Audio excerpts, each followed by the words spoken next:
Managing a condition, staying informed, or just living your best life, Inside Health is your trusted guide. I'm Tigiti Agorum, and I'll be with you every week on Inside Health, only on Signature TV.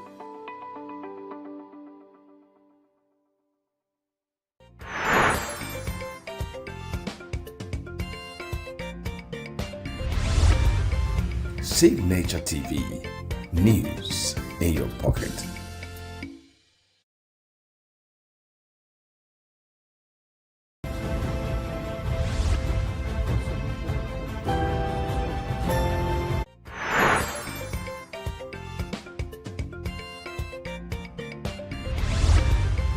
Signature TV, news in your pocket.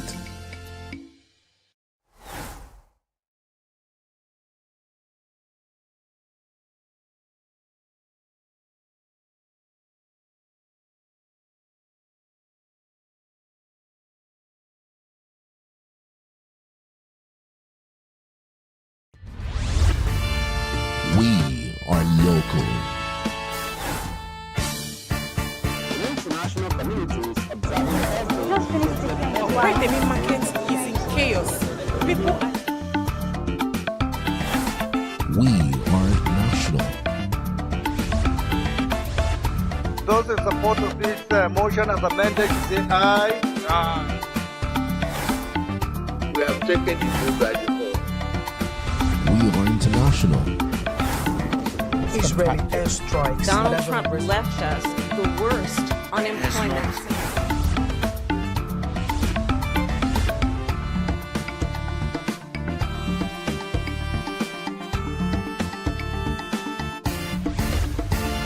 Signature TV News. Signature TV News in your pocket.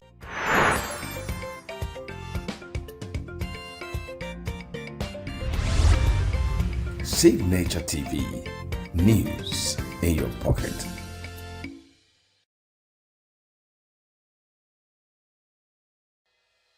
Health is more than a diagnosis. It's your lifestyle, your choices, and your future.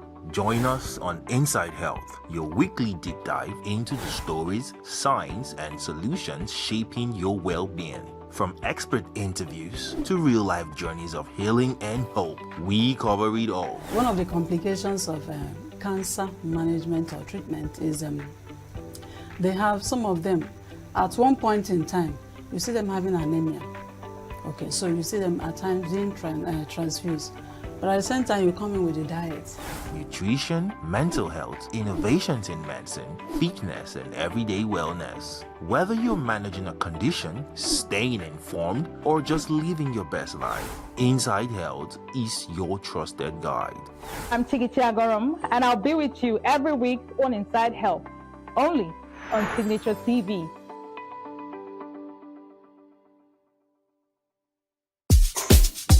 You don't tire for this picture. Oh yeah, make you follow Unorodo. Nigeria don't go digital with free TV. Better for village, the satellite signal it reach every corner of Nigeria from day one. No monthly payment again.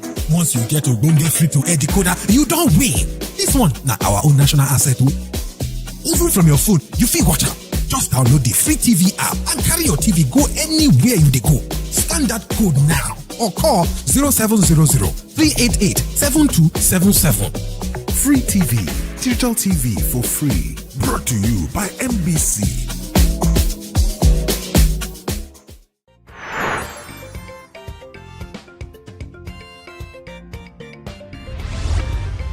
Signature TV, news in your pocket.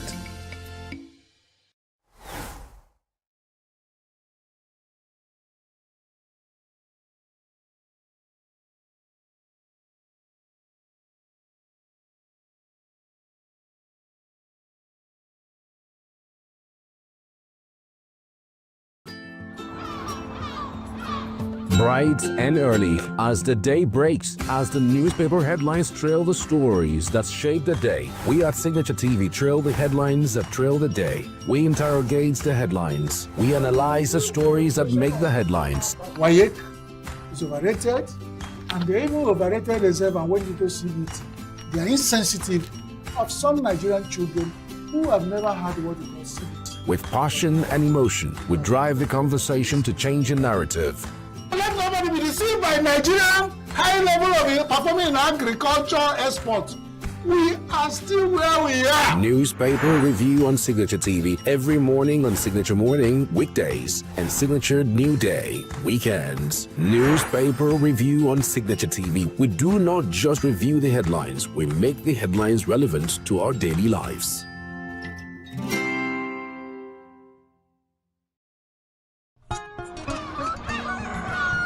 New every morning on Signature TV. We open the day for you with needed energy, information, and required vibes to shape your day. From sizzling snippets of stories in various areas of life to intriguing conversations with net worth guests. When you have people who have no track record becoming your leaders, you have a problem. There's no outstanding gratuity when Obi took over from me. I left in all the accounts of Anambra State 13.8 billion for him. Your day cannot be complete without Signature Morning on weekdays and Signature New Day on weekends. There is no better way to start your day except Signature Morning and Signature New Day every day on Signature TV.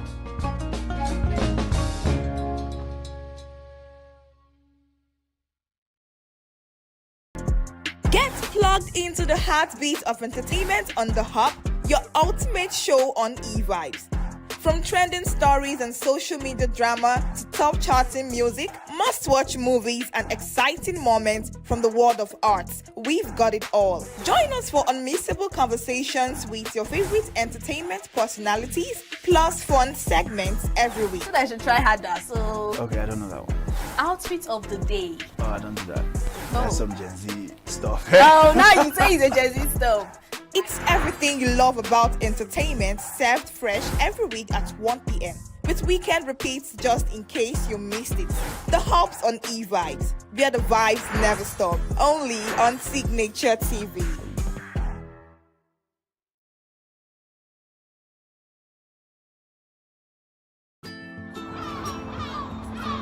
Bright and early as the day breaks, as the newspaper headlines trail the stories that shape the day. We at Signature TV trail the headlines that trail the day. We interrogate the headlines. We analyze the stories that make the headlines. Wyatt is overrated, and they even overrated themselves and went into CBT. They are insensitive of some Nigerian children who have never had what they call CBT. With passion and emotion, we drive the conversation to change a narrative. Let nobody be deceived by Nigerian high level of performing in agriculture export. We are still where we are. Newspaper review on Signature TV every morning on Signature Morning, weekdays, and Signature New Day, weekends. Newspaper review on Signature TV. We do not just review the headlines, we make the headlines relevant to our daily lives.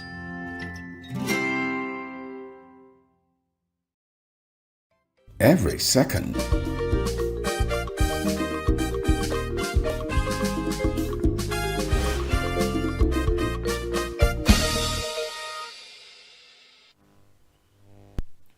Welcome to Global News on Signature TV. I am Barry Kumo Ado. In the headlines, NUT holds nationwide protest demanding rescue of abducted Oyo teachers and pupils. U.S. Congress calls for due process in Nnamdi Kanu's case. High Court orders Kenyan government to release details of Ebola facility. And Iran's IRGC launches retaliatory strike after U.S. attacks. Details in a moment. Every second, every minute, every day, news is breaking. Events occur and there are new developments. At Signature TV, we follow these stories objectively, bringing all sides without bias, explaining the complex issues, breaking down the numbers, and investigating the issues behind the news. Anywhere and everywhere, near or far, wherever the news is, we will be there. Signature TV. News in your pocket. The Nigerian Union of Teachers has continued to stage protests across several states of the Federation, demanding the immediate rescue of teachers and pupils abducted by gunmen in Oyo State nearly 3 weeks ago. The nationwide demonstrations followed growing public concern over the continued captivity of 39 pupils and 7 teachers kidnapped from schools in Orire local government area of Oyo State on May 15th. In Ibadan, teachers gathered at the Nigerian Labour Congress Secretariat before embarking on a peaceful march through major parts of the city, carrying placards and banners calling for the safe return of the victims. Union leaders said the protest was aimed at drawing national attention to the plight of the abductees and urging government and security agencies to fulfill their responsibility of protecting life and educational institutions. Similar demonstrations took place in Plateau State, where teachers described the incident as a serious threat to education and called for urgent intervention by the federal government. The Plateau State chairman of the Nigerian Union of Teachers, Elisha Ayimani, warned that the union would suspend work until the abducted teachers and pupils are safely reunited with their families. Teachers also took to the streets in Kano, Taraba, Edo, Ogun, Yobe, and Adamawa states, where they were joined by labor unions, students, and civil society groups, demanding stronger security measures for schools nationwide. In Adamawa State, the protesters submitted a letter of demand to the state government, while officials assured them that their concerns were conveyed to the relevant authorities. The union maintained that attacks in schools continue to undermine teaching and learning, stressing that the safety of teachers and students remains essential to the future of education in Nigeria. The Senate has condemned the abduction of pupils and teachers in Orire local government area for your state, describing the incident as an attack on the nation's future and a matter of urgent national concern. Speaking during the resumption of plenary, Senate President Godswill Akpabio expressed concern over the attacks in schools in Oyo State and the continued captivity of dozens of pupils and teachers abducted by gunmen. As we resume our work under the mournful shadow of a tragedy that has shaken our nation, the abduction of school children and teachers in Oyo State, this is not merely an attack on innocent citizens. It is an assault on our collective humanity. We mourn because if we cannot protect our children, we imperil our future. We mourn because a nation that cannot guarantee the safety of its teachers weakens the very foundation upon which education rests. As we mourn because for as long as those children remain in captivity, our nation remains captive with them. Akpabio called on security agencies to intensify rescue operations and ensure the safe return of all victims, but also urging law enforcement authorities to identify, arrest, and prosecute those responsible for the attack. The Senate President expressed solidarity with the abducted victims, their families, and affected communities, stressing that the incident has generated widespread concern across the country. However, cautioned against attempts that politicize this tragedy, warning that incidents of such magnitude should not be exploited for political gain or partisan interest. Akpabio urged politicians, political office holders, and political aspirants to refrain from blame games and focus instead on supporting efforts aimed at securing the release of the victims and strengthening security around schools. He maintained that the welfare and safety of Nigerian children must remain a priority, emphasizing the need for collective action to address insecurity and protect education institutions across the country. Hundreds of commuters were stranded in ENUGU on Tuesday as commercial bus operators suspended services in protest over what they describe as a selective enforcement of regulations governing the use of government-approved transport terminals in the state capital. The operators insist that all transporters conducting business within the metropolis should be compelled to operate from designated terminals to ensure a level playing field. Correspondent Law Ibeyanwa has the report. Commercial transport activities were disrupted across ENUGU City on Tuesday as bus drivers withdrew their services in protest over what they describe as the uneven enforcement of regulations governing the use of government-designated bus terminals in the capital city. The protest drivers are demanding that all commercial transport operators conducting business within Enugu metropolis be compelled to operate from the approved terminals. They argue that while some operators have complied with the directive and relocated to the terminals, others continue to pick up passengers from roadside locations, creating unfair competition and reducing patronage for those operating within the parks. The drivers maintain that the action was aimed at drawing the attention of the authorities to what they describe as selective enforcement of transport regulations. Both the Obiago people, all of them should come inside the terminal, because most times the people that will carry from New Market to inside terminal, and there's some people that will be going to Obiago or by New Heaven, they will not see the bus here or the keke here. They will now forced to trek down to the normal place that they used to do, which is not supposed to. So what we are saying is that we want everybody to come inside the terminal, so that even the keke that's going to Artisan, so that anybody that we drop here, they can be able to see the keke or the bus that's going to their own destination. So it will not be hard for everybody or to other person that is living afar from the terminal. The thing one concern be say, now those people where they drive the bus, some they rode for outside, some they rode for inside the terminal. And those who they rode for outside, those who they rode for inside terminal, they get passengers. Those who they rode for outside, they get passengers. The thing come there like say some pass orders, lying custom. The protest left hundreds of passengers stranded at major bus terminals across the city, particularly travelers seeking to embark on interstate travels. Some of the passengers expressed frustration over the sudden disruption, lamenting the inconvenience brought about by the withdrawal of services. There's no vehicle, no bus. How long have you been here? For 1 hour. What's the reason now? They said that some are loading outside. That come inside the bag. So five people decided to fight against them so that everybody must be in the bag before loading or before going to the bag. I don't actually know the main problem. Yeah.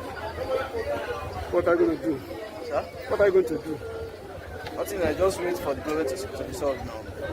As the protest continued, several commercial vehicles remained parked at strategic locations across the metropolis, while the drivers held meetings and consultations on the way forward.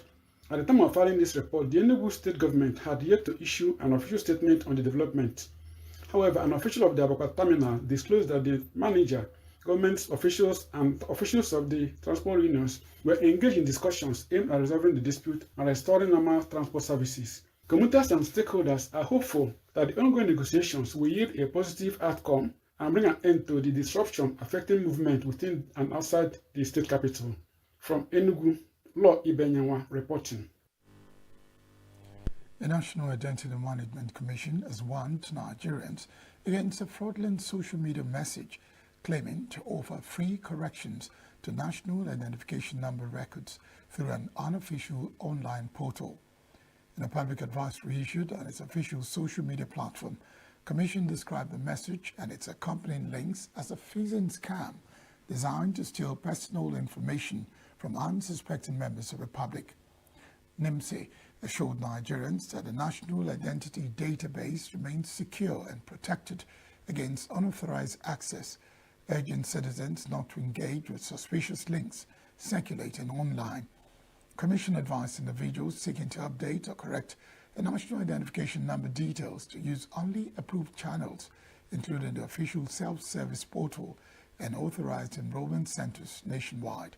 According to the agency, any identity-related service offered through unofficial websites or social media links should be treated with caution and reported to the appropriate authorities.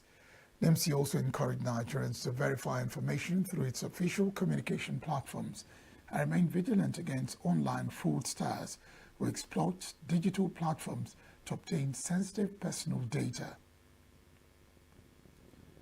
The United States Congress has called on the Nigerian government to ensure that all legal proceedings involving the leader of indigenous people of Biafra, Nnamdi Kanu, are conducted in accordance with constitutional provisions and international human rights obligations.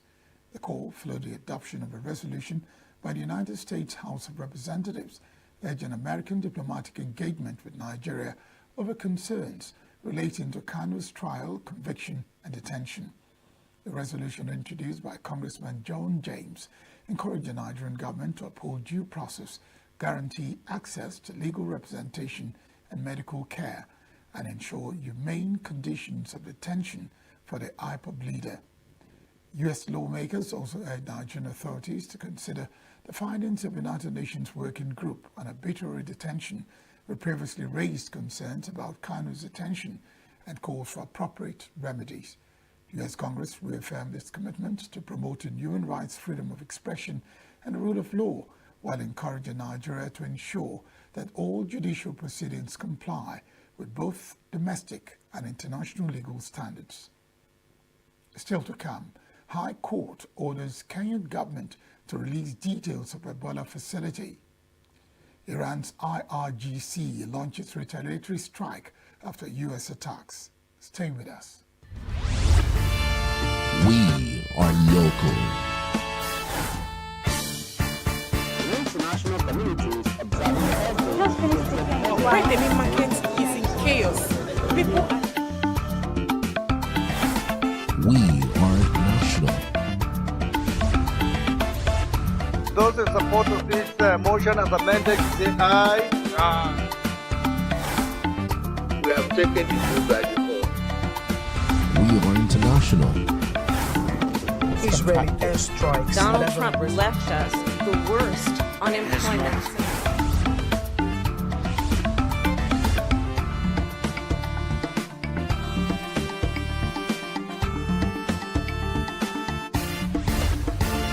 Signature TV, news in your pocket.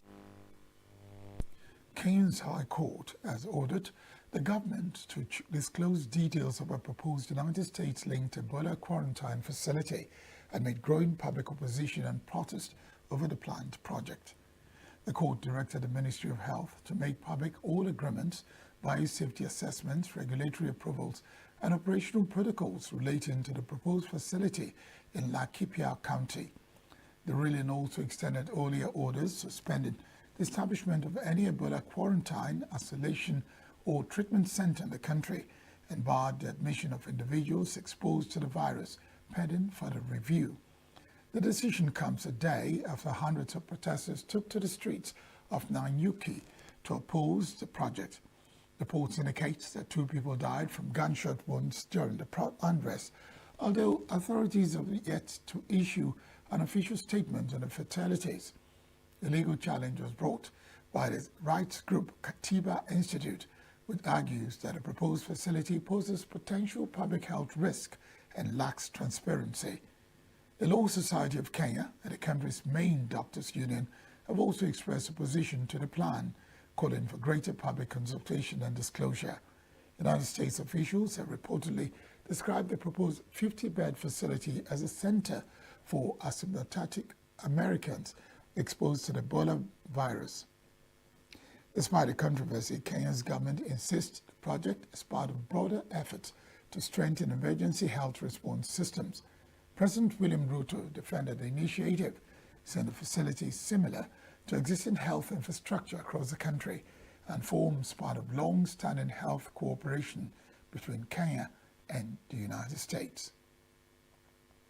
Global technology company NVIDIA has announced plans to bring advanced artificial intelligence capabilities to personal computers through a new generation of AI-powered laptops and desktops expected to launch later this year. Speaking at the company's annual GTC conference in Taipei, NVIDIA Chief Executive Officer Jensen Huang unveiled the new RTX Pack superchip, describing it as a breakthrough that could reinvent the personal computer. The new chip combines central processing and graphics processing capabilities, enabling computers to run sophisticated artificial intelligence models and digital assistants directly on the device. NVIDIA said the technology was developed in collaboration with MediaTek and will power upcoming desktop and laptop models from major brands including Dell, HP, Lenovo, Asus, Microsoft Surface, and MSI. According to Wang, the new generation of AI personal computers will allow users to interact with intelligent digital agents capable of conducting research, reading files, understanding commands, and assisting with daily tasks. Microsoft said the devices will support highly capable AI models and complex workloads while operating without relying entirely on cloud-based computing. Iran's Islamic Revolutionary Guard Corps says it has launched a retaliatory strike against a military base allegedly used by the United States forces for what it described as an American attack on an Iranian communications facility. In a statement carried by the Iranian media, the Revolutionary Guard said its aerospace force targeted the base from which it claimed an attack on a communications tower on Sirik Island in Hormozgan province originated. The Iranian military said the operation successfully struck its intended targets, although it did not disclose the location of the base. Meanwhile, authorities in Kuwait reported that air defense systems intercepted missiles and drones after warning sirens sounded across parts of the country. Kuwait's Ministry of Foreign Affairs condemned the attacks, warning that continued military actions threaten regional security and undermine ongoing efforts to reduce tension. At least 5 people have been killed in Israeli attacks across southern Lebanon, just hours after United States President Donald Trump announced an agreement aimed at reducing hostilities between Israel and Hezbollah.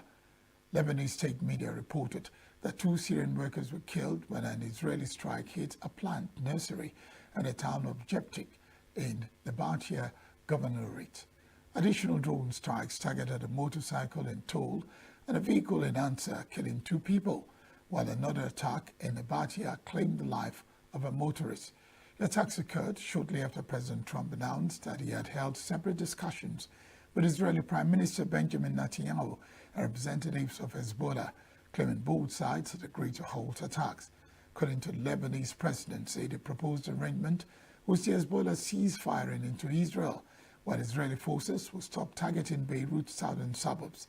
However, neither Israel nor Hezbollah has publicly confirmed acceptance of the reported agreement. Nigerian music star Davido, Victory, and Timaya have joined growing calls for the rescue of dozens of pupils and teachers abducted by gunmen in Oyo State, urging President Bola Tinubu to take decisive action against rising insecurity. Organizers of Big Brother Niger have announced that a reunion show for the reality show's milestone 10th season will premiere on June 8, promising viewers another round of drama, revelations, and unresolved tensions among former housemates.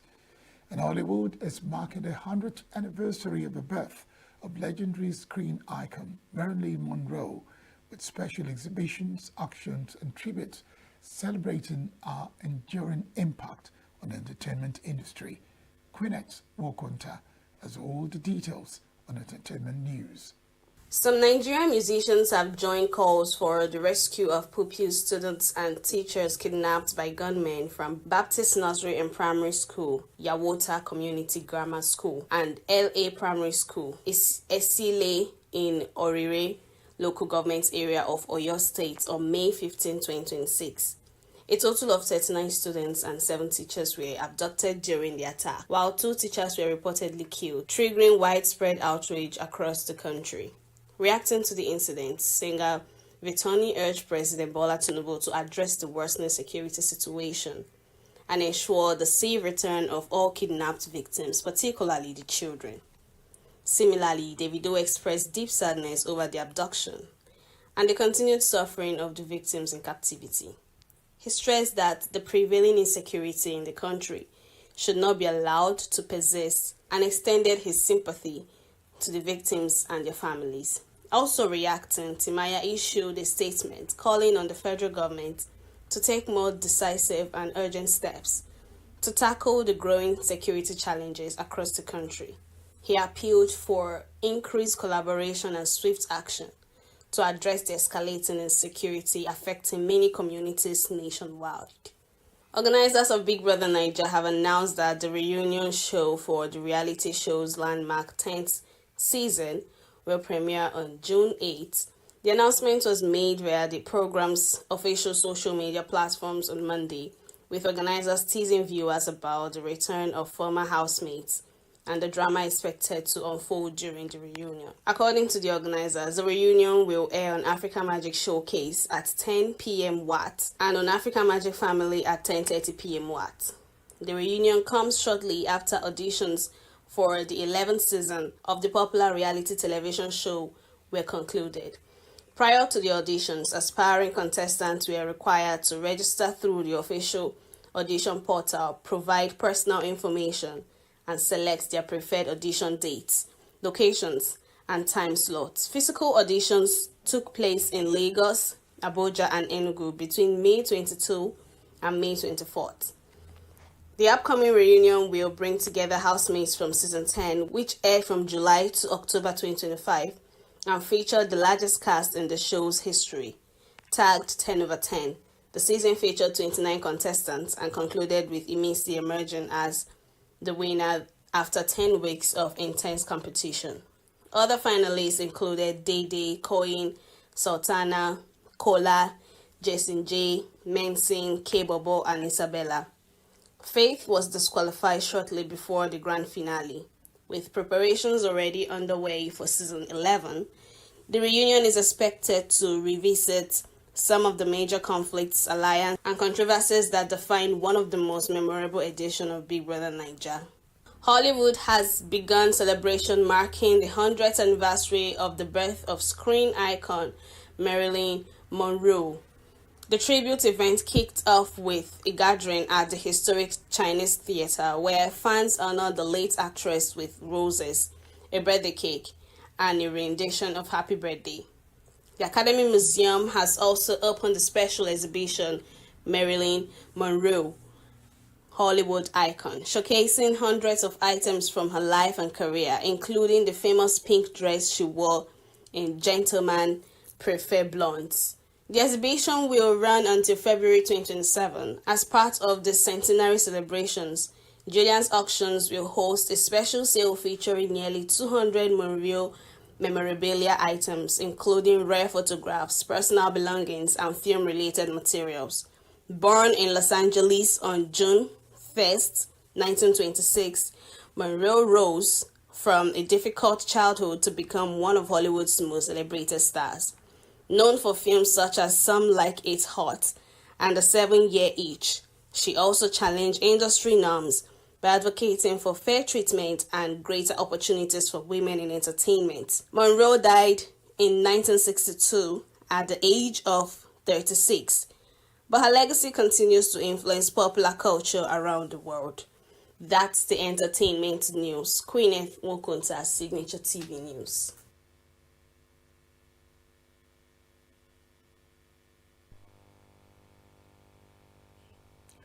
That's the news. I am Barry Kumo Ado. Thank you very much for watching.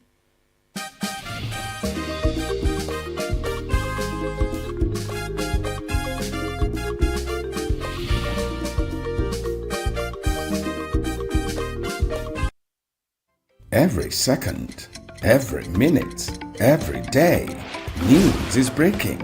Events occur and there are new developments. At Signature TV, we follow these stories objectively, bringing all sides without bias, explaining the complex issues, breaking down the numbers, and investigating the issues behind the news. Anywhere and everywhere, near or far, wherever the news is, we will be there. Signature TV. News in your pocket.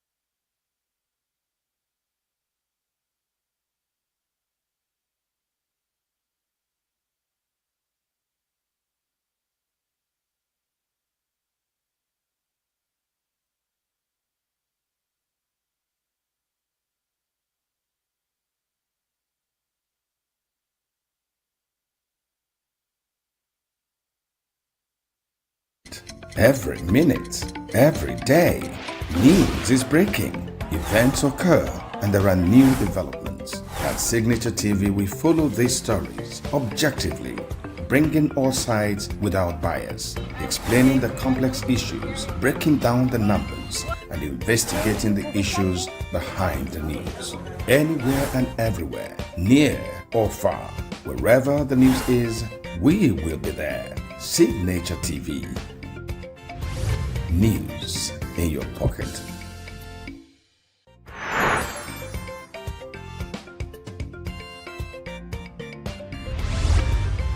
Signature TV. News in your pocket.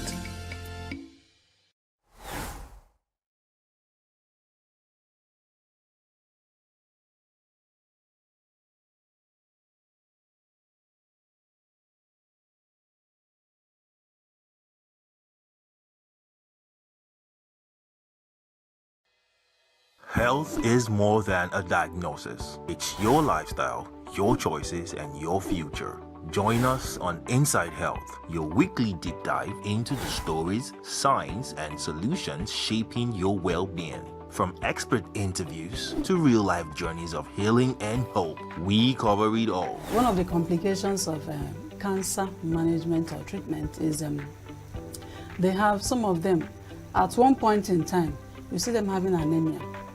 Okay, so you see them at times being transfused. But at the same time, you come in with a diet. Nutrition, mental health, innovations in medicine, fitness, and everyday wellness. Whether you're managing a condition, staying informed, or just living your best life, Inside Health is your trusted guide.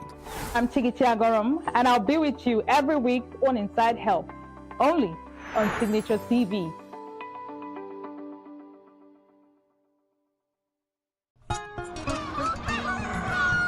New every morning on Signature TV, we open the day for you with needed energy, information, and required vibes to shape your day. From sizzling snippets of stories in various areas of life to intriguing conversations with net worth guests. When you have people who have no track record becoming your leaders, you have a problem. There's no outstanding gratuity when Obi took over from me. I left, in all the accounts of Anambra State, 13.8 billion for him. Your day cannot be complete without Signature Morning on weekdays and Signature New Day on weekends. There is no better way to start your day except Signature Morning and Signature New Day every day on Signature TV.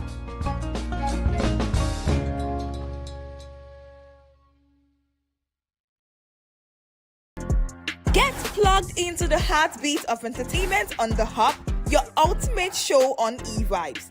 From trending stories and social media drama to top charting music, must-watch movies and exciting moments from the world of arts, we've got it all. Join us for unmissable conversations with your favorite entertainment personalities, plus fun segments every week. So I should try harder. So Okay, I don't know that one. outfit of the day. Oh, I don't do that. That's some Gen Z stuff. Oh, now you say it's a Gen Z stuff. It's everything you love about entertainment, served fresh every week at 1 p.m. with weekend repeats just in case you missed it. The Hub's on E-Vibes, where the vibes never stop. Only on Signature TV.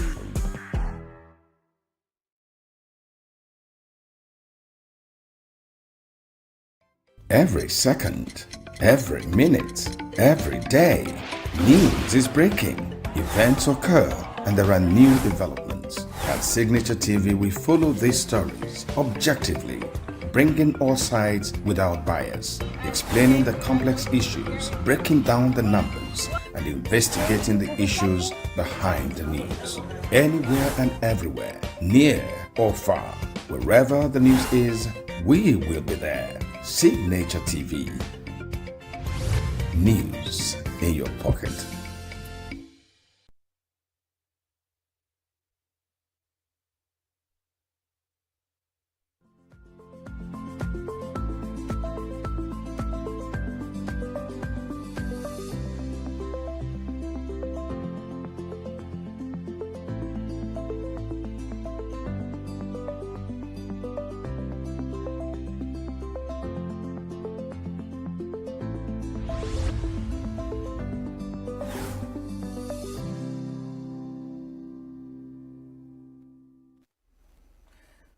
go through diverse health challenges ranging from reproductive and fertility issues to mental health challenges.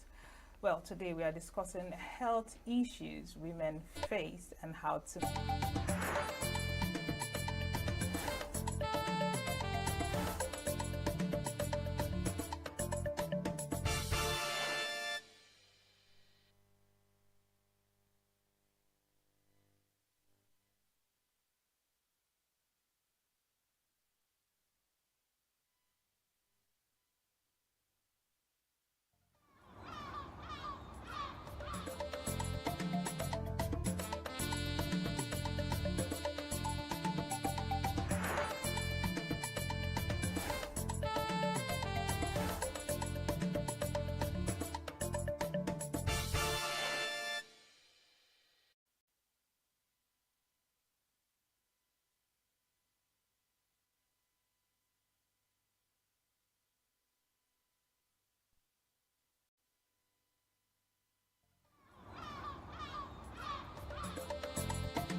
Good morning and welcome to Signature Morning on Signature TV. Today is Wednesday, the 3rd day in June 2026, and it is a rainy morning and a cold morning. I know some of us didn't want to leave our houses to come outside, but you know, it is what it is. And for those of you still at home, I hope you're enjoying the cold weather. Remember to go out with an umbrella, a raincoat, something to keep yourself warm, because the weather today is very chilly and cold.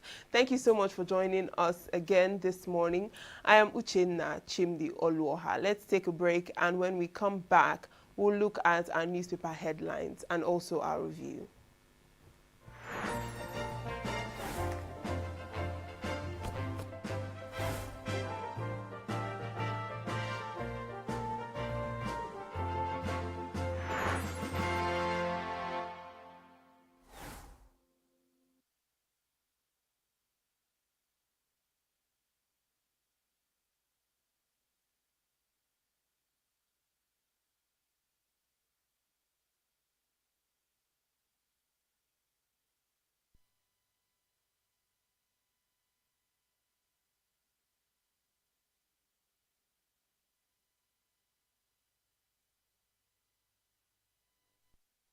Welcome back. Now let's dive right into our newspaper headlines. We'll be starting off with the Punch newspaper.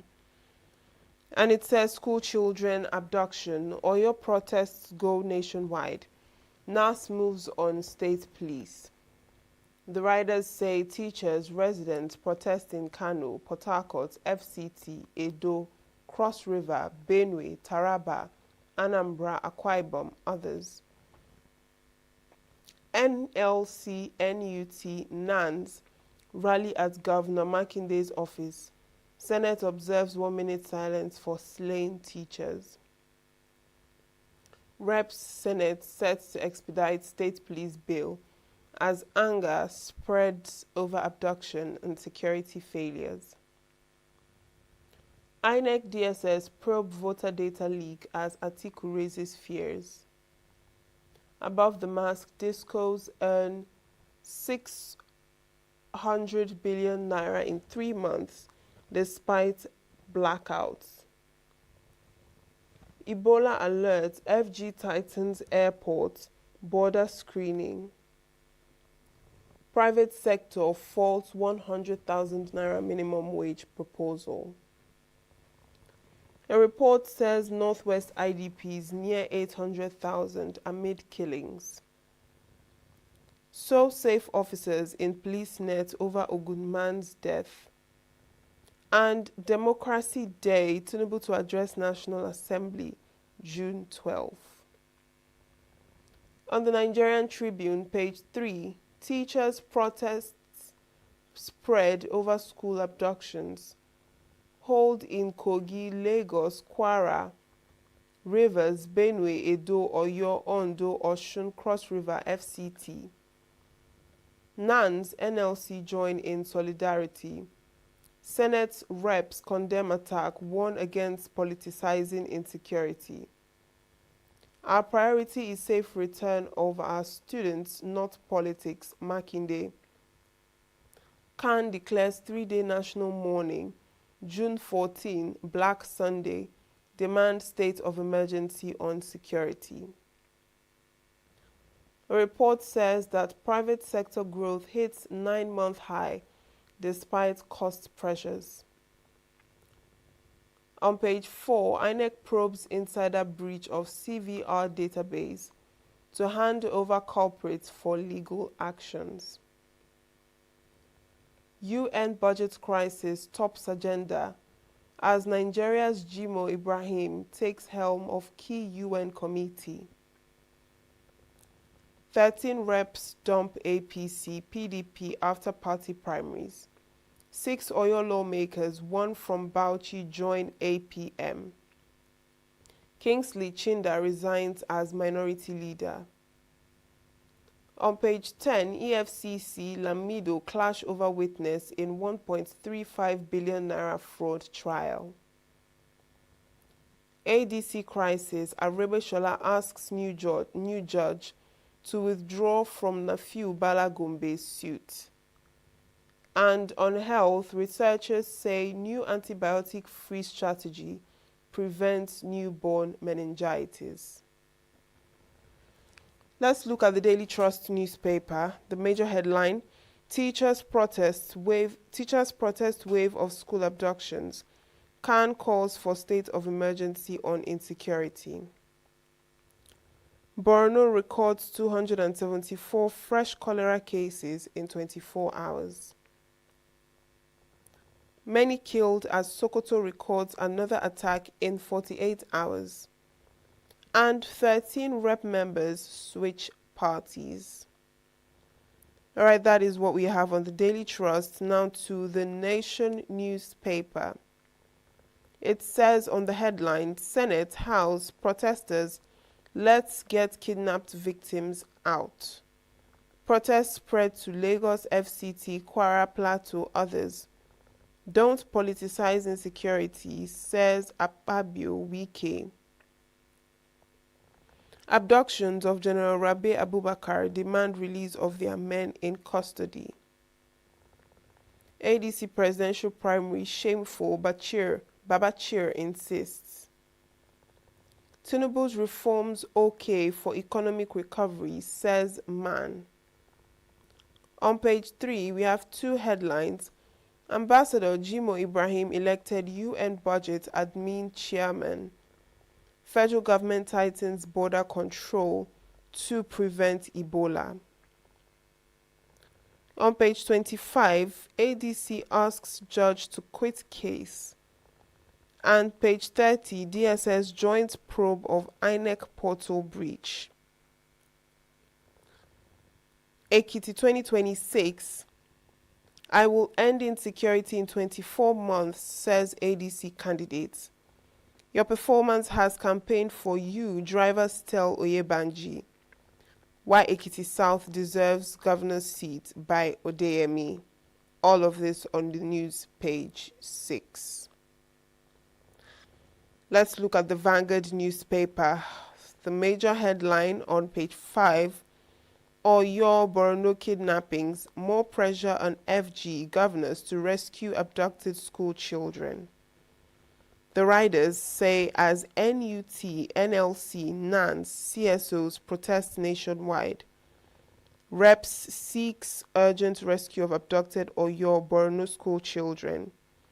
Pushes for state police school security reforms. Makinde vows safe return of abducted teachers, pupils. Establishment of military base in Oyo communities receiving urgent consideration this is from Tinubu.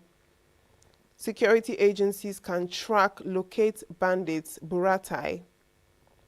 And Akpabio says Oyo abduction, assault on our collective humanity.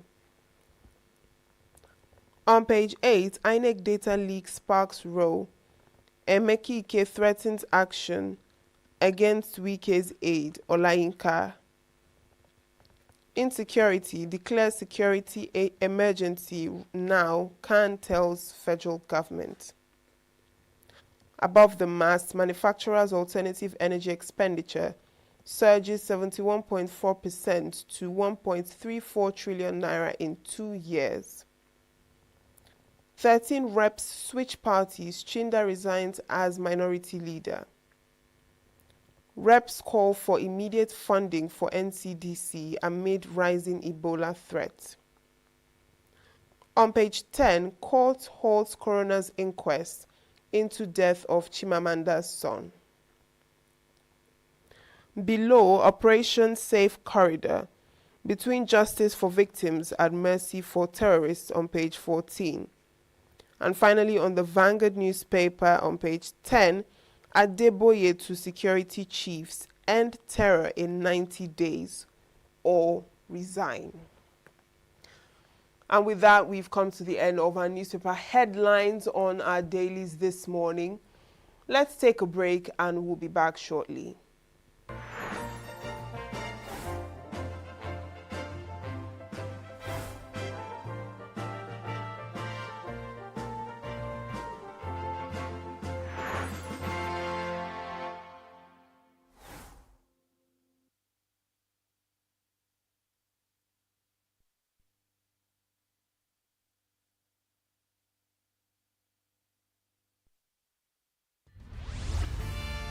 We are local. International communities observing Why the main market is in chaos? People We are national. Those in support of this motion as amended, say aye. Aye. We have taken the vote by default. We are international. Israeli airstrikes. Donald Trump left us the worst unemployment.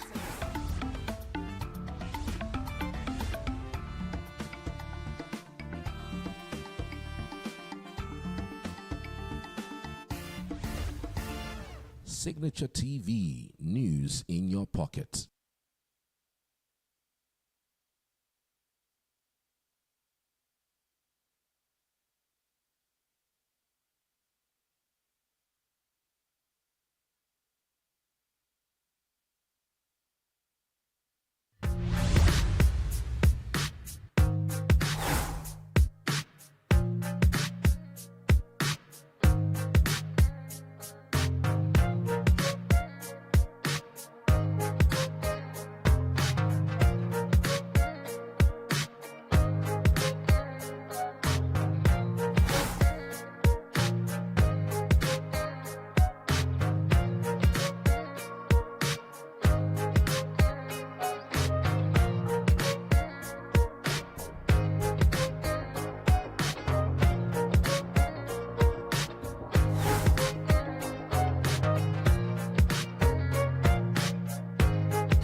We are local.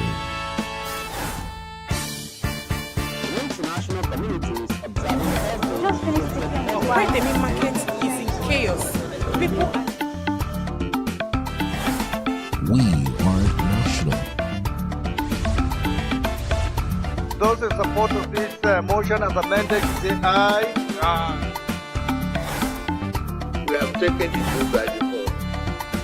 We are international. Israeli airstrikes. Donald Trump left us the worst unemployment.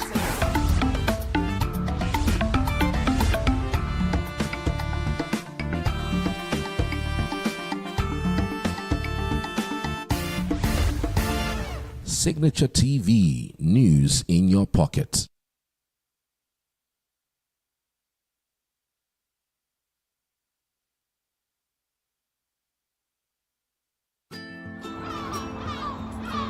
Bright and early as the day breaks, as the newspaper headlines trail the stories that shape the day. We at Signature TV trail the headlines that trail the day. We interrogate the headlines. We analyze the stories that make the headlines. Wyatt is overrated, and they even overrated themselves and went into CBT. They are insensitive of some Nigerian children who have never had what they call CBT. With passion and emotion, we drive the conversation to change a narrative. Let nobody be deceived by Nigerian high level of performing in agriculture export. We are still where we are. Newspaper review on Signature TV every morning on Signature Morning, weekdays, and Signature New Day, weekends. Newspaper review on Signature TV. We do not just review the headlines, we make the headlines relevant to our daily lives.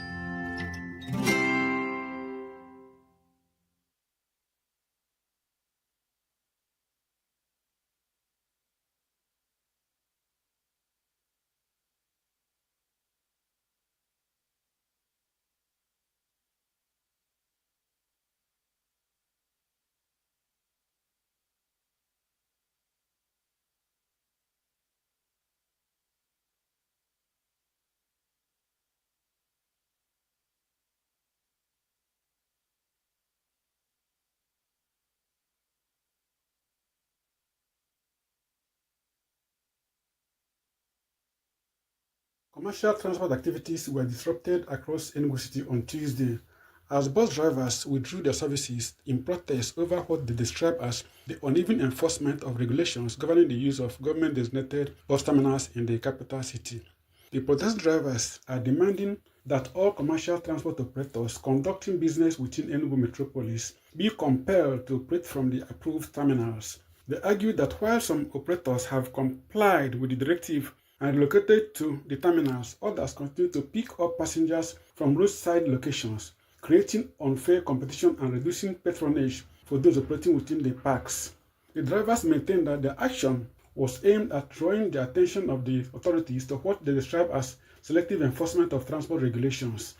Both the Obiago people, all of them should come inside the terminal, because most times the people that will carry from New Market to inside terminal, and there's some people that will be going to Obiago or New Heaven, they will not see the bus here or the keke here. They will now forced to trek down to the normal place that they used to do, which is not supposed to. So what we are saying is that we want everybody to come inside the terminal, so that even the keke that's going to artisan, so that anybody that we drop here, they can be able to see the keke or the bus that's going to their own destination. So it will not be hard for everybody or to other person that is living afar from the terminal.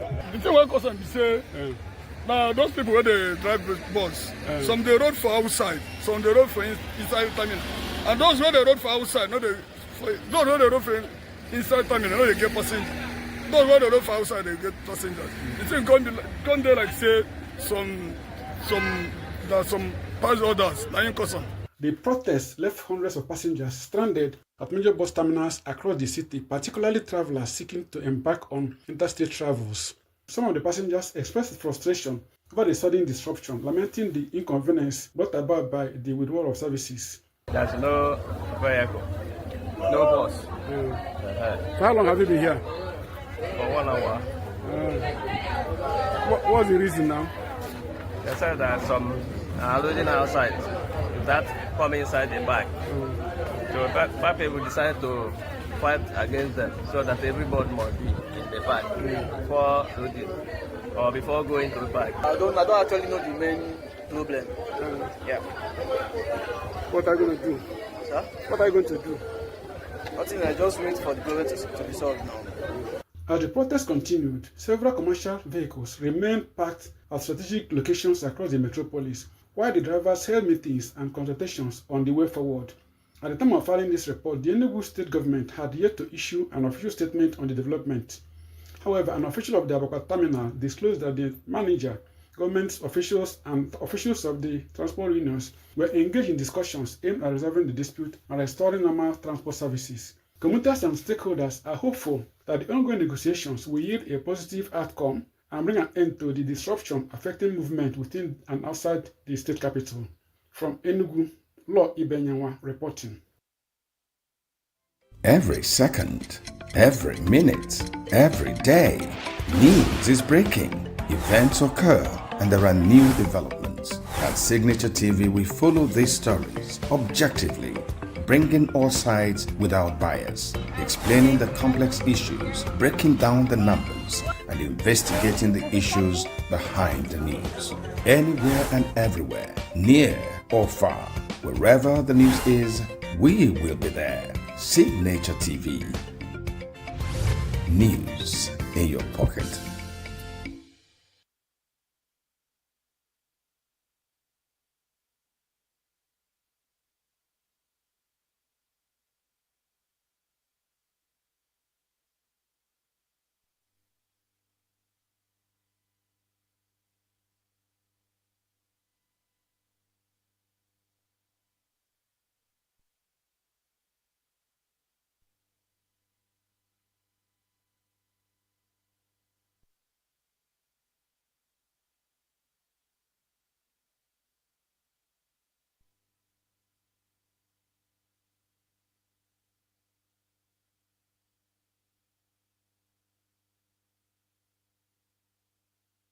Every second, every minute, every day, news is breaking, events occur, and there are new developments. At Signature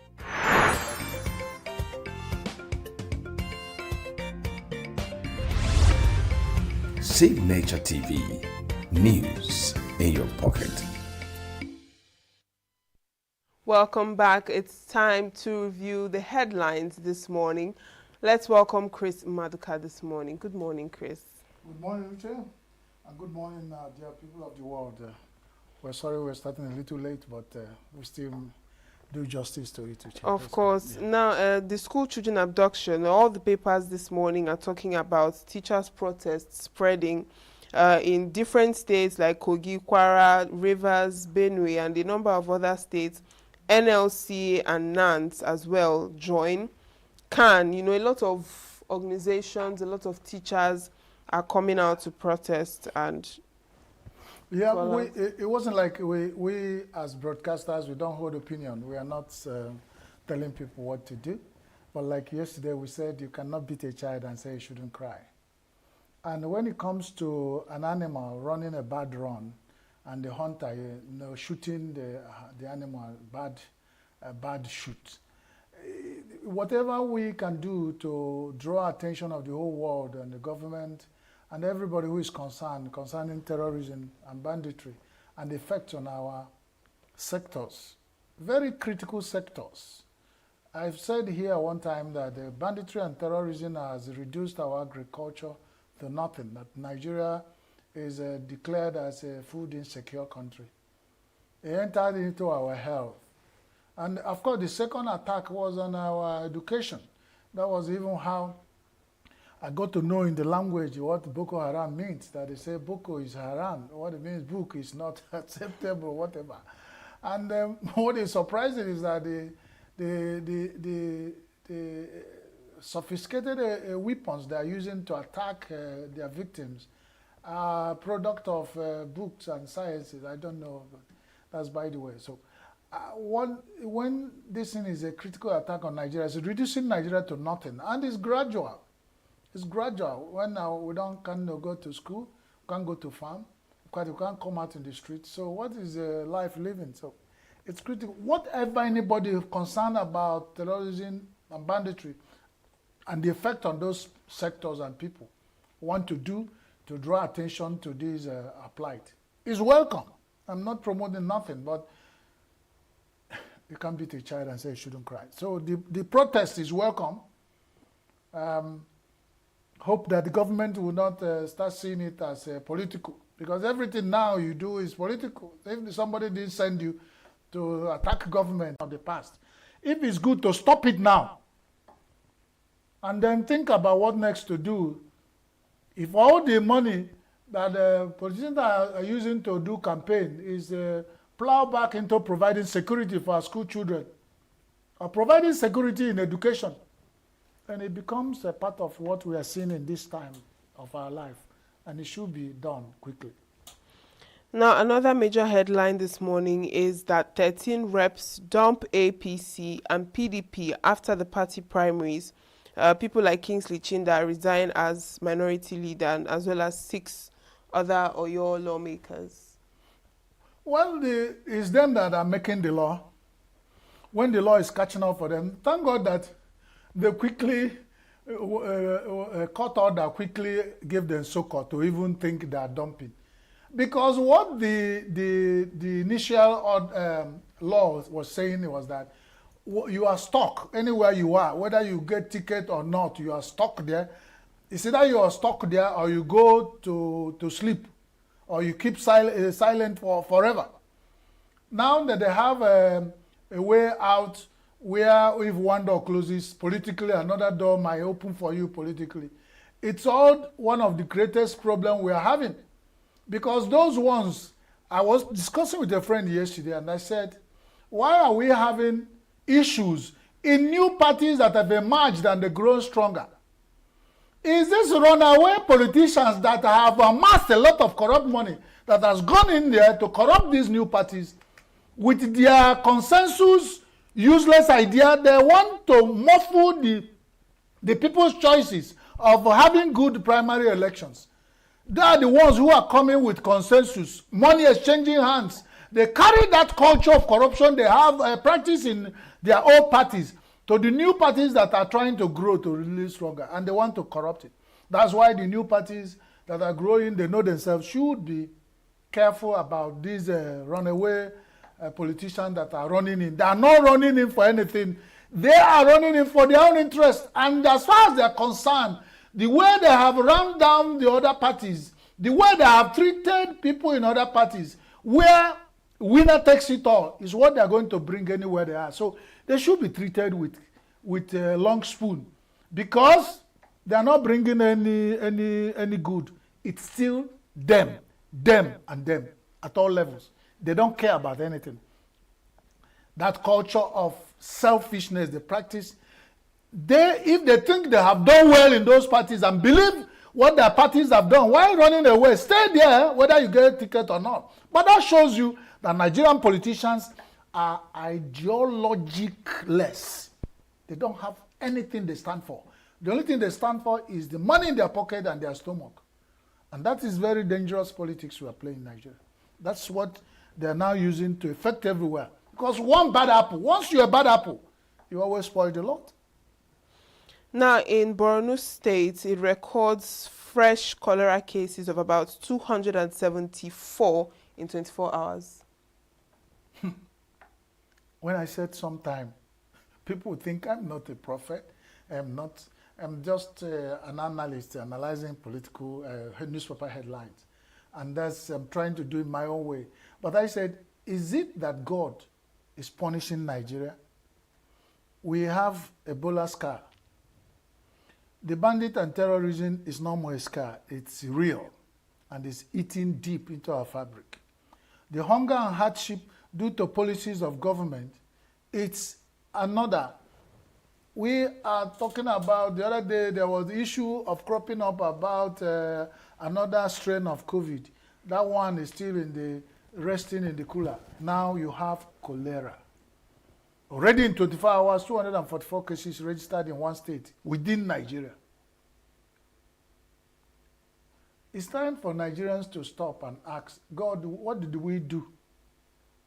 But what we did, if you ask me, is very clear. We are not, we have, our humanity is lost. So if we have sold our heart to Satan and devil, that's the result we get. A country where they used to harbor the most happy people on earth, most resilient. I mean, people who are living their life, they don't even care about what you do in government. this is what they are now getting. Something is wrong, basically. But you know, because we have lost our humanity, lost our spirituality, nobody will talk about it and be listening. After all, we have the highest number of churches in Nigeria with a lot of people who are Christians. We have a lot number of Muslims who are also spiritual people. They have the mosque everywhere, and large numbers are members. So why is it that we have not stopped to ask, what really God wants from Nigeria? Because we have lost it. We're losing it every day. And something is really basically wrong. That's the only way I can look at this. And now I'm becoming a little philosophical, spiritual, and in talking about the issues of Nigeria. Because we can't believe that they are saying sickness has not gone around everybody. You are asking somebody who has swollen belly to have a swollen scrotum. I mean, it's too much for too many issues for one small Nigeria. And the leaders are all talking about going to Abuja until this Abuja, overrated Abuja, is brought and dismantled. People should go back to their states. People should even visit from their states to a particular time they go to Abuja to sit in assemblies. Instead of all these Abuja, everybody is looking into the complex nature of Nigeria and the exteriors, what is happening in our rural communities. Everybody is running to the cities. So the people in the rural communities is on their own. And that's what is happening. Security-wise, education-wise, facility-wise, infrastructure. Nothing is happening in our local areas. And we say we have government who still expect the loyalty from them, still expect them to pay tax. After they collect the one they collect from our oil resources they share in Abuja at FAC, they will swallow that one, still tax people heavily. Swallow that one, nothing. Because if they are showing interest in what the welfare of Nigerians, we should be talking this way. And it's getting out of the hand. The sooner the government and the people in position of authority look down and think about the people that are put in their charge, the better. Now, INEC and DSS probe a voter data leak as Atiku raises fear. The Nigerian Tribune also expands. There was an insider breach on the CVR database, and so they had to hand over the culprit for. I was reading a personal, a friend sent me that INEC, that is, I'm not quoting as this video, it's not confirmed, that a personal aide to one of the serious politicians has an access to INEC database. This is so shocking that he said, according to that report, they say INEC accepted that somebody had access to their database. And I now said, wow. We have been planting seed with a squirrel in our bag.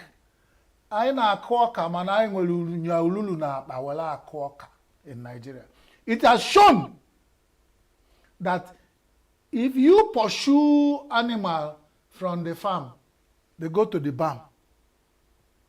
We are talking, people have been saying it, we thought it was just the voice of politicians and that INEC is not INEC. The INEC we are building upon for 2027 elections. It's with all these stories we are hearing, I think it's only a tree that we hear that you will be cut down and still stand.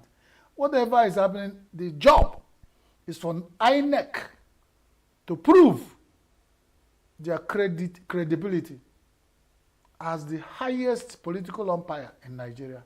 The onus is resting now on INEC. The bulk is on their desk. What they make out of it is what will give the impression people have. If somebody say you are behaving like a fool, and you went ahead to behave like a fool and act like a fool, you have become like what that person thought about you, the impression. So it's you that will prove that person wrong. I said, I'm not a fool, and I will never fall into that trap you set for me to behave like a fool, so that whatever you think, your impression about me, I need to clear the impression that people have about them that they are not independent after all. In as much as their independence is challenged by several factors, they should at least make an attempt to convince Nigeria they are doing their best to make sure they try to give Nigeria at least what will look like credible and fair election. That's all I say. If they still fall into the same trap or whatever people are built about them and still behave the same way and continue, then there's no need to map out so much budget we use to find a way of building some infrastructures in Nigeria and say we are doing elections when we know those elections are not going to work out well. That is what my fears are. That is what my fears are. So why can't INEC sit up now so that they will end the budget that they have mapped out for them for this election? And otherwise, this doesn't work when we know we have failed even before we go to exam. All right, Chris, I think we have to wrap it up here for now this morning. Uche, we have to, couple with the fact that we didn't start on good time, I think we have also tried to do something, one or two things. Just to tell you, God bless you, God bless me, God bless you, Chair, God bless Signature TV. We cannot stop talking about how our country can get better. Whatever we are doing is just to contribute. We do not have all the ideas. Whatever we're talking there, put it with the good ideas we have, put it together, and we will be moving towards one goal of having a better country, Nigeria. God bless you from any part of the world you have been part of this morning newspaper review.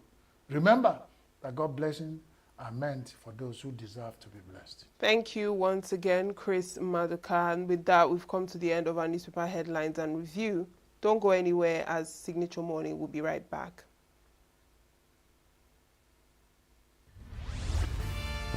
We are local. Every second, every minute, every day, news is breaking. Events occur and there are new developments. At Signature TV, we follow these stories objectively, bringing all sides without bias, explaining the complex issues, breaking down the numbers, and investigating the issues behind the news. Anywhere and everywhere, near or far, wherever the news is, we will be there. Signature TV. News in your pocket.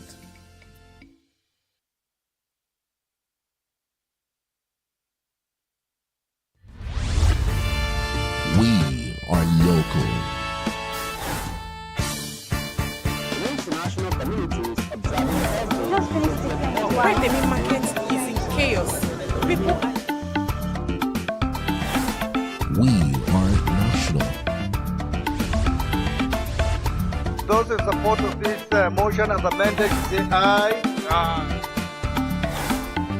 We have taken the vote by default. We are international. Israeli airstrikes. Donald Trump left us the worst unemployment.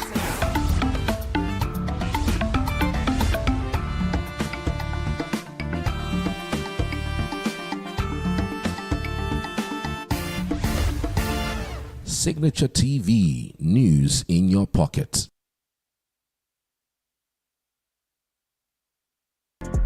Get plugged into the heartbeat of entertainment on The Hub, your ultimate show on eVibes. From trending stories and social media drama to top charting music, must-watch movies and exciting moments from the world of arts, we've got it all. Join us for unmissable conversations with your favorite entertainment personalities, plus fun segments every week. So I should try harder. So Okay, I don't know that one. outfit of the day. Oh, I don't do that. No. That's some Gen Z stuff. Oh, now you say it's a Gen Z stuff. It's everything you love about entertainment, served fresh every week at 1 p.m. with weekend repeats just in case you missed it. The Hub's on eVibes, where the vibes never stop. Only on Signature TV.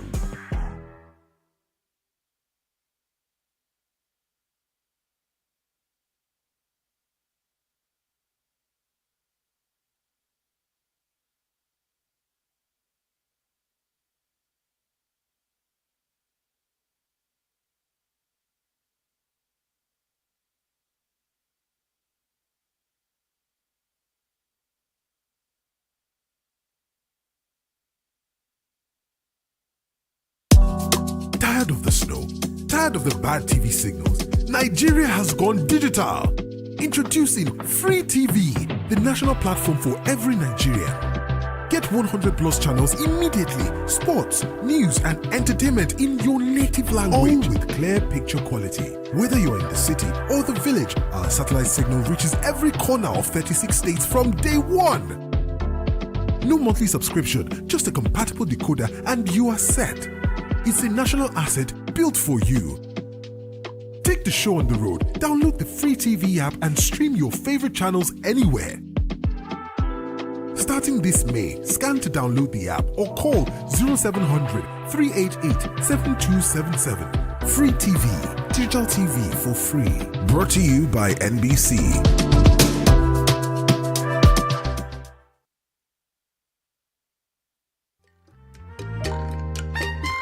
The way we see the world shapes the way we change it. Gender isn't just a checkbox, it's a lens. One that helps us understand the world more deeply and act more fairly. Gender Perspectives, a program for those ready to see more, do more, and be more. Designed to challenge assumptions, ignite conversations, and build inclusive solutions across every sector of society. We are not, fighting the men. We are not saying we are equal in terms of rights. We're only asking they should recognize our existence. Join us on Gender Perspectives, showing every Saturday by 4 p.m. Repeat every Wednesdays by 5 p.m. and Thursdays by 3 p.m. Change begins with perspective. Let's widen yours.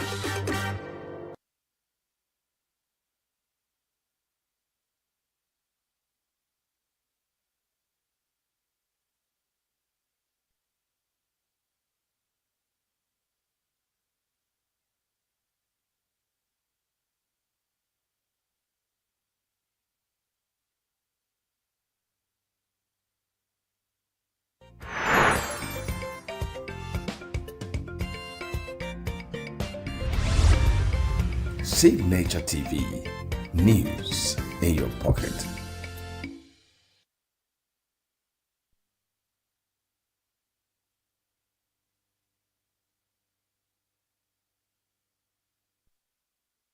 Back now, in a country where it is difficult to track insecurity situations due to issues around underreporting and access to such conflict-prone areas, we've seen that a lot of civil society organizations, also non-state actors, independent researchers, are taking up this mantle of doing the research and giving the data and the numbers and the statistics as to those who have been affected by insecurity in the country. But the question is, about the credibility. A lot of questions are still coming up about the credibility of their research and the data that they present and how they go about said research. And so this morning, we'll be discussing the validity of non-state actors' research and data in tackling insecurity in Nigeria. Now, joining us via Zoom this morning is Emeka Umabalasi. He is a criminologist, researcher, and the head of International Society for Civil Liberties and Rule of Law, Inter-Society. Good morning and welcome to Signature Morning.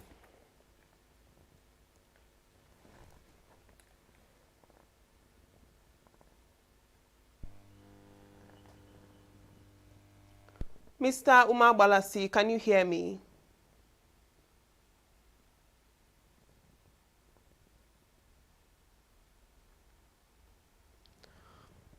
All right, it seems we still have some network connectivity issues. Let's go on a break and we'll continue when we return.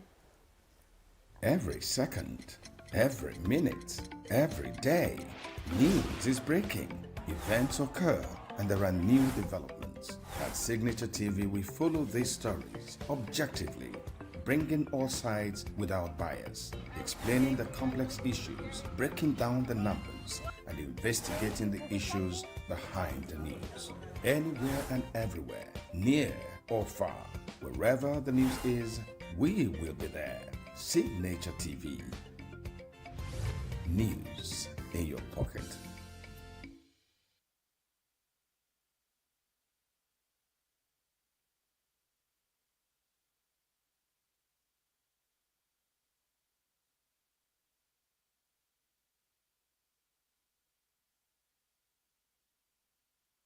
Every second, every minute, every day, news is breaking. Events occur and there are new developments. At Signature TV, we follow these stories objectively, bringing all sides without bias, explaining the complex issues, breaking down the numbers, and investigating the issues behind the news. Anywhere and everywhere, near or far, wherever the news is, we will be there. Signature TV. News in your pocket. We're back with Emeka Umabalasi. Good morning. Can you hear me?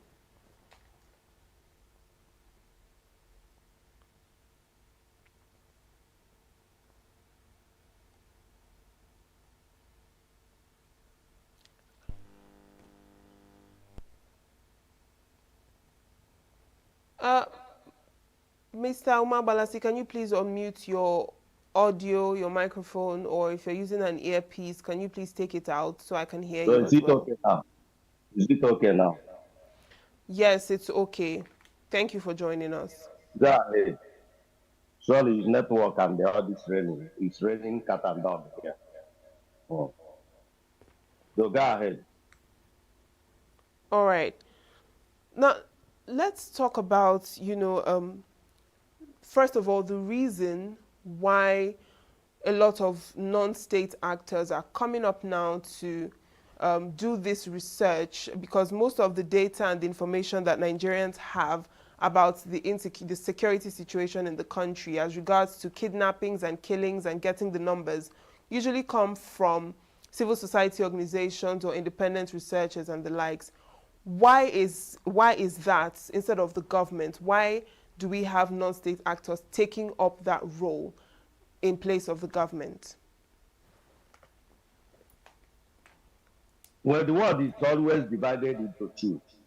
It's a natural thing, female and male, and so on and so forth. So it was naturally ordained from the time immemorial. That is how the world is structured. You have female and male, you have left finger and the right finger and all that and all that. So in matters of, with respect to the subject matter, the civil non-state actors are doing wonderfully well in trying to fill the vacuum, in trying to take risk their lives, liberties, and all that to go into unveiling or masking the situation report with regard to the subject matter you just mentioned. So in the case of Nigeria, it is not surprising. The civil society organizations or non-state actors have to come in because the state actors have no data. They don't have any good data management. They don't have credible statistics banks.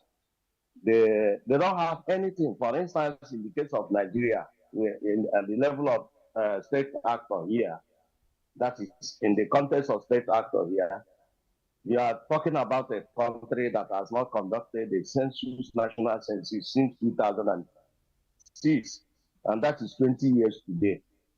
So with that kind of big gap in the system, what else do you need to do when the state actors are nowhere to be found in matters of credibility of data collection and management? The government has continuously relied on hearsay and so on and so forth, and the empty criticism of those that have labored to collect data in their own way, at their own risk. Well, the government that has all the resources allocated to it cannot even conduct an ordinary national census since 2006. Not to talk of having a kind of a credible crime data. Like when was the last time you read police report about what we call crime statistics for the Nigerian police force? So, I mean, people who are killed outside the law, people who are killed within the law, police, the Nigerian security agencies do not have even a single one of them. What they continuously do is to mangle the data. If, for instance, an incident where 20 people are killed, they will confirm We now have Nigerian security agencies that are created to confirm casualties and what have you. Not even to manage it, not even to stop it. So that is the situation we have here. And in this kind of situation, what do? We are even lucky that we have some non-state actors that have dedicated and taking the risk of collecting and computing and analyzing this data we are talking about.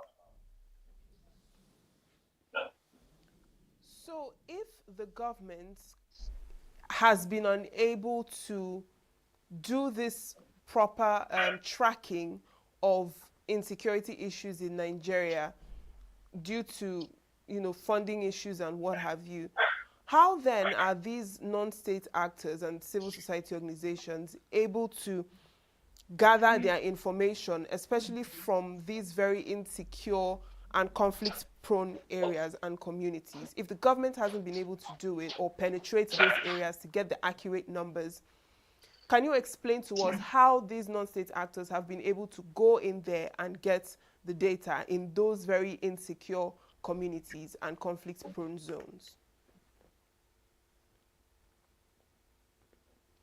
Well, the non-state actors that have been engaged in that should be commended. And they have expertise in data collection. And the non-state actors are not only restricted to civil society organizations. They are also part of them are the media industry, the electronic segment of the media, the print segment of the media, the web segment of the media. It's a collective effort. And within the confines of the media industry, you have different interest groups or expert groups. For instance, in the area of religious films or religious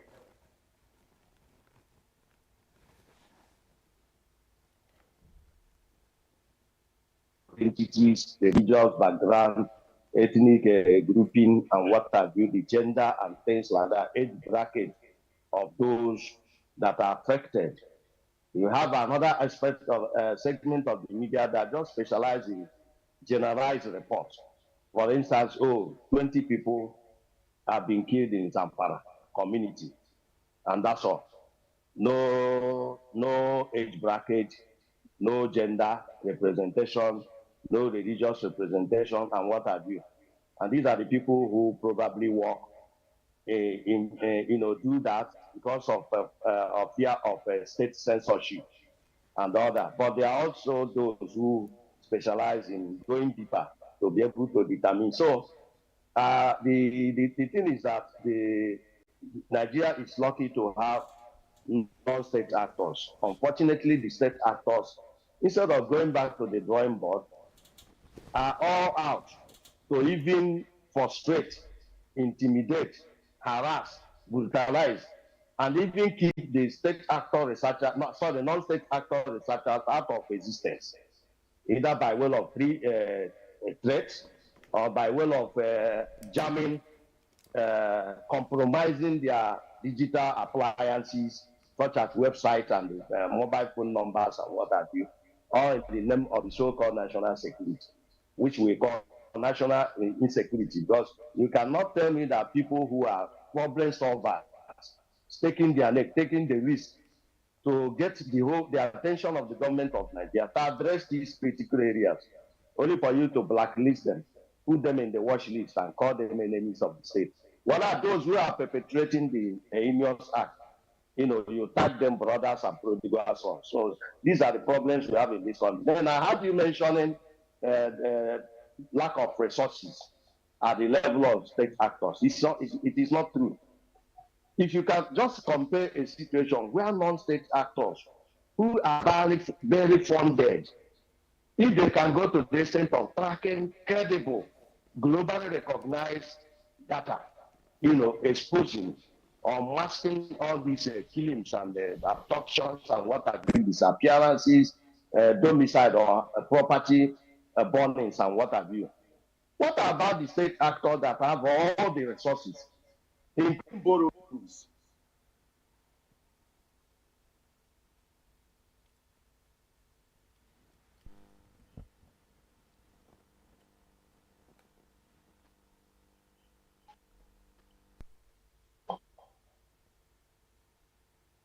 You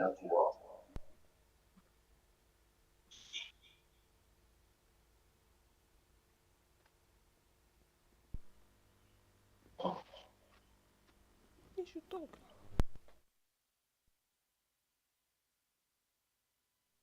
Me.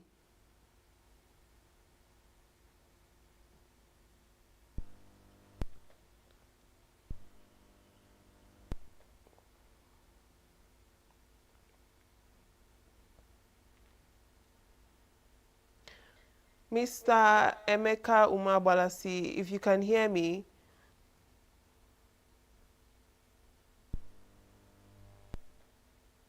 All right.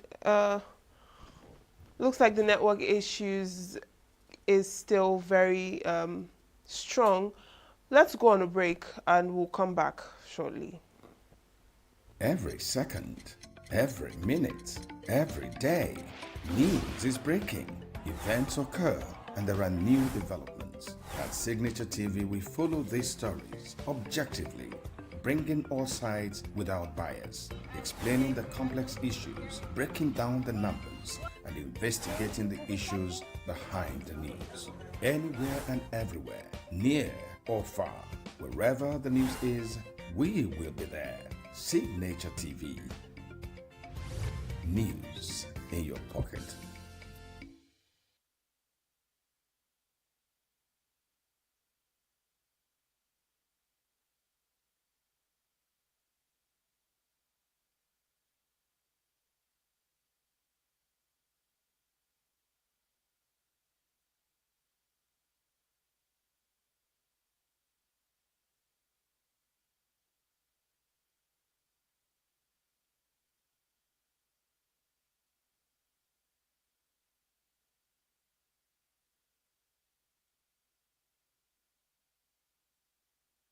Every second, every minute, every day, news is breaking.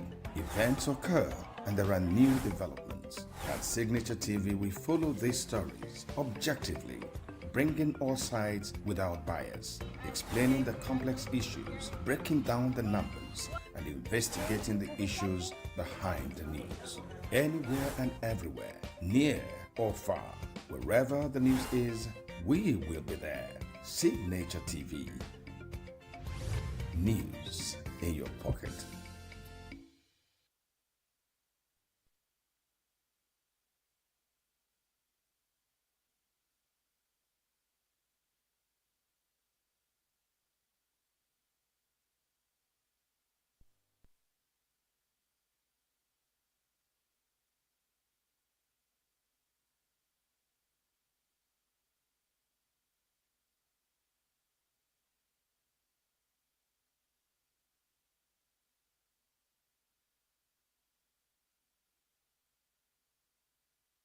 Commercial transport activities were disrupted across ENUGU City on Tuesday as bus drivers withdrew their services in protest over what they describe as the uneven enforcement of regulations governing the use of government-designated bus terminals in the capital city. The protest drivers are demanding that all commercial transport operators conducting business within ENUGU metropolis be compelled to operate from the approved terminals. They argue that while some operators have complied with the directive and relocated to the terminals, others continue to pick up passengers from roadside locations, creating unfair competition and reducing patronage for those operating within the parks. The drivers maintain that the action was aimed at drawing the attention of the authorities to what they describe as selective enforcement of transport regulations. Both the Obiago people, all of them should come inside the terminal, because most times the people that will carry from New Market to inside terminal, and there's some people that will be going to Obiago or New Heaven, they will not see the bus here or the keke here. They will now forced to trek down to the normal place that they used to do, which is not supposed to. So what we are saying is that we want everybody to come inside the terminal, so that even the keke that's going to artisan, so that anybody that we drop here, they can be able to see the keke or the bus that's going to their own destination. So it will not be hard for everybody or to other person that is living afar from the terminal. The thing one cause be say, now those people where they drive the bus, some they road for outside, some they road for inside terminal, and those where they road for outside, those where they road for inside terminal, they get passengers. Those where they road for outside, they get passengers. The thing come there like say some pass orders, lying custom. The protest left hundreds of passengers stranded at major bus terminals across the city, particularly travelers seeking to embark on interstate travels. Some of the passengers expressed frustration over the sudden disruption, lamenting the inconvenience brought about by the withdrawal of services. There's no vehicle, no bus. For how long have you been here? For 1 hour. What's the reason now? They said that some are loading outside, that come inside the bag. So five people decided to fight against them so that everybody must be in the bag before loading or before going to the bag. I don't actually know the main problem. Yeah. What are you going to do? Sir? What are you going to do? Nothing, I just wait for the problem to be solved now.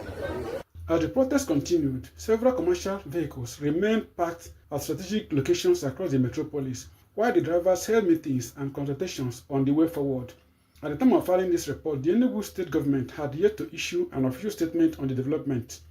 However, an official of the Abakwata terminal disclosed that the manager, government officials, and officials of the transport unions were engaged in discussions aimed at resolving the dispute and restoring normal transport services. Commuters and stakeholders are hopeful that the ongoing negotiations will yield a positive outcome and bring an end to the disruption affecting movement within and outside the state capital. From ENUGU, Law Ibenyanwa reporting.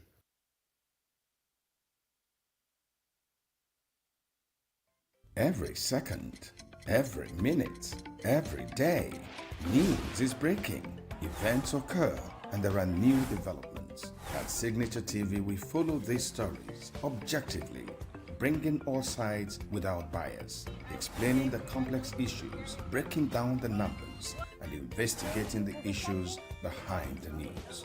Anywhere and everywhere, near or far, wherever the news is, we will be there. Signature TV.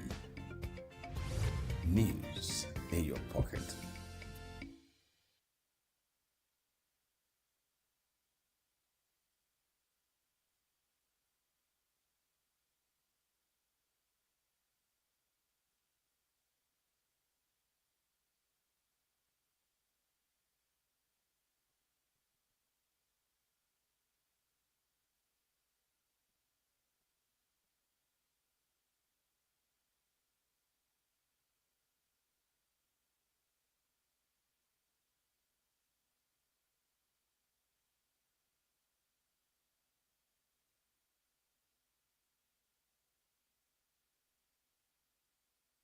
They are live at the ENUGU Eke Festival. They are celebrate their history. The annual Igwanshi Eke Festival once again transformed Eke community into a vibrant center of culture, tradition, and reunion. Rooted in history and celebrated by the 5 ancestral villages that make up the community, the festival remains one of the most treasured cultural gatherings of the Eke people. For many indigenous Eke people, it is more than a festival.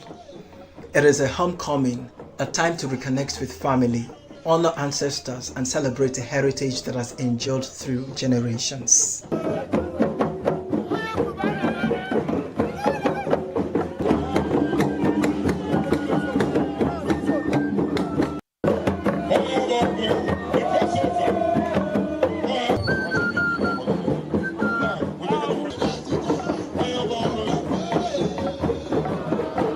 President General of Amankweke, Kelvin Iluafunsi, described the festival as the very identity of the people, noting that it commemorates the heroic victories and enduring legacy of their forefathers. We fought so many wars.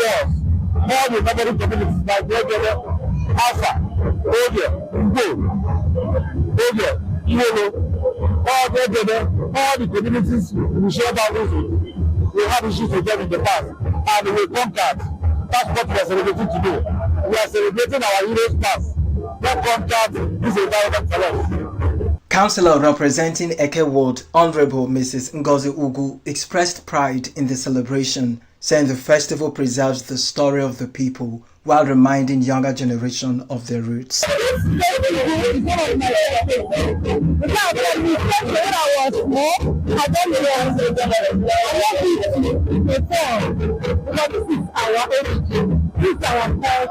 and we do it. Former Commissioner for Culture and Tourism in Enugu State, Joe Mamel, said the festival remains a living expression of the history, values, and collective memory of the Eke people. So we're here to participate with them, enjoy with them on this very wonderful festival. So I'm happy to be here, and I always try to be part of the festival anytime I am around. Community members also spoke of the significance of the festival, describing it as a symbol of unity, identity, and cultural continuity. Our grandfather came hunting and came here and killed a very huge python. So he saw that here is a stable land. Nobody lived here. So he decided to come here. So when they are beating the charm, our neighbors will be listening to the charm, forgetting that there is danger, and they will be dancing to the tune of the song. Whether you like it or not, even if it's not making sense, you will dance. They will now come behind to slaughter those of our enemy. And at the end of the day, we are able to use it to conquer all our enemies. Parents should allow their kids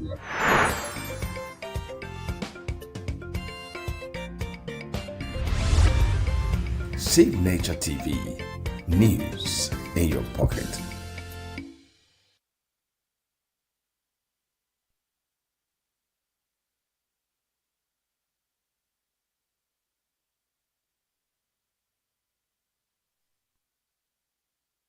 Back, we're still talking to Emeka Umabalasi, and we lost him for a moment there due to the network, but we're talking about the validity of non-state actors' research and data in tackling insecurity in Nigeria. Now, Mr. Umabalasi, if you can hear me, moving on to, the issue of, before we move on to the issue of credibility, when you were speaking earlier, before we lost you, you mentioned that there have been attempts or actions to frustrate the work of non-state actors, blacklisting them, tampering with their data systems and what have you. So why do you think that there have been such attempts to frustrate non-state actors? Why do you feel that they see non-state actors as a threat to government or whatever actions that they take? What are your thoughts on that?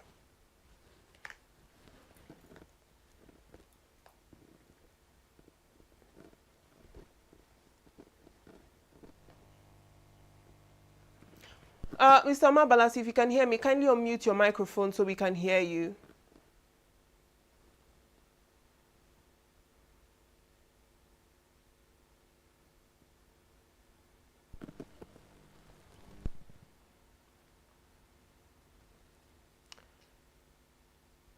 Mazi Umabalasi, please unmute your microphone so we can hear you clearly.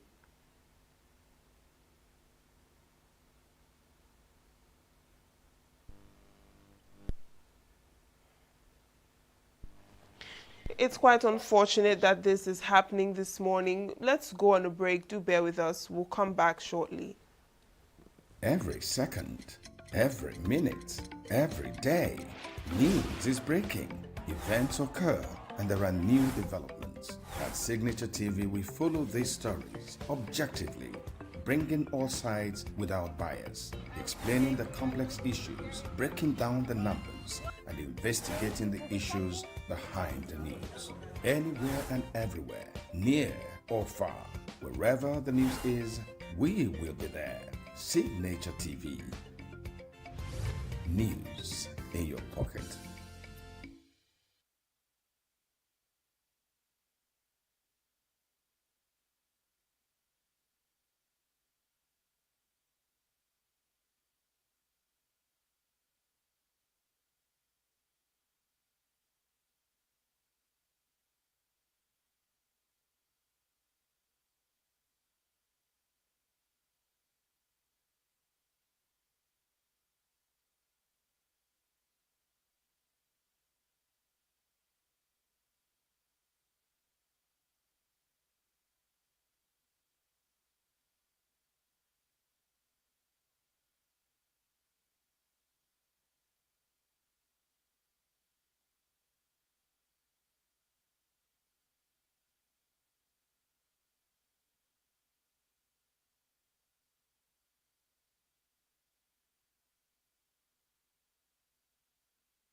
Every second, every minute, every day, news is breaking, events occur, and there are new developments. At Signature TV, we follow these stories objectively, bringing all sides without bias, explaining the complex issues, breaking down the numbers, and investigating the issues behind the news. Anywhere and everywhere, near or far, wherever the news is, we will be there. Signature TV. News in your pocket. Get plugged into the heartbeat of entertainment on The Hub, your ultimate show on eVibes.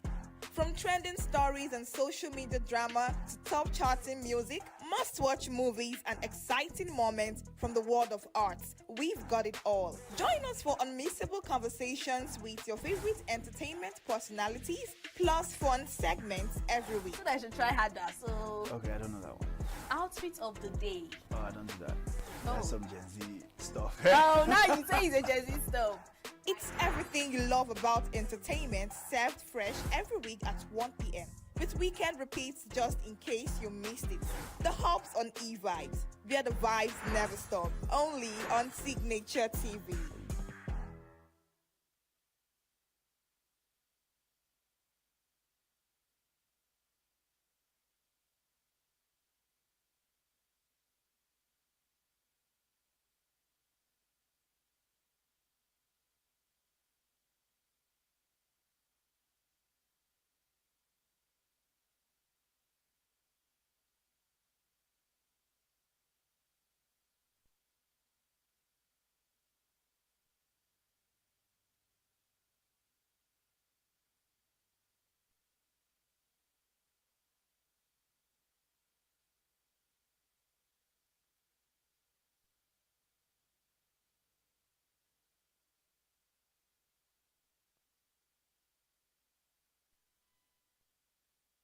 Welcome back. Unfortunately, we couldn't reconnect with Emeka Umar Balasi. But up next, let's bring to you an interview we had with Toyin Taiwo Ojo. She's a legal practitioner, and we discussed the effects of insecurity on children, women, and the vulnerable groups in Nigeria.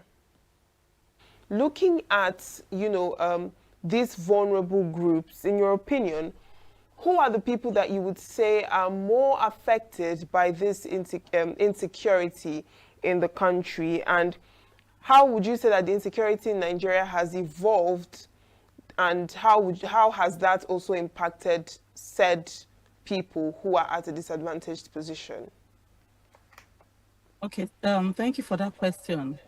Vulnerable persons actually indicate people who are social at a disadvantage in the society. We're talking about people, we are talking about women, children, elderly persons. We're talking about people living with disabilities. But in the context of today's Nigeria, I think we are all vulnerable. Because kidnapping and general insecurity is not constrained to any group alone. It is affecting each and every one of us. Now moving from it, I remember that this present insecurity started as far back as the early 2000s, and the government's inability to nip this evil in its bud has, brought us to where we are currently. And where we are currently is that most of us do not sleep with our two eyes closed. You are on the road, you can be kidnapped. In fact, it is as if it has become a normality in Nigeria. Insecurity is not more something that is incredulous, but it's something that has become part of our daily life. And this is impacting greatly on people. You can bear with me that before now, I will just use some states as an example, but it's affecting everything. Before now, you would agree with me that Borno State, was most hard hit of all the states when it comes to insecurity, was a peaceful state. Maduguri especially was a place that was like a melting pot of Nigeria. And not that only that, it was peaceful. Economic activities were thriving. But today, it's a ghost of his former self. Are we talking only about Maduguri? Go to the east. We know that present before you can work at any time in the east, in the eastern states. But today, what is happening? People can barely go to their villages for Christmas. When you are going, you have to go nondescript. You would have to go with security guards. Everywhere is affected, not even the West. Everywhere is affected by this insecurity, and the impact, I can tell you, is monumental. Now, just like you mentioned a couple of vulnerable groups, women, children, but also everyone is vulnerable. But looking at the recent incidents that have happened and kidnapping of school children at different points in the country, how would you say that this insecurity has changed, childhood experience for millions of Nigerian children? How would you say that this has also impacted and affected them, psychologically, emotionally, and what have you? Thank you also for that question. That question is very paramount. Recently we heard that over 40 children were kidnapped in Ogbomoso, a town that has always known relative peace in your state. And 2 or 3 days later, we saw children running around, running from school in pandemonium, in panic, because they had a rumor that kidnappers were in town. Just yesterday, there was a rumor in parts of the suburb of Lagos State, Magbon, the Ogun State basis, that kidnappers were in town, and people hurriedly left wherever they were to go to school. Children are not supposed to live in fear, because if you look at it, it's going to actually affect the intake of children into the educational system. Parents who are not assured that children will be safe in school will have a hard time, putting the children back to school. You will also bear in mind with me that Nigeria has one of the highest out of school children statistics. Now, with this current state of affairs, people will not want to put their children in school. Children who are in school may not concentrate because they are living in fear. Even the teachers will no longer be motivated, because if they come to see, our children spend 12 to 14 hours in school every day. Now, when they are not even safe, a school is supposed to be a safe place, and they are no longer safe there, then it's a ripple effect on the whole society. Parents are psychologically traumatized. Children do not enjoy to get to be children any longer, because childhood is a time of peace. It's supposed to be a time of wanton disregard for any kind of responsibility or fear. But with them living in constant fear, it's going to affect their academics. And I bet you, a nation that does not have readers would have itself to blame in the long run. And just beside that, we also see that women often also experience this issue of insecurity in their own different way, But looking at, the situation generally, why does it seem that women are often, or in your opinion, why would you say that women are often one of the most vulnerable victims during periods of insecurity? Okay, so women are actually seen as the weaker sex, but of course I'm a women rights activist. I do not totally believe in that, but physiologically we are weaker than the male gender. And you would also know that women over the years, across countries, across continents, have always been targets of insecurity of men when it comes to insecurity. And because it is so easy to overpower us physically, we are more vulnerable. And then do not forget that gender-based violence, even in the times of peace, is is a thing. Now imagine when it is in time of conflict, you will see that there's always an increment of rape and other forms of gender violence. There is also the incidence of, women getting pregnant outside getting pregnant indiscriminately because they're being abused. Then there's a lack of access to maternal health. When there's insecurity, women do not have access to the hospital, to the clinics, and that also increases the risk of maternal deaths.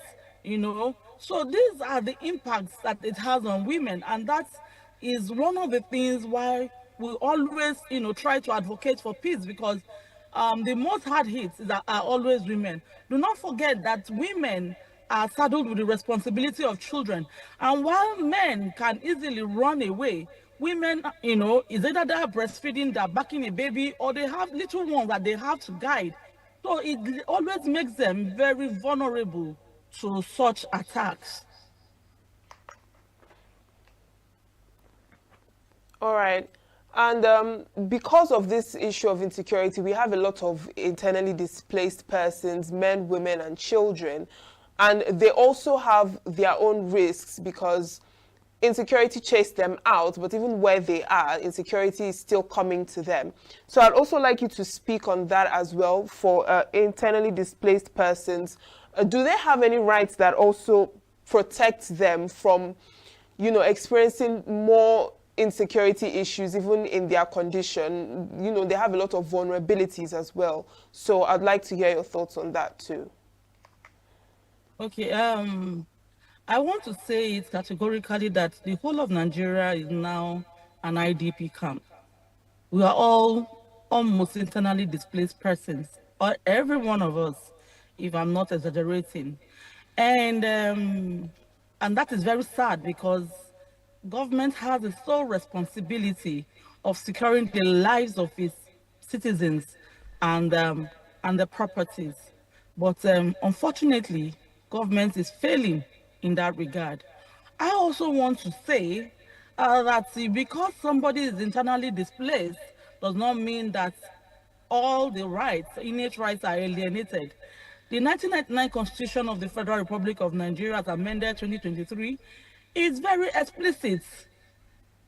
So long as you're a citizen of Nigeria, the Constitution guarantees your rights.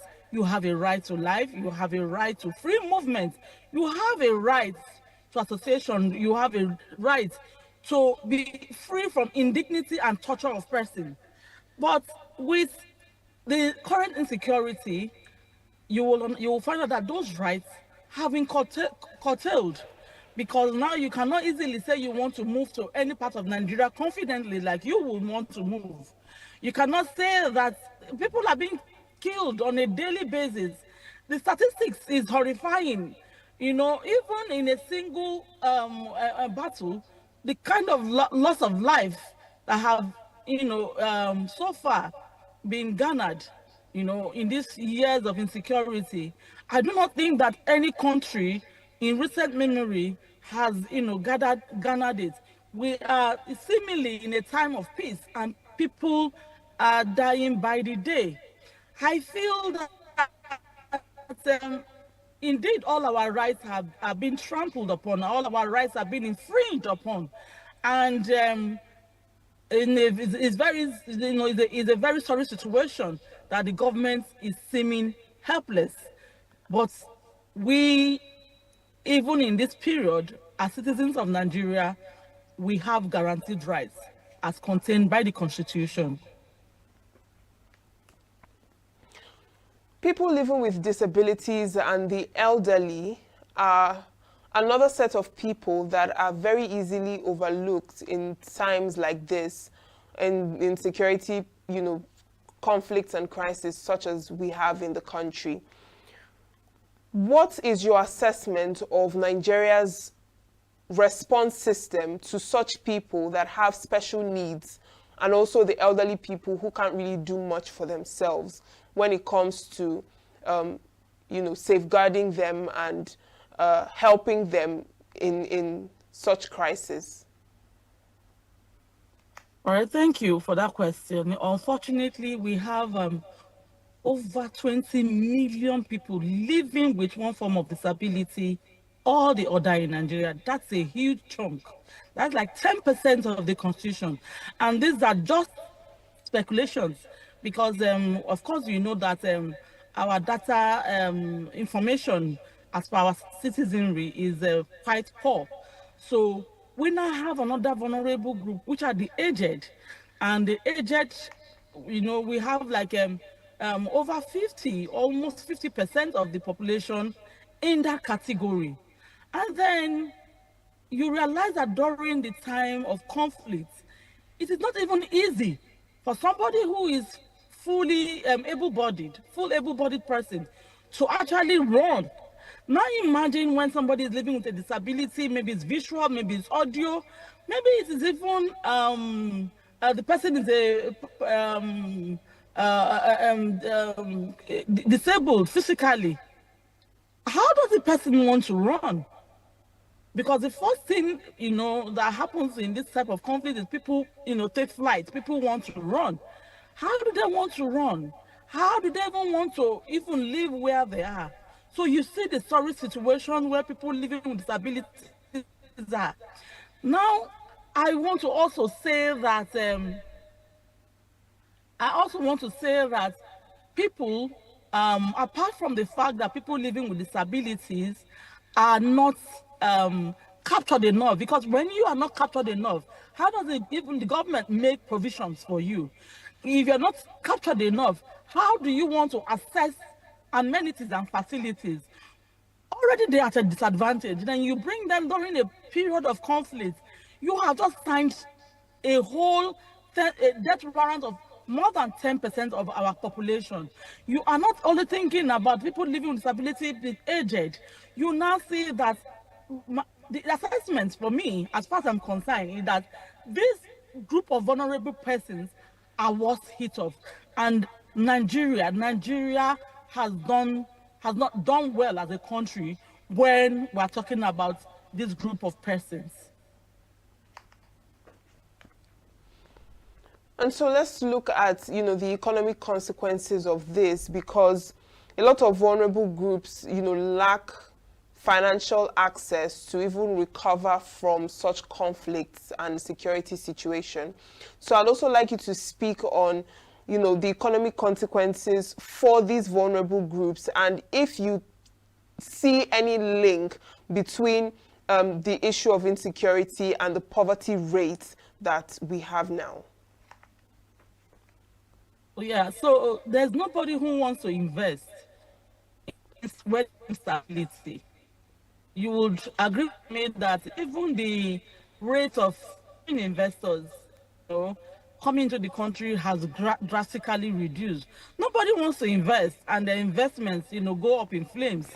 People invest because they want to get profits. People invest because they want to see the investments yielding, you know, expected returns. But where there is no stability, and that is why stability and security cannot ever be overrated or overemphasized when it comes to the growth or to the GDP of a country. You come to Lagos State now, you see a lot of young men, you know, from northern extractions, all riding bike. These are people who, when you have a one-on-one interface with them, they tell you they were all farmers doing well in their respective states. But because of insecurity, they had to run down here. Now, running down here, they are not living very good lives. Some of them live on the street, they live in shacks, which exposes them to drugs, exposes them to, you know, criminality. Now, the women are also left, you know, without some form of anchor, because most of the men who have the physical strength, you know, to till the farms, to do the heavy manual work, are nowhere to be found. And you begin to see women, you know, picking up roles that ordinarily or that is not, assigned to them. They become a father, they become a mother to their children. Because in times of war, you find out that in times of conflict, you find out that where there is no peace, people can't go to the market. We have had several incidences where people went to the market and bombs went off, so they cannot even buy and sell. And when you cannot buy and sell, how do you want to increase the economy, even of your immediate community, not to talk of the nation? So insecurities impact on economic activities, and the economy cannot be overemphasized. The government, if it is really very genuine and sincere about economic growth, has to find a way to put a stop to this insecurity.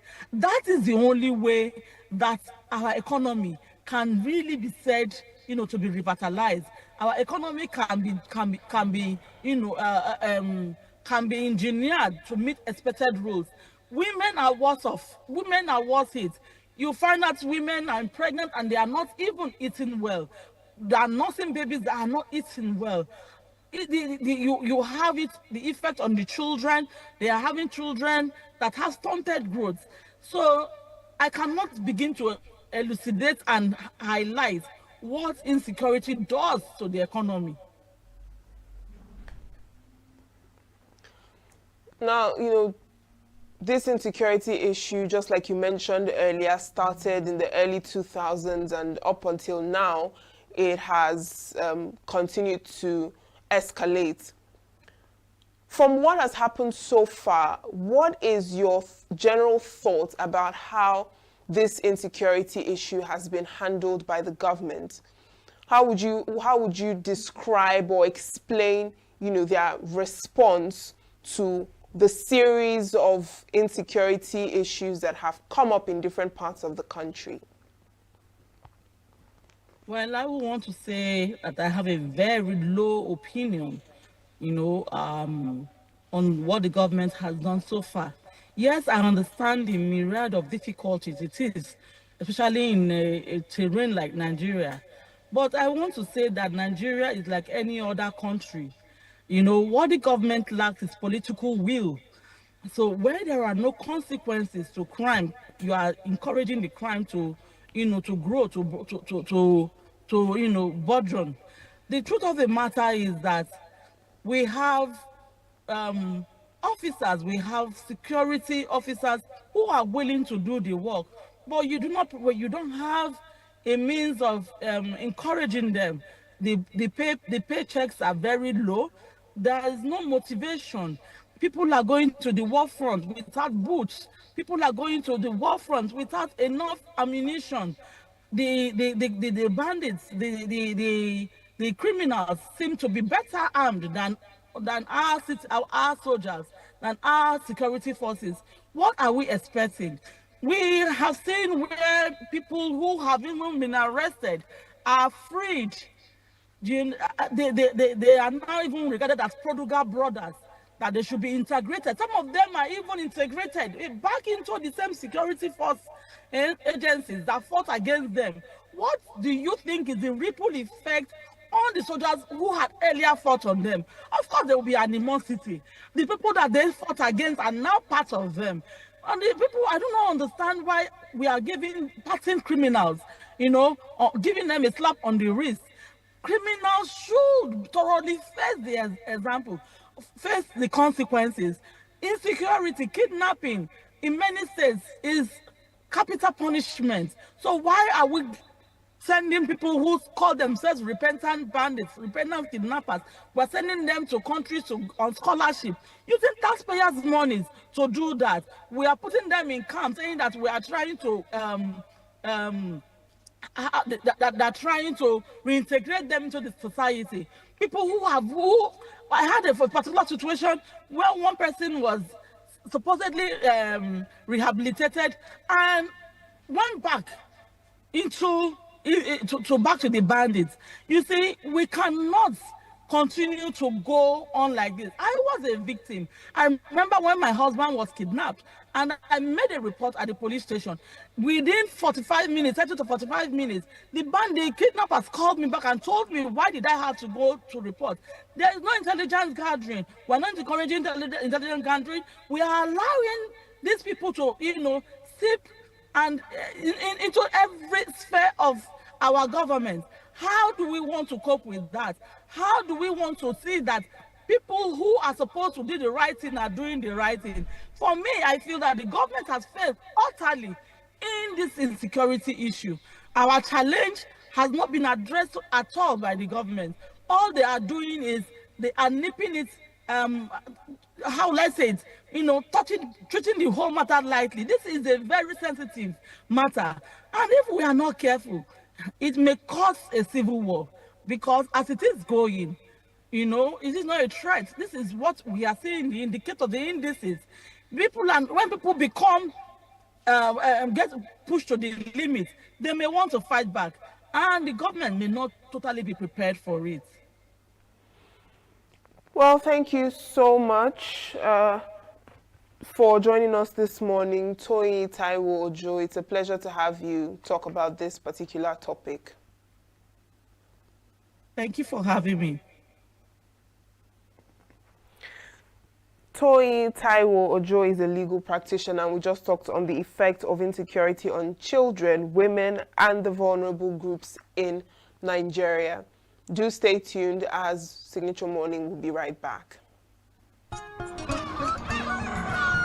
New every morning on Signature TV, we open the day for you with needed energy, information, and required vibes to shape your day. From sizzling snippets of stories in various areas of life to intriguing conversations with net worth guests. When you have people who have no track record becoming your leaders, you have a problem. There's no outstanding gratuity when Obi took over from me. I left, in all the accounts of Anambra State, 13.8 billion for him. Your day cannot be complete without Signature Morning on weekdays and Signature New Day on weekends. There is no better way to start your day except Signature Morning and Signature New Day every day on Signature TV. Get plugged into the heartbeat of entertainment on The Hub, your ultimate show on e-vibes.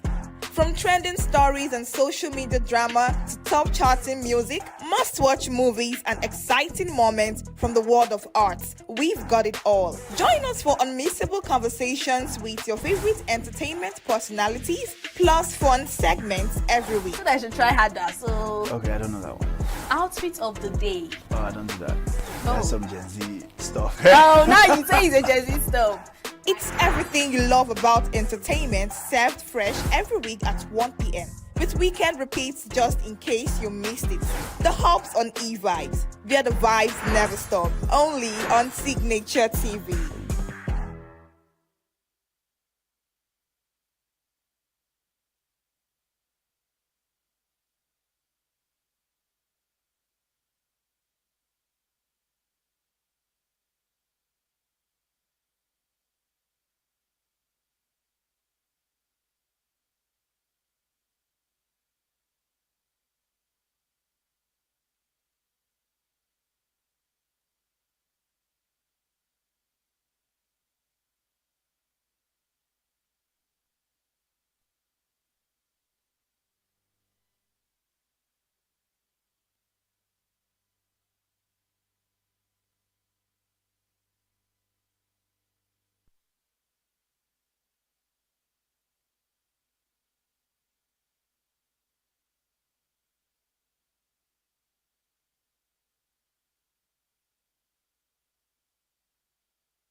Coming up next is another discussion asking the question, is Nigeria's economy on the brink of collapse? Do take a look.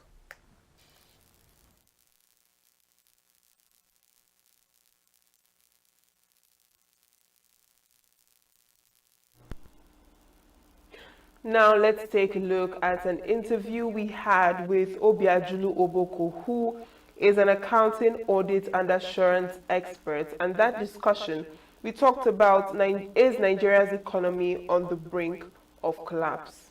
Enjoy. You're welcome to Signature Morning. Thank you for joining us.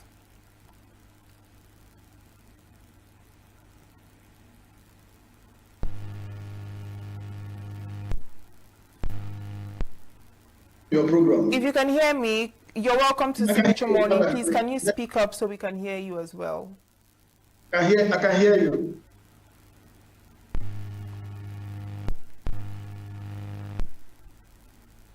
I can hear you. Can you hear me, Mr. Obiajulu? The power is very much absent. We have the population, but we don't have the purchasing power. So it's like a very dormant market that has not been explored. That's just the major challenge the economy is facing.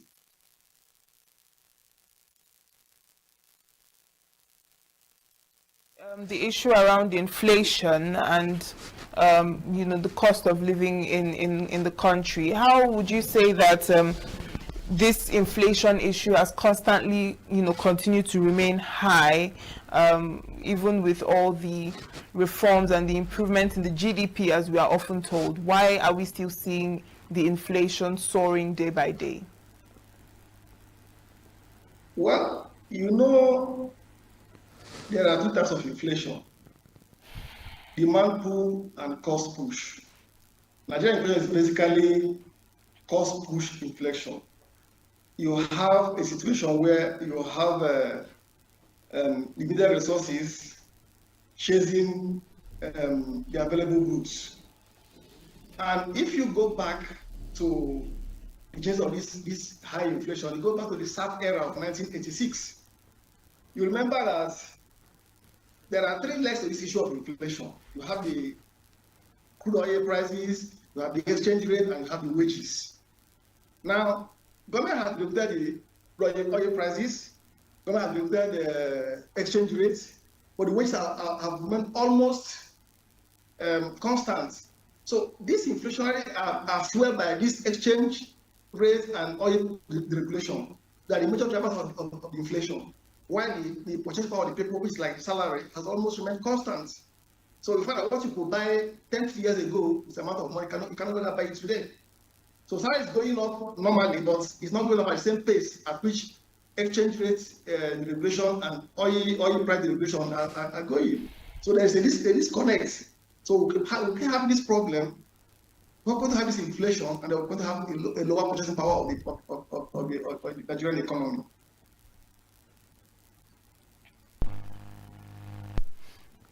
All right. Now let's also look at the issue of public spending and where the money goes to, because we see a lot of very high budgets being passed for certain things, but we do not see the effect or the impact on the things being budgeted for, infrastructure and what have you.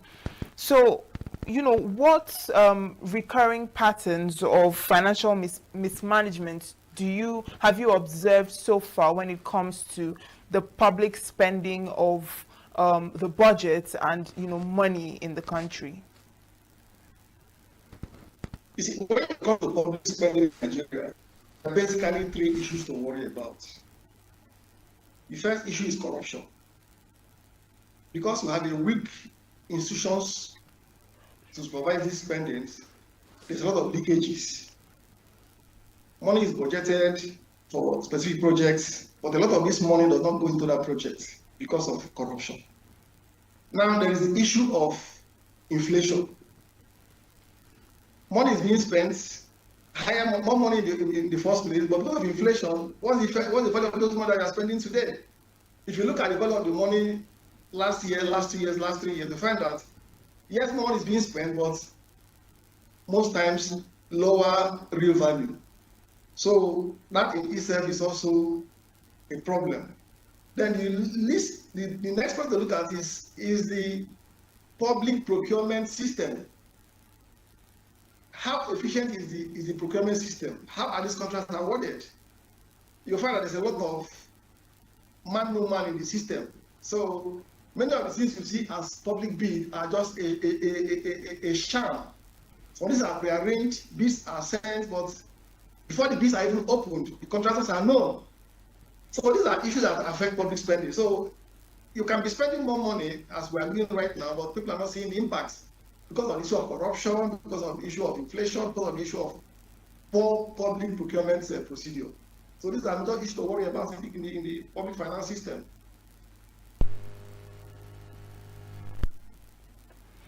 All right, Mr. Oboko. Now, while we're talking about, public spending and where the money goes to, let's also talk about debt and Nigeria's debt profile.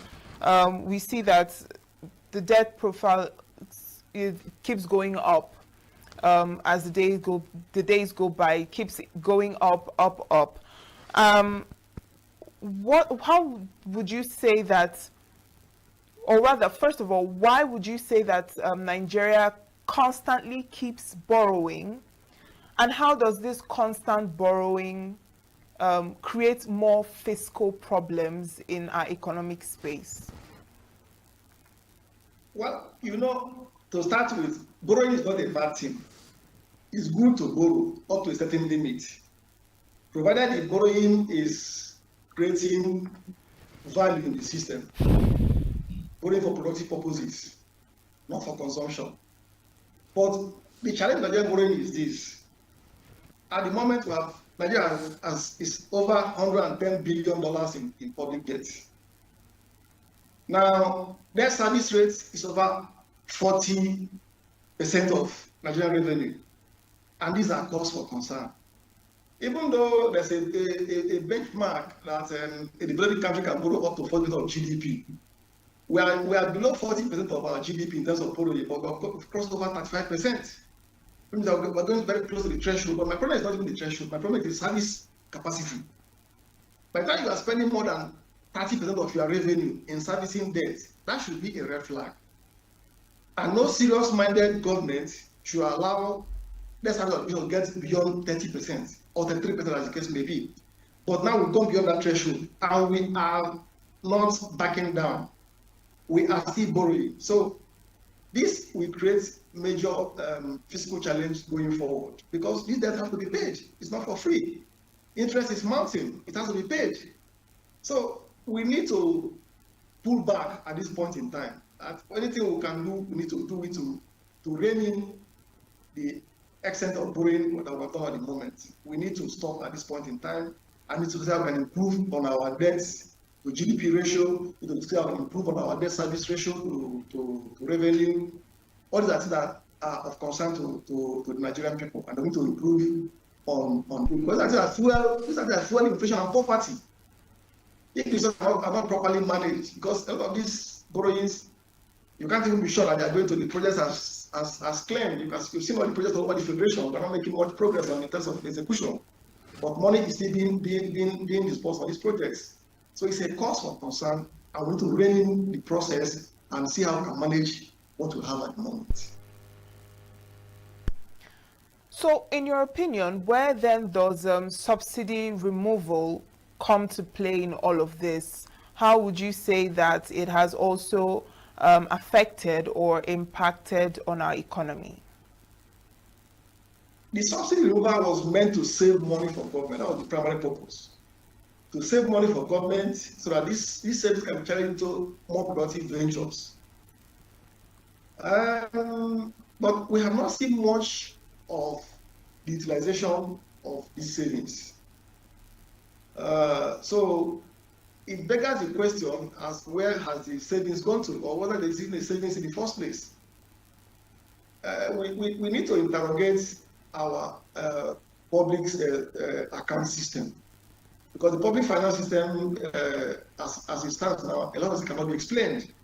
So because theoretically, we are supposed to be saving money by giving subsidy, in theory. But in practice, we have not seen much of that. So it also goes back to the issue of accountability and how transparent is the public accounting system. How much money have we been able to save, if any, and how has it been deployed? And why has borrowing continued to increase even in the face of lot of subsidy? So it's a big concern to the average Nigerian. Government has not been able to give a proper explanation, and I can't sit down here and tell you that this was what was saved, this is what was useful. We don't have any clear explanation from government on what has been saved and how it has been utilized and what role the debt is playing. Because if there was savings and there was money set aside, the level of borrowing would have been reduced definitely. But we're not seeing any let up in the area of borrowing. We're still borrowing heavily, and that shows that there's a problem really in the public finance system.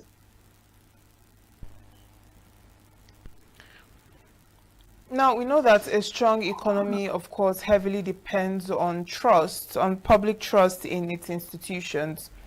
How healthy would you say is Nigeria's, culture of compliance, audit compliance, and financial accountability to the people in order to gain that trust?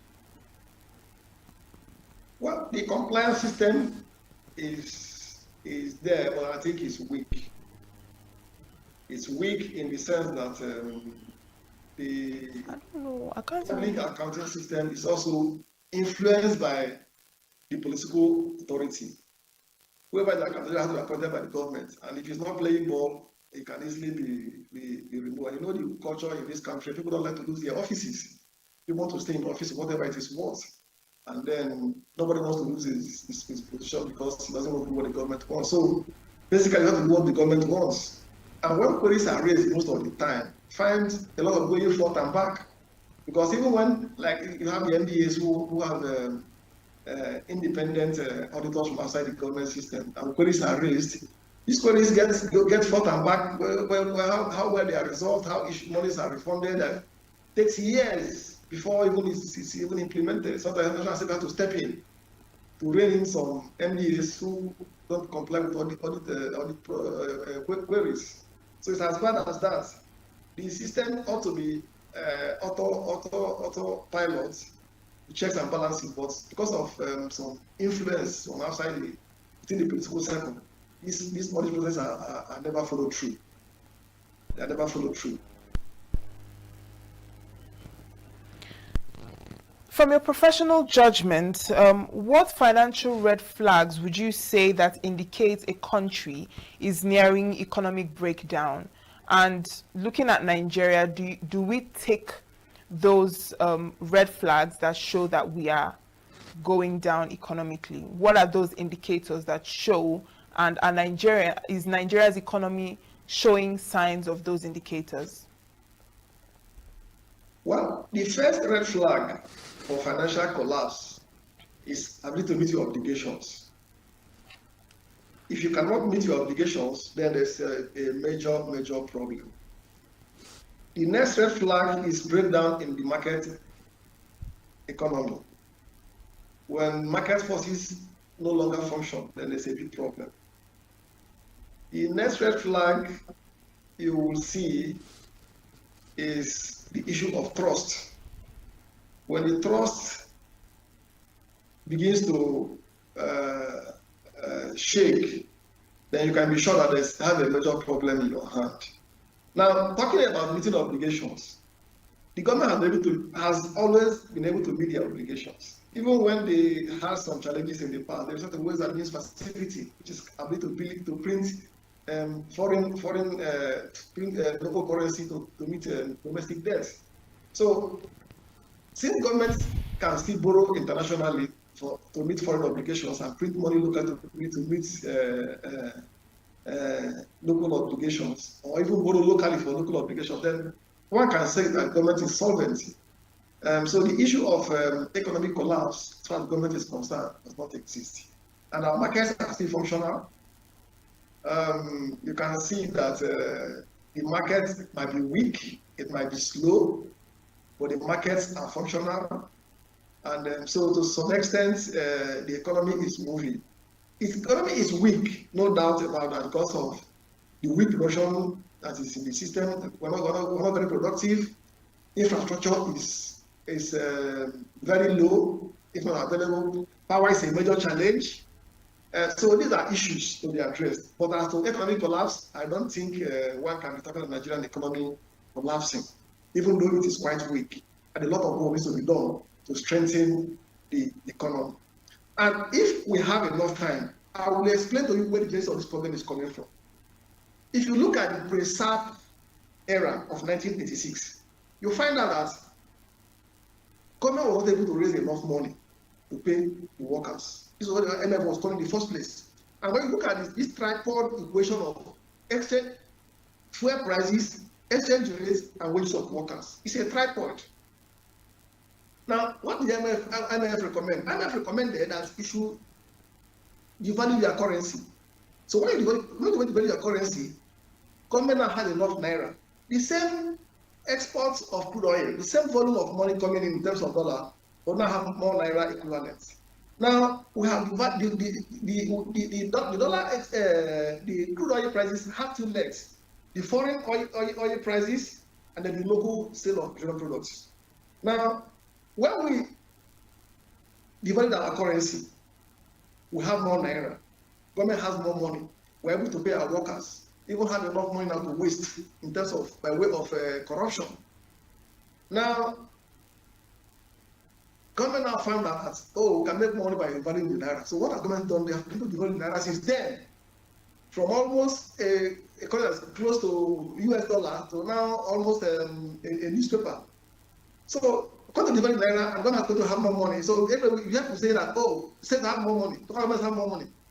How much money is going to the workers in terms of salary? It has remained almost what it was many years ago. You do small adjustments, you find that today the average Nigerian worker can only buy one jerrycan of 50,000 fuel, which is almost like 7,000 naira. Or probably you will buy a bag of rice with the almost salary. So the real income has going to go down. So the real problem in Nigerian economy is partially.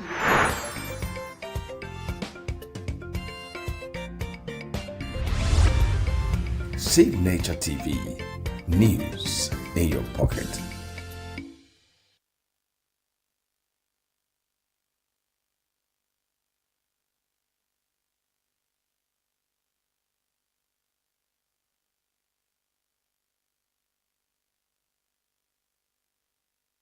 On the program this morning, I am Uchenna Chimdi Olwoha, signing off to our Abuja studios for the continuation of Signature Morning.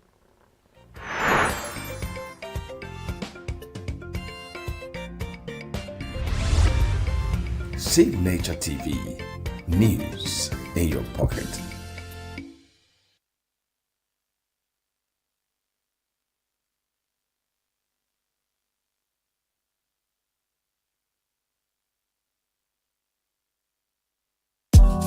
Tired of the snow? Tired of the bad TV signals? Nigeria has gone digital. Introducing Free TV, the national platform for every Nigerian. Get 100 plus channels immediately. Sports, news, and entertainment in your native language with clear picture quality. Whether you're in the city or the village, our satellite signal reaches every corner of 36 states from day one. No monthly subscription, just a compatible decoder and you are set. It's a national asset built for you. Take the show on the road, download the Free TV app and stream your favorite channels anywhere. Starting this May, scan to download the app or call 0700 388 7277. Free TV, digital TV for free. Brought to you by NBC. Every second, every minute, every day, news is breaking, events occur, and there are new developments. At Signature TV, we follow these stories objectively, bringing all sides without bias, explaining the complex issues, breaking down the numbers, and investigating the issues behind the news. Anywhere and everywhere, near or far, wherever the news is, we will be there. Signature TV. News in your pocket. We are local. The international community is observing Main market is in chaos. People we institution. Some people took exception to that. I did not withdraw that statement because I tried to use facts and situations to back that comment. But that's not the issue we're discussing this morning. The Nigeria police, as the front leader in Nigeria's internal security, are these empty words, or are we making them realistic, functional? Are we providing for the police to deliver on that as the front leader in internal security? Are we training them? By the way, are they in fact enough in number to execute and deliver on that mandate?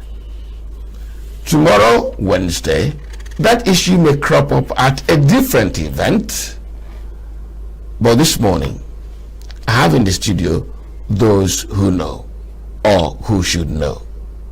Let me start from my left. I have Folari Aluko. Folari Aluko is the past chairman of NBA, Nigerian Bar Association, Abuja. They call them Unity Bar. Folari, you're welcome to the program. Thank you very much, sir. Please, how united are you people in that bar? By the way, what do you serve in that bar? Champagne? Or only water? We serve the rule of law, and as its name is called, the sobriquet, the Unity Bar. To some degree, we try to achieve unity. Unity is not a destination; it is a process. You know, and sometimes there's this saying: we agree to disagree, we meet to part, and we part to meet. So that yes. We meet today, we won't disagree. Hopefully, by thank you very much. And on my right is Idris Power. Idris Power is a gentleman who is focused on police affairs. He is a police affairs, not just analyst, but also an enthusiast. Power, you're welcome to the program. It's a pleasure to be here. How do you feel being associated with the police, with the Nigeria police? Well, police is a good profession. However, we have a lot of challenges facing the Nigerian police. And we'll look at all those challenges this morning. So we're looking at the Nigerian police as the front leader in internal security. And let me just create a foreground. In this country, let me go to before 1966, January 15. If you entered a train from Port Harcourt, I was in eastern Nigeria, from Port Harcourt going to Kaduna. Along the line, you could see a policeman. No guns, no firearms, a baton. He enters, scrutinizes, not necessarily the railway police, but majorly the railway police. And if they saw somebody who had a kind of haircut and they suspected the person was a soldier, they would approach him and confirm that he's a soldier. If he is, they ask for his pass. If he had no pass, the next station, they'll arrest him, bring him down, and hand him to the appropriate military authorities. And that soldier did not raise a whimper, because he knew that that police officer was acting within the law. Again, around 1962, 61, 62, when there was the tea riot, and the Tafawa Balewa administration deployed the military, Nigerians were up in arms, protesting. How dare you deploy soldiers for what was essentially a civil disorder? And they took the Tafawa Balewa government to the cleaners. And then there used to be or there still is, what then we called royal police, but it's now the police mobile unit. If civil disorder went beyond conventional policing, it was another arm of the police trained to operate within civil population that was drafted in. But after the 1966 coup, something happened. It appeared that there was a policy, a movement to underdevelop the Nigeria Police Force. Bringing us to this conversation this morning, are we just calling the Nigeria Police the front leader in name? As an institution, do they even realize now, having been so underdeveloped for so many years? Are we equipping them enough?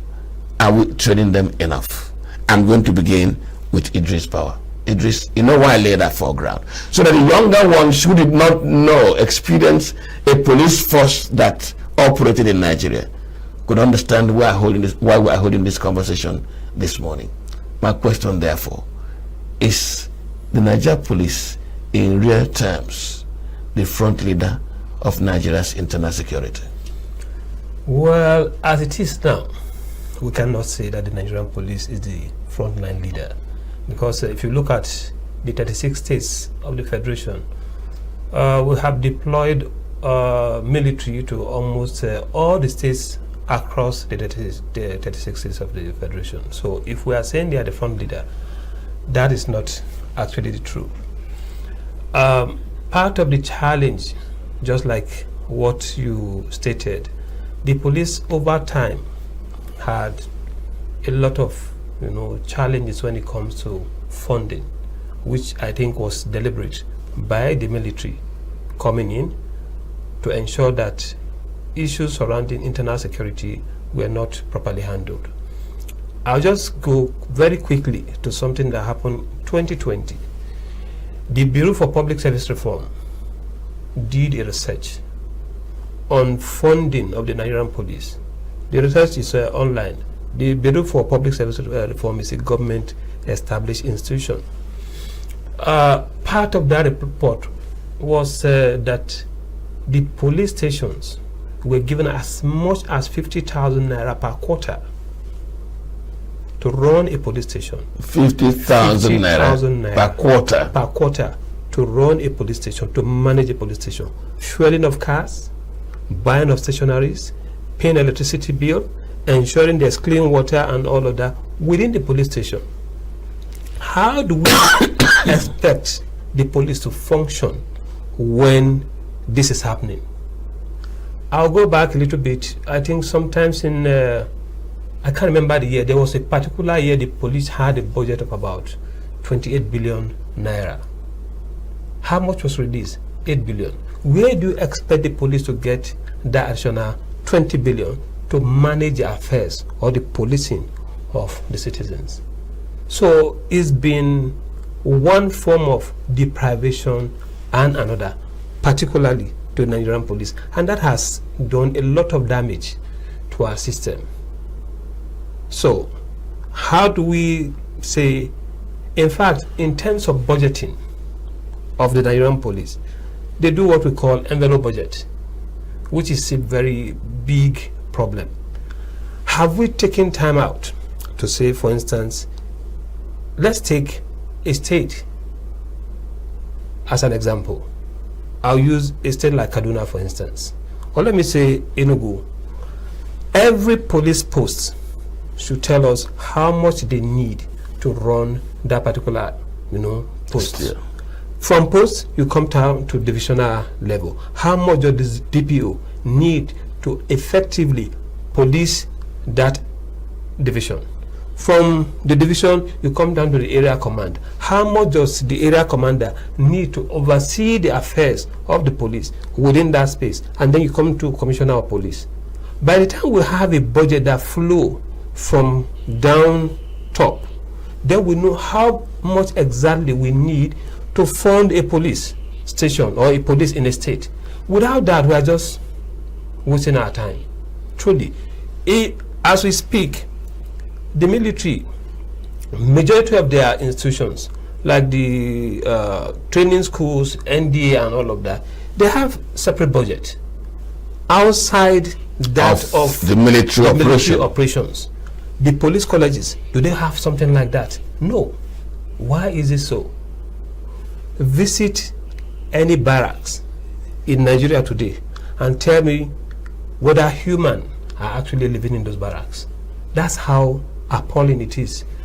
For the way and manner the police even manages, it beats me. Because you can't build something on nothing and then expect it to stay. That's one palace we know as lawyers. So I think we need to do more for the Nigerian police. I don't want to, let me start investigation, for instance. This part of, my colleague is here, is a lawyer. This is a part where you arrest before you investigate. And these are some practices that we shouldn't even allow at this 21st century. Once a matter is reported, police should be given the right equipment to do their investigation. And the resources. Arrest and then prosecute. But it's a different ballgame altogether. So there are a lot of challenges facing the Nigerian police. I will come to some of them because many people experience them on daily basis and complain. Let me go to Fulani. Fulani, he's raised something that rankles. We in the media, we say, look, the police are irresponsible.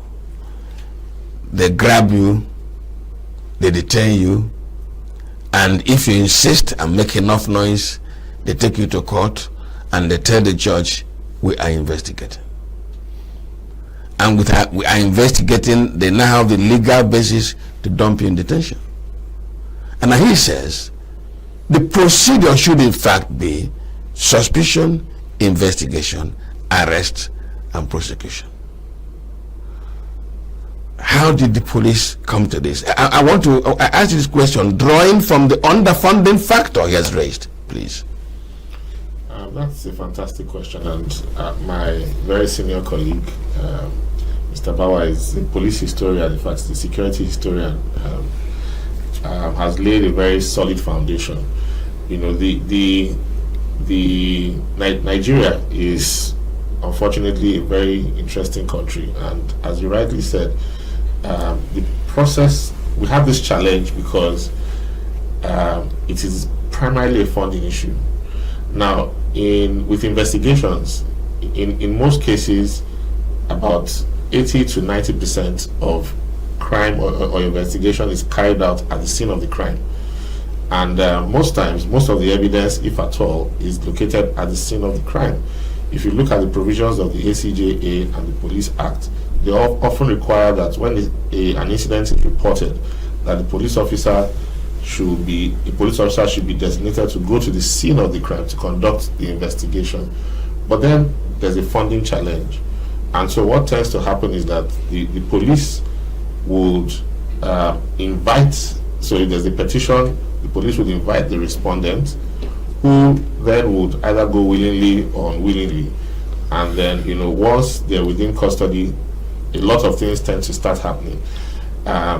And so it triggers a series of events that should ordinarily not be so. So the first thing the police would do is, okay, now this person is invited, they want to ensure that the person comes when requested for, and so the person is arrested and then put on quote unquote administrative bail. And so it leads to a series of human rights infractions. I say that a lot of the time. In fact, Nigeria is maybe one of the few countries where you're invited by the police, you pay your way to attend to that interview, you pay your boarding, if you're flying or if you're going by road, you pay for accommodation. So a case happens in Lagos, you're invited to Abuja, you pay to be arrested and detained, and then, because that's essentially what happens, and then after being arrested and detained, you may have to now bear the cost of the investigation by also paying, you know, in so many ways. So I think everything comes down to a funding gap primarily. There's also a training component to that conversation, because what then happens is that what we find is that the police then are forced to rely primarily on statements, because it is statements that you extract from people in the course of this investigation that then makes it to court. And of course, once there's a problem with that statement, of course, the whole case is likely to crumble.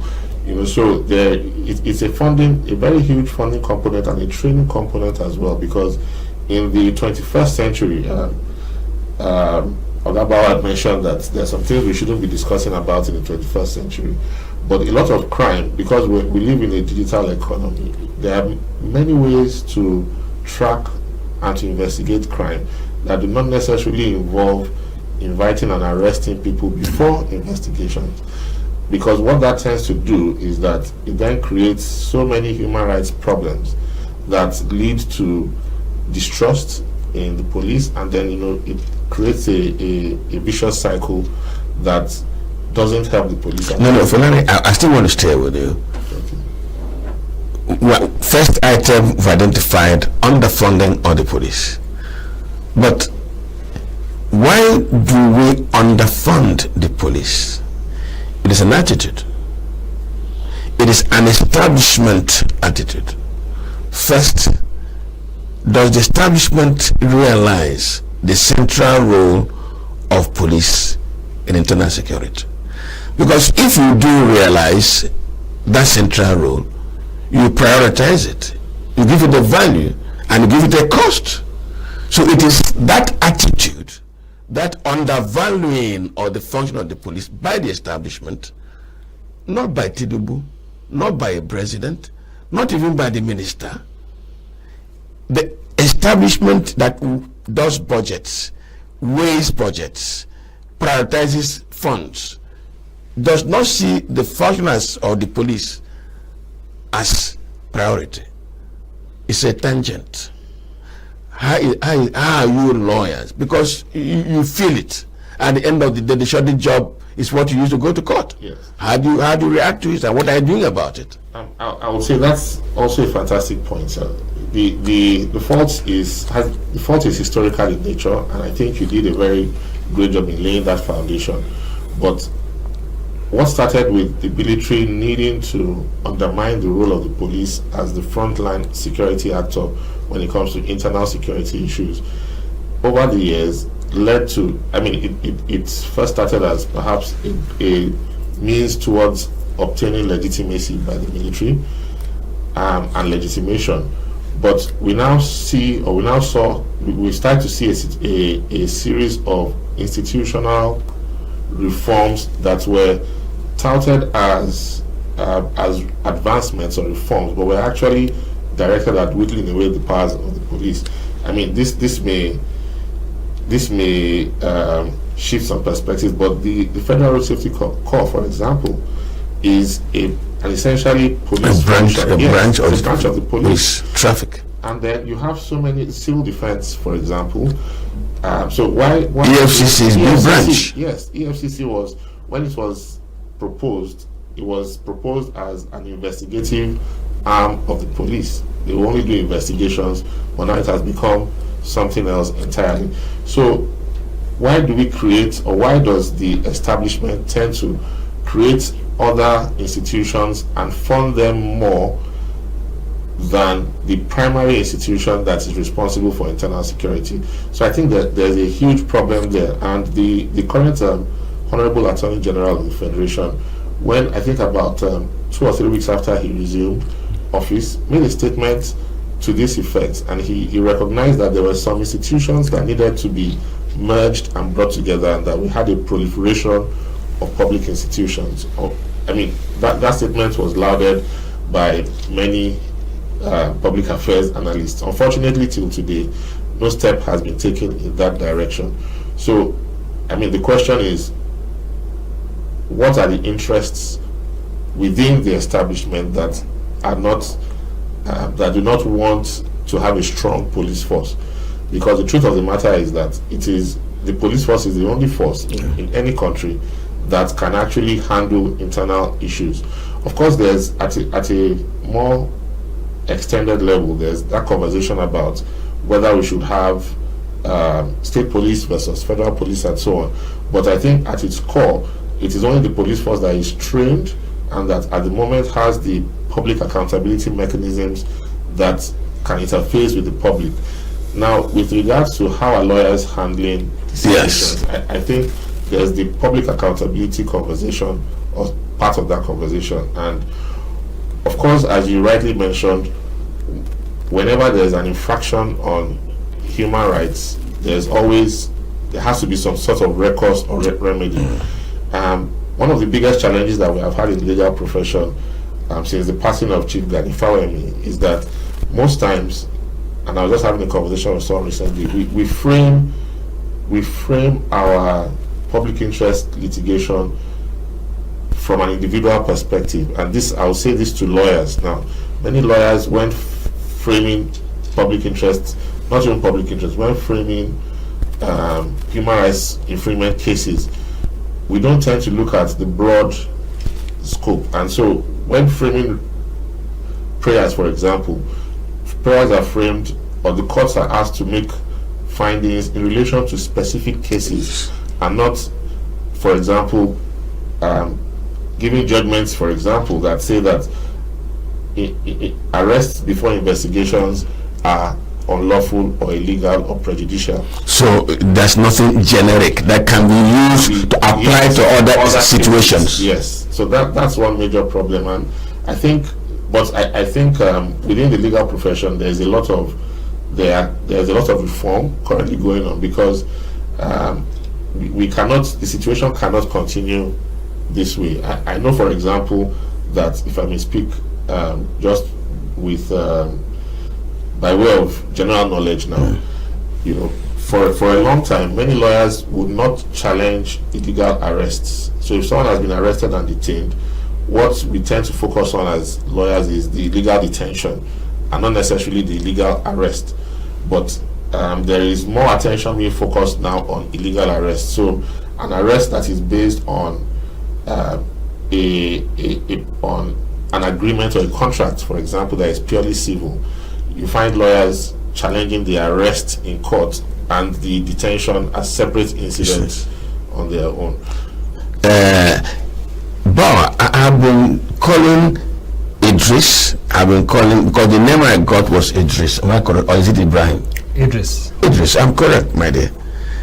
But I want to come to you because the issue I raised with him was establishment attitude, which was the cause of the other things we discussed now. If we agree that the establishment attitude is wrong, if we agree that the establishment attitude does not place considerable premium on the police force and therefore underfunds it and under-prioritizes it, what do we do to begin to point to this failing and the danger of it? First and foremost, I think the government has to be deliberate. Deliberate in the sense that we have to take the bull by the horn. I say it anytime, any day. If you want to secure Nigeria as it is today, fund and train the police officers, men and women, train them, and recruitment also. Again, there are a lot of things. When it comes to issue of recruitment, let me digress a little bit. Yes, please. How is the recruitment done? Who has the power to recruit and all of that? It has been even a challenge among the actors, the Police Service Commission and the police itself. And this is something that is very clear. Who has the mandate? It's the Police Service Commission. Again, that's a story for another day, because even the Supreme Court has made a pronouncement on that. I talked about budgeting system earlier. We should understand that policing requires funding. There are some basic issues that we try to do over time. My colleague was speaking about investigation. I give you an example again. While working with international organization, we discovered that cases were lost and won based on lack of adequate or proper investigation by the police. Why was this so? Because they didn't have the requisite knowledge or even the equipment to carry out such investigation. What did we do? In FCT and in Lagos, we identified some crimes that we feel the police need some support. Once a case is reported to the police, we made, we call it SOP, that allows either the police within itself to get a lawyer or contact Ministry of Justice in FCT or in Lagos to be part of that team that will investigate the matter. And what does that do?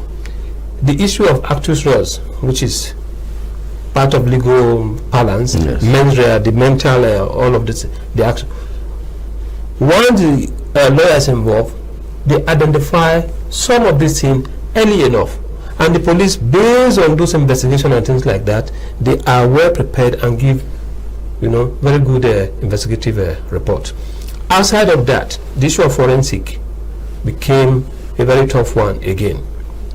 We discovered that a lot of investigation being done by police were just manually done. Sometimes victims are coerced into giving false statement and all of that.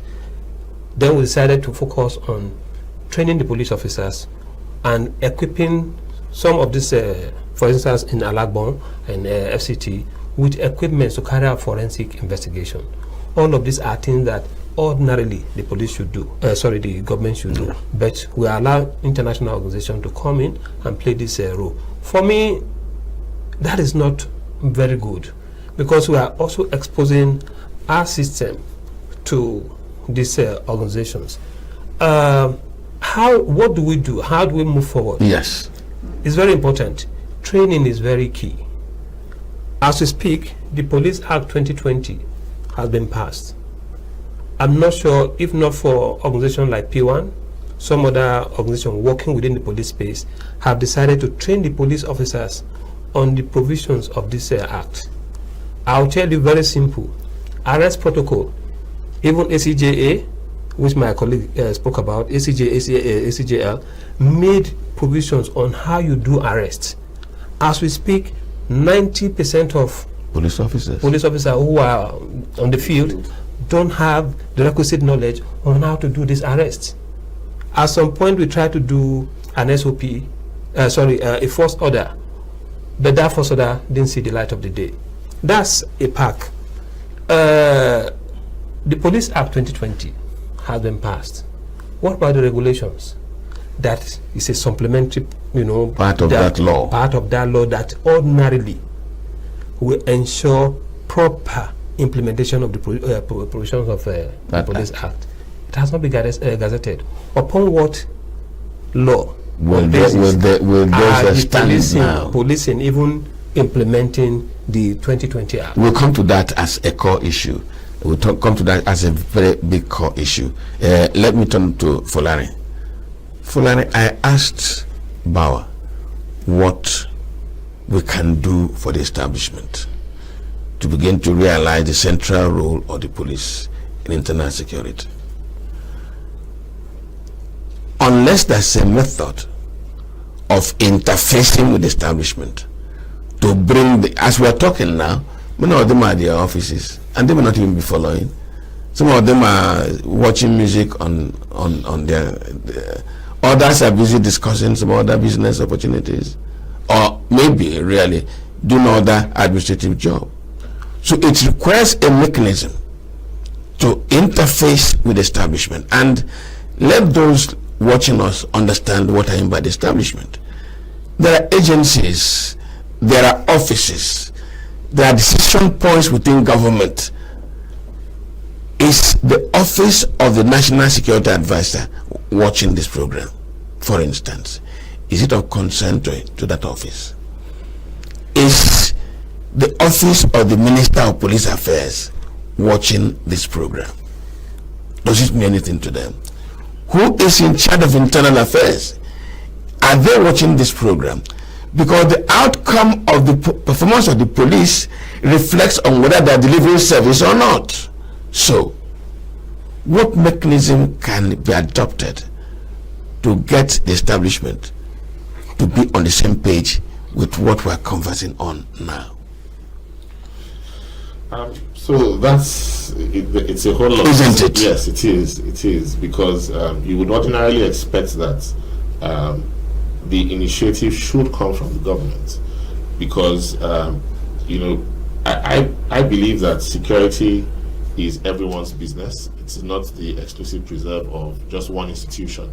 But if you look at Section 14 of the Constitution, you find, and several other provisions across the Constitution, Nigerian Constitution, you see that the government has a pivotal role and a primary role to ensure the security of the lives and property of Nigerians.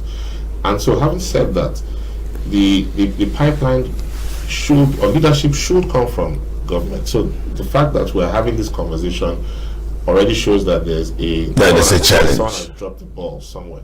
But at the same time, also, we the people also have a responsibility, and that responsibility comes from the point of view of also having conversations like this and public accountability. And that is why it's important to engage with these stakeholders. Now, the national security infrastructure is one part of that establishment. We also have of course, the civil service as well, and then the legislature, because the legislature plays a very huge role in ensuring that, for example, if there are any laws that affect or impact on the police, that those laws, before they are passed, should be reviewed and vetted properly.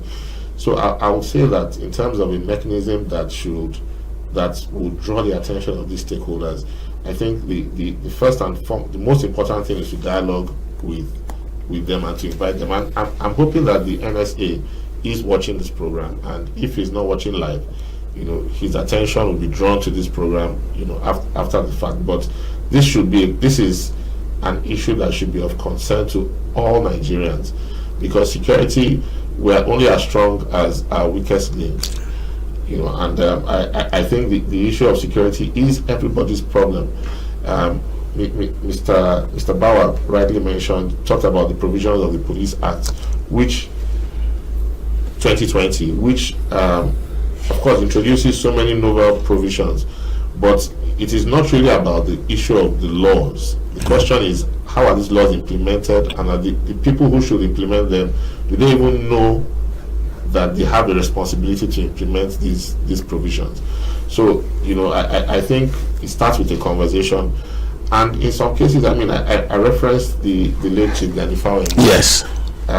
There is to some degree, room for public interests or strategic impact litigation as well, and I think that is something that should be taken up. Organizations like P1 have also taken an interesting step towards providing some sort of support towards, so for example, the right of access of people who are arrested before pre-trial detainees, the right of access to legal counsel, for example, which has been provided for under the Police Force Order 20, so that's a provision that it's a police force order, but you find civil society working to give life to that provision. So you find lawyers in different police stations in some parts of the country, but there is need to expand these efforts and to also expand the dialogue as well.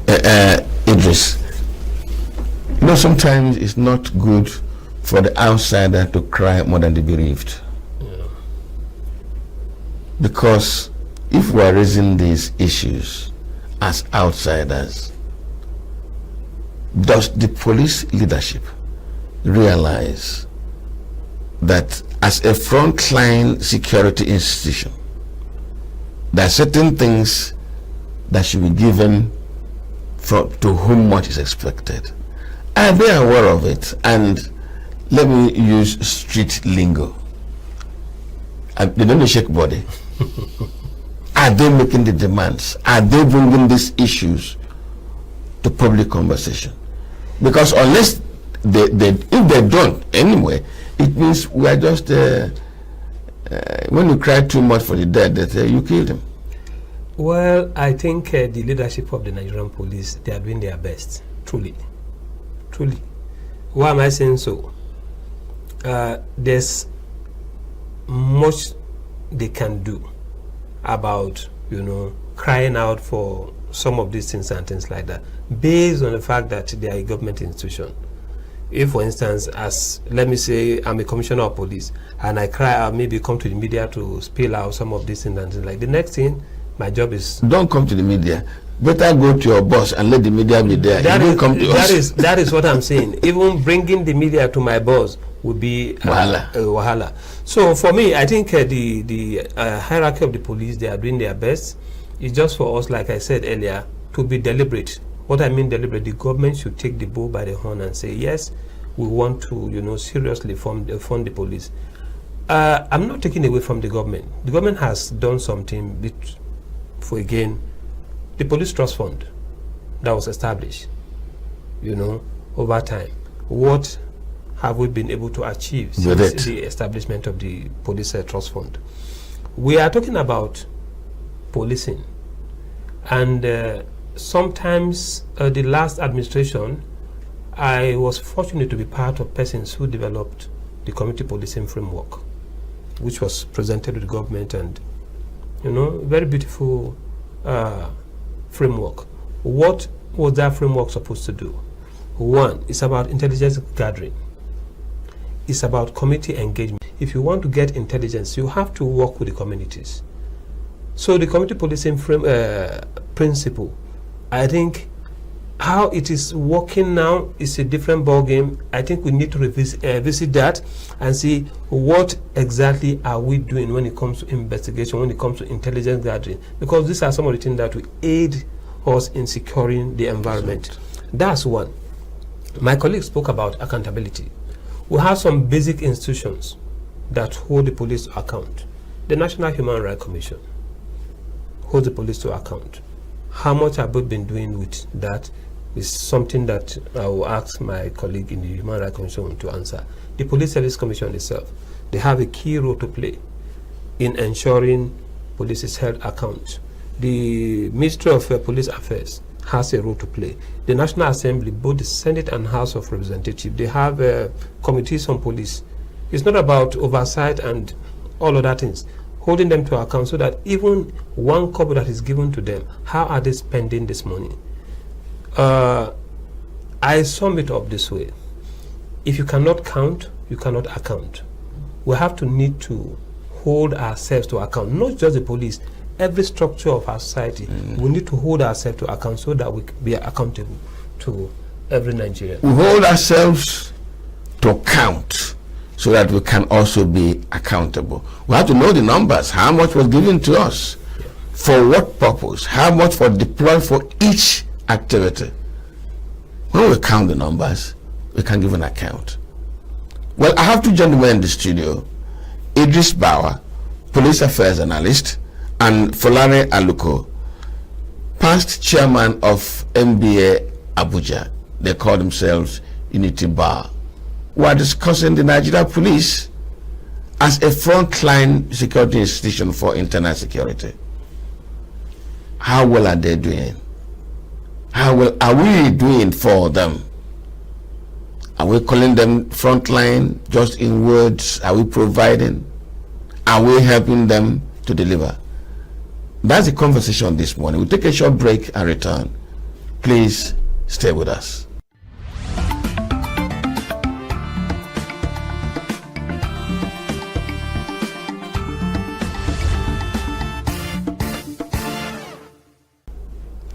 You are welcome back. Now, every activity of the police force takes place within the context of rule of law. They are not invaders. If you break the law anyhow, anywhere, they are supposed to use the law to determine what happens to you. I didn't tell you at the beginning of this conversation that my two guests are also members of the Rule of Law and Empowerment Initiative. Gentlemen, am I right? Very correct. Rule of Law and Empowerment Initiative. Now, the second part of this conversation is the law that guides the police to be able to implement the rule of law. I think I want to summarize it like that, and that is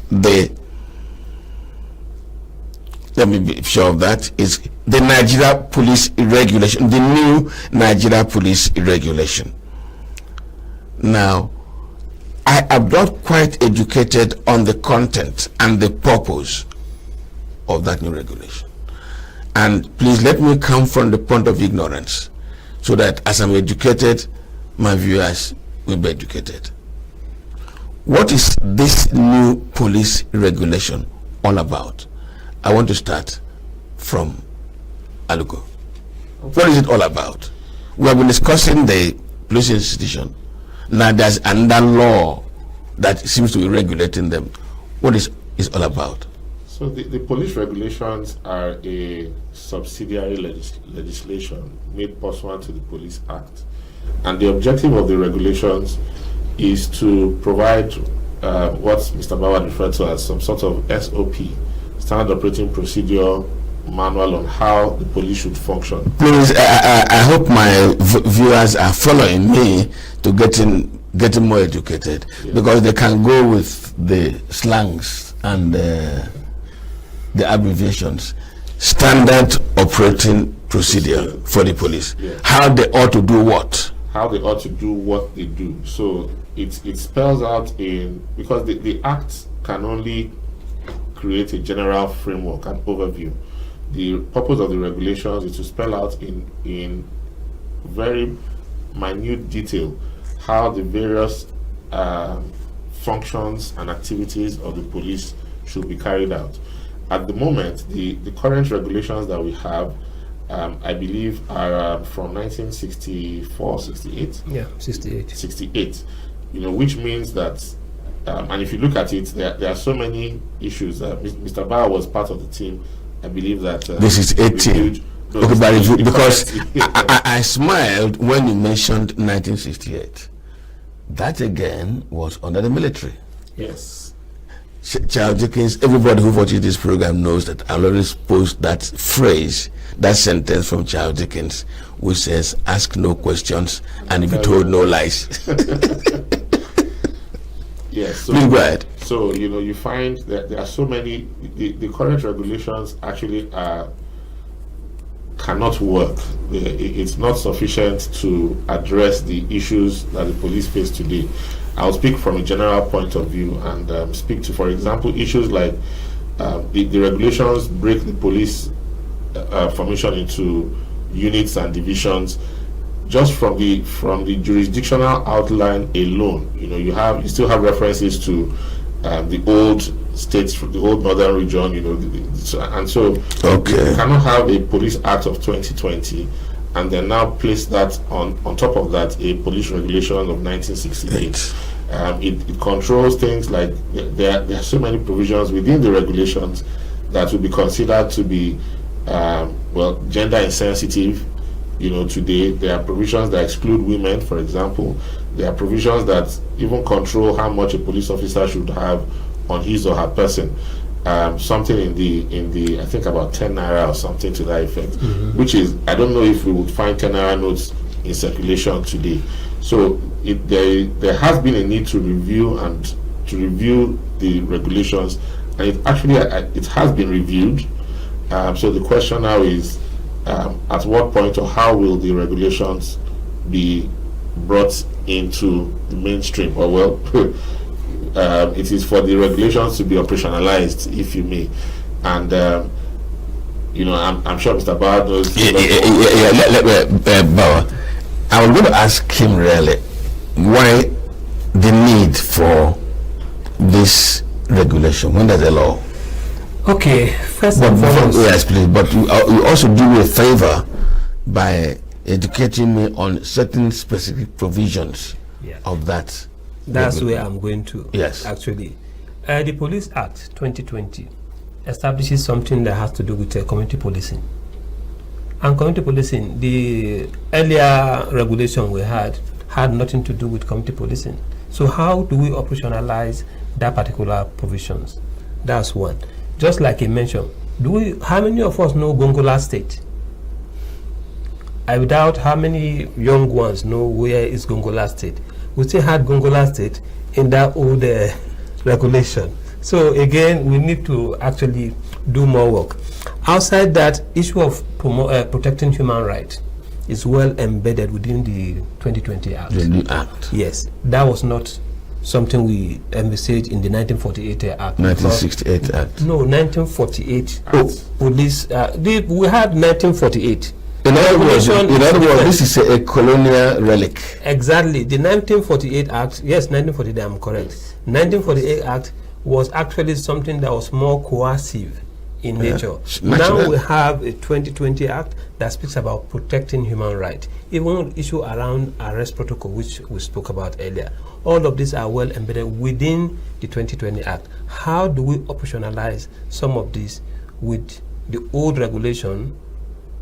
It's a big challenge. So we need to have a regulation. Now we have a regulation. And that regulation broke down into the scope, actually, had to do with something around promotion of officers, appointment, promotion, and service, the year of service, which is within the ambit of the Police Service Commission. But who is in charge of ensuring this regulation is brought to life is the Ministry of Police Affairs.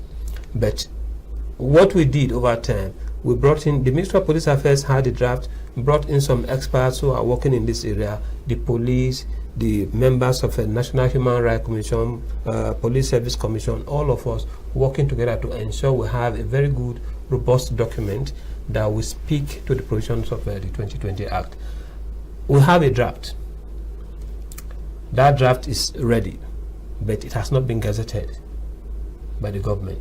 Is that draft before the government? Yes, I can say yes, because the Ministry of Police Affairs had done well to send this draft to the Ministry of Justice, and the Ministry of Justice came up with some clarification that should be made, and we have worked on that, which all the stakeholders, and now the thing is back to the police for them to make their own input. Then once that is finalized, it is sent for gazetting. And once we have a gazetted regulation, we are good to go. I say this because discipline of men, we call them, of officers and men of the police is well entrenched in this police regulation. Welfare of officers is well embedded within it. How do we ensure that this is done? Has to, issue surrounding the duties, even retirement and exit of officers are well entrenched in this regulation. I think I want to appeal to all the stakeholders who are working within this space, particularly those who are in charge of gazetting this regulation, to make haste so that we can, hit the ground running as far as securing our environment. I still want to stay with you, Idris. To what extent will this document, this new regulation, enhance the operations of the police so that Nigerians can feel a police force, their police force, policing for them?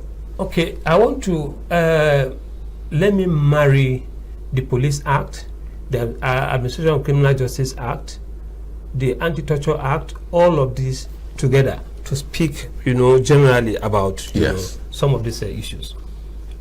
If you look at issue of investigation, we talked about. Yes. If a policeman wants to get information from a suspect, defendant, we call them now, the defendant might be tortured to extract information. The Anti-Torture Act has now made it a crime for you to torture somebody to extract information. And once that is established, the officer who was involved in that torture will be held to account and pay from his pocket any damages that may accrue. That is one component. The Administration of Criminal Justice Act 2020 and the ACJA at the state level also made it compulsory that when you are taking confessional statements of a defendant, it has to be recorded.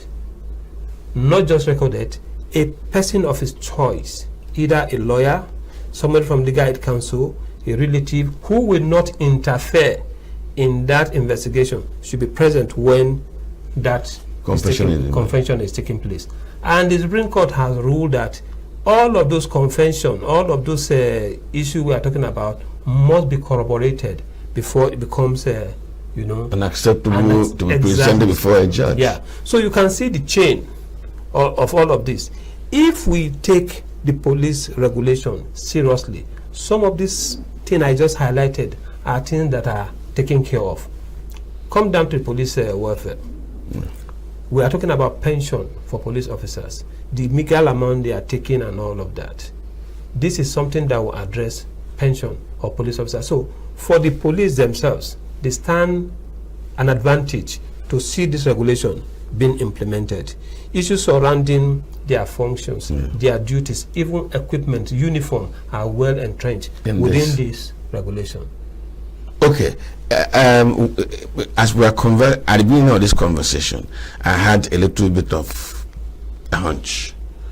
And I said, we're in Abuja, we're talking. Yes, it's all over the country, it's all over the world. From Lagos, people listen. But let us be frank. Can we take this conversation to these police stations in my village, to the police stations in the states and local governments? You discover that we are honestly conversing above their situation. This new police regulation that also takes account of the conduct of the policeman, as well as his remuneration and his comfort and his welfare, as well as the procedure for doing his job, they seem to be Abuja-centric and Lagos-centric.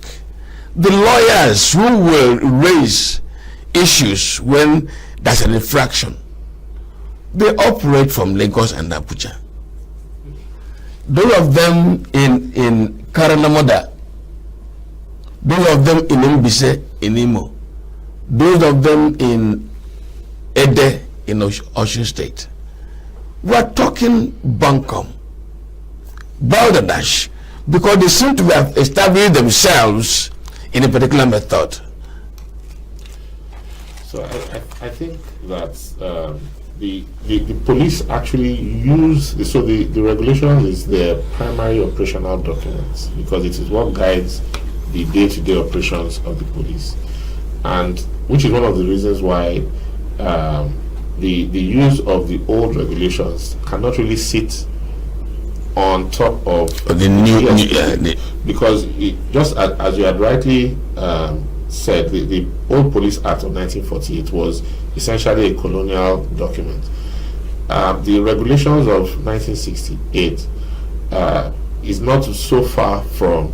It reflects, an old philosophy towards criminology and criminal law, and it also reflects perhaps the intentions of the military, with regards to the attitudes of the military towards the civil population. So it is important to have a synergy between the current laws and, Mr. Bauer mentioned the Anti-Torture Act, the ACJA and the ACJL of the various states, that's the Administration of Criminal Justice Law, and the Police Act itself, which is the primary law. Many police officers, interestingly, might not have read or might not have even seen copies or even heard. I'm going talking of the Act itself. I know. But they are guided by the regulations primarily in their day-to-day operations. So it is important. Once the regulations come into force, it has a way of reaching that police station, grassroots in Idemili, in Ede, and in various parts of Nigeria to the grassroots police. Falana, Aluko, sorry, let me take it from you. And this is my last question, if you don't mind.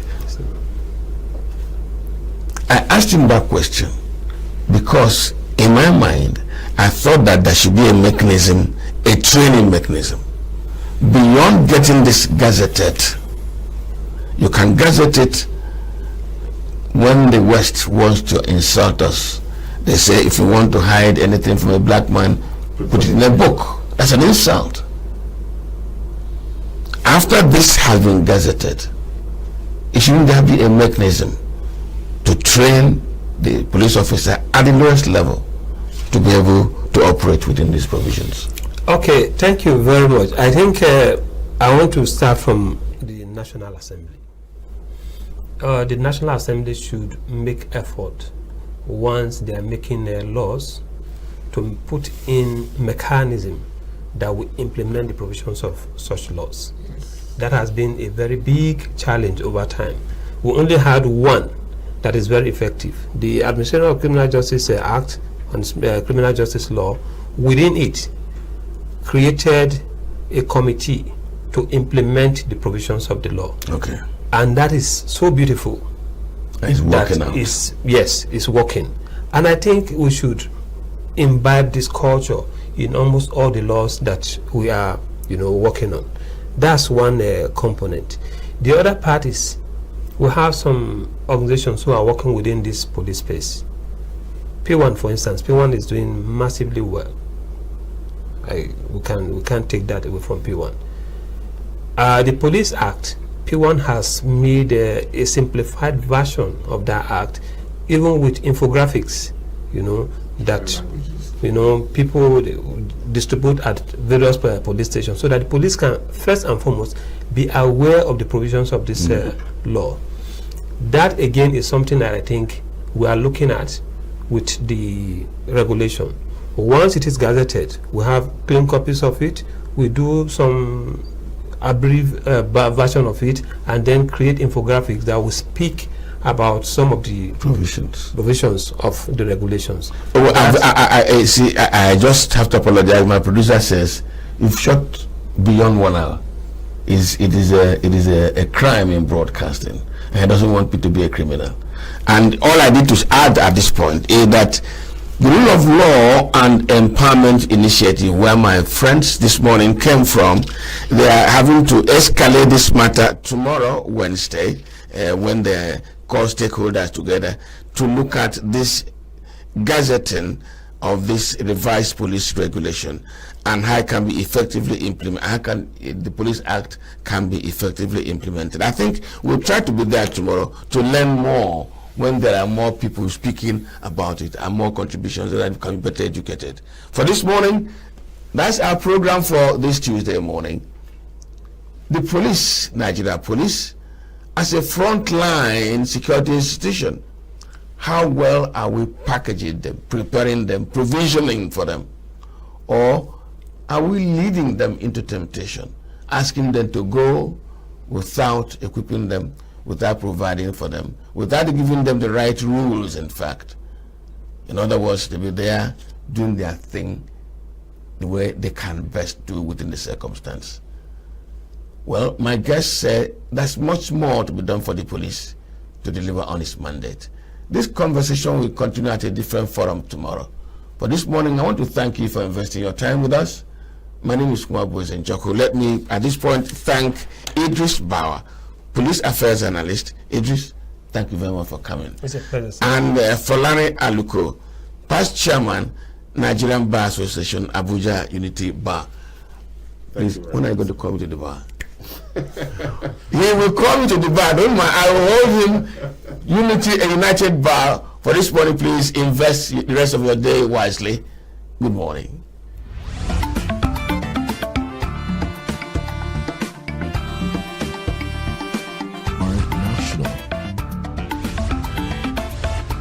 Those in support of this motion as amended, say aye. Aye. We have taken the vote by default. We are international. Israeli airstrikes. Donald Trump left us the worst unemployment.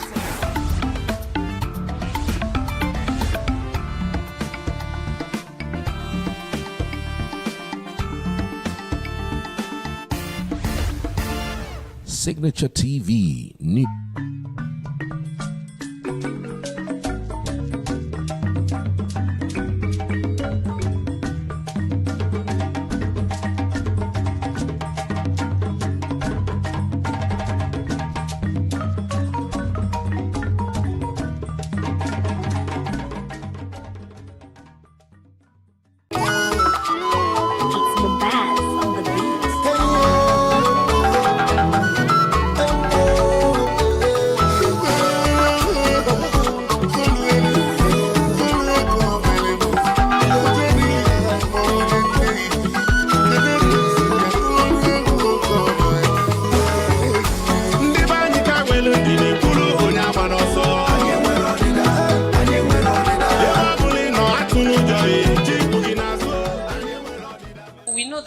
many of us are regular audience at Nkata Umibe, but for some who are coming for the first time, so Nkata Umibe is a flagship program of the Center for Memories. It's a monthly lecture series, a gathering that we hold every month in the tradition of the Igbo people, where we gather together at the village square or under the Odara tree to deliberate on issues that affect the community and how the community can move forward. And, in that tradition, the center decided to open up a platform like that where we can gather every month. And Nkata Umibe started in 2018. Our very first edition was held in May of 2018, and we had Professor Chidi Odinkalu as our speaker, and he spoke on Igwe Kunye. And after Professor Chidi, we've had other very prominent speakers. We've had Dike Chukwumerije, we've had Professor Okendibe, we've had Chika Onigwe, the author, we've had Chika Odwa, the journalist, we've had Divon Chomambanefo, we've had Kingsley Lieze, the CEO of Tennessee.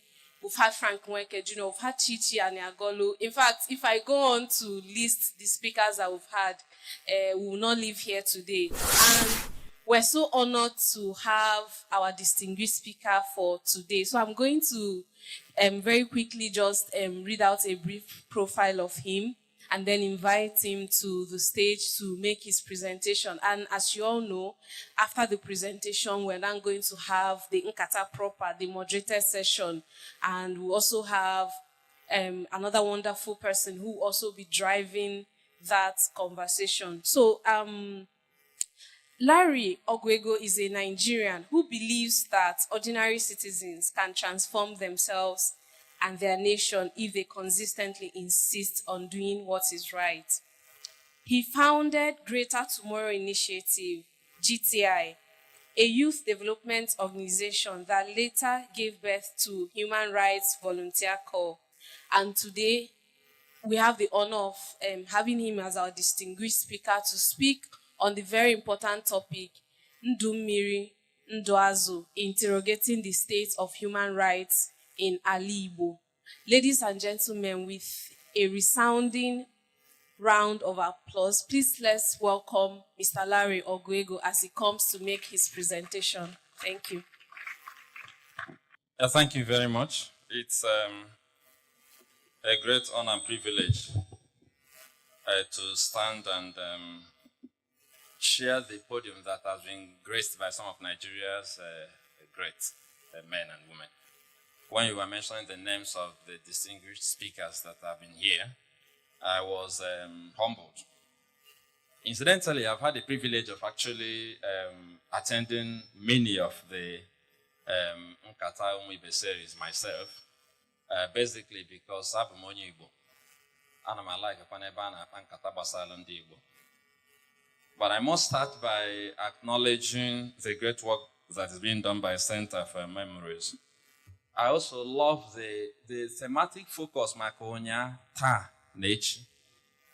If you do not remember your past, you may not be able to manage your present, and you definitely won't be able to plan for your future. So when that thematic focus was chosen, I don't know how it was done, but I believe it was inspired, Makonya Ta Nechi. Ndị Igbo si na onye amara ebe mmiri bidoro maba ya ama ama ebe ọ kwụsịrị. And that actually provides the background for the respect I have for the great work that Center for Memories is doing, Center for Memories. And I wish we would take the work this center is doing a lot more seriously, because we have a rich history. We have a rich history as far from way back, but also have a rich contemporary history as Igbo. And if we can go back and listen to the Center for Memories and begin to document, study, imbibe, and deploy the benefits of our collective achievement as Igbo, we will be inspired to do more. So I must salute the Center for the great work they are doing. I also want to salute Maazị Hanye for piloting the affairs of this center so well, and our beautiful moderator, the sign language interpreter that held sway when I was talking with the young people, I salute all of you. They are the future of Nigeria. When I was looking at them, I was seeing senators, governors, presidents, and all of those people. I told them when I was taking the picture with them that I want to have a copy so that when you become a governor, if I come to your office and they want to delay me, I'll show them the picture. So I spoke to her when she was in secondary school. Come on, let me see her. So I salute the whole system that seeks not only to have this conversation with us, but also to prepare us for the future. I enjoyed my session with the young ones tremendously because I have this energy when I talk with them. I know that they represent the future. If you want to know how Nigeria will be in the next 20 years, look at them. And I thank the center for preparing them for a great future. Nigeria won't always be the way it is now. It won't always be the way it is now. With the kind of lessons that are being taught and the kind of questions I got from them, the kind of response I got, I can assure you that what we may not be able to achieve, they will achieve. I have a very simple task, but for me also a very, very sobering task of discussing a well-chosen topic, Ndu Mmiri, Ndu Azụ, interrogating the state of human rights in our Igbo. When we talk about interrogate, we are talking about asking serious questions, asking questions aggressively about the state of human rights in our Igbo. But before that question of the state of human rights in our Igbo, there's a very interesting statement, a very interesting philosophical statement, Ndu Mmiri, Ndu Azụ. So that statement speaks to the fact that without the understanding of Ndu Mmiri, Ndu Azụ, you may not even fully appreciate what we are going to be talking about. Ndu Mmiri, Ndu Azụ speaks about the fact that there is no way you can make progress in a society if you do not recognize interdependence. Mmiri actually accommodates the azụ. The water accommodates the fish. Without the water, the fish will not survive. But guess what? Without the fish, the water will lose part of its relevance. As a matter of fact, in several riverine areas, what takes people to the water is the fish. So if you remove the fish from the water, people may not even know the water is there. Besides being a means of moving from one point to another, one major reason people go to the water is to get fish. So there is this interdependence between Mmiri and Azụ, between the water and the fish. While the water looks like it's more important because it accommodates the fish, if you remove the fish, the water loses a large part of its relevance. And that is what we are looking at today, Ndu Mmiri, Ndu Azụ, which speaks to different aspects of Igbo philosophy. Ewe bere, ugo bere, okata na akpa dibe, madibe aru n'oke ọnụ n'ọkụ, biri kan biri. All of these expressions speak to one fact, that we have to learn how to coexist peacefully to the benefit of all of us. So when you get that background, it lays a foundation for the conversation about the state of human rights in our Igbo. And since we are going to look at it from the point of view of interrogating the state of human rights in our Igbo, I want to actually just ask a few questions and answer them because I don't have all the time in the world. So the first question is, what is human rights? Human rights are basically the rights we have because we are human. There are other more elaborate and fancy definitions. But why I love defining human rights as the rights we have because we are human is that a lot of people associate human rights with the caliber or state of the person who is seeking to enjoy the human rights. So very often when I speak about human rights, for instance, when I talk about the right to liberty, the right to bail, people ask me questions like, so if the person actually committed the crime, should the person also get bail? And my answer is simple. The law says the person should get bail. The law assumes the person is guilty until proven innocent. The law does not look at the person through the lens of being guilty because the law assumes the person is innocent. But you as a layman, you're saying, I saw him steal. He is not entitled to bail. But then the last time I checked, bail is not supposed to be go home and sin no more. Bail is supposed to be go home so that you will enjoy your freedom and be productive. Perchance you didn't actually commit the crime. So what if after all of the detention, the person actually didn't commit the crime? So the point is, human rights should be enjoyed by people because they are human, not because they are nice people, not because they are innocent, not because they are wealthy, not because they are educated, not because they are politically connected, but just because they are human. When we understand this definition, our communities will begin to change dramatically and drastically. For instance, I've noticed that when you come to a village setting and you are discussing issues around human rights, you notice that people who had a bad reputation will actually not get their rights respected because most people will be judging them based on their past. I don't know if you can connect to what I'm saying. That is, if something gets lost in a certain environment, everybody will look in the direction of the thief. Even if it's not the thief that stole it. In fact, some people actually go to steal something knowing that there is a person who has the reputation for stealing who is likely to take the blame. So they will quickly steal knowing that everybody will suspect the thief. We all know. It happens also that sometimes when we are discussing human rights, people say, not for this one. The things are, see, we shouldn't be discussing human rights here. But the first thing I want to establish is what is human rights. These are rights we enjoy because we are human. It's that simple. And does it mean that if a person commits a crime repeatedly, the person should be entitled to the rights repeatedly? The unfortunate answer is yes. Is it my opinion? No. So why am I so adamant about it? Because that's what the law says. You cannot exist in a democracy without the rule of law. But let me also surprise us. We forget that human rights did not start with 1999 Constitution. Before the white man came, Igbos had the rule of law. That is why in those days, if the son of a king committed alo, the son of the king will banish. You see that thematic focus in several home movies in Nigeria, where there's this struggle between power and dominana. There was the rule of law, even in Igbo land. You had to run beyond an even forest or big body of water if you killed someone, even if it was manslaughter. The status of your father will not save you. So did we have the rule of law in Igbo land? Yes. Did we have respect for rights? Yes. How do I know? We do not even remember that even women had rights. We always think about the fact, that Okonkwo used to flog his wife in things all apart, so we don't have rights. No, it doesn't work that way. Most of us do not know that there are rights that women enjoyed in the southeast, in Alibo, even before the white man came. I'll give you one example that will surprise some of you. Do you know that it was the right of a woman to have a place to cultivate? It wasn't negotiable, it was a right. I'm not guessing.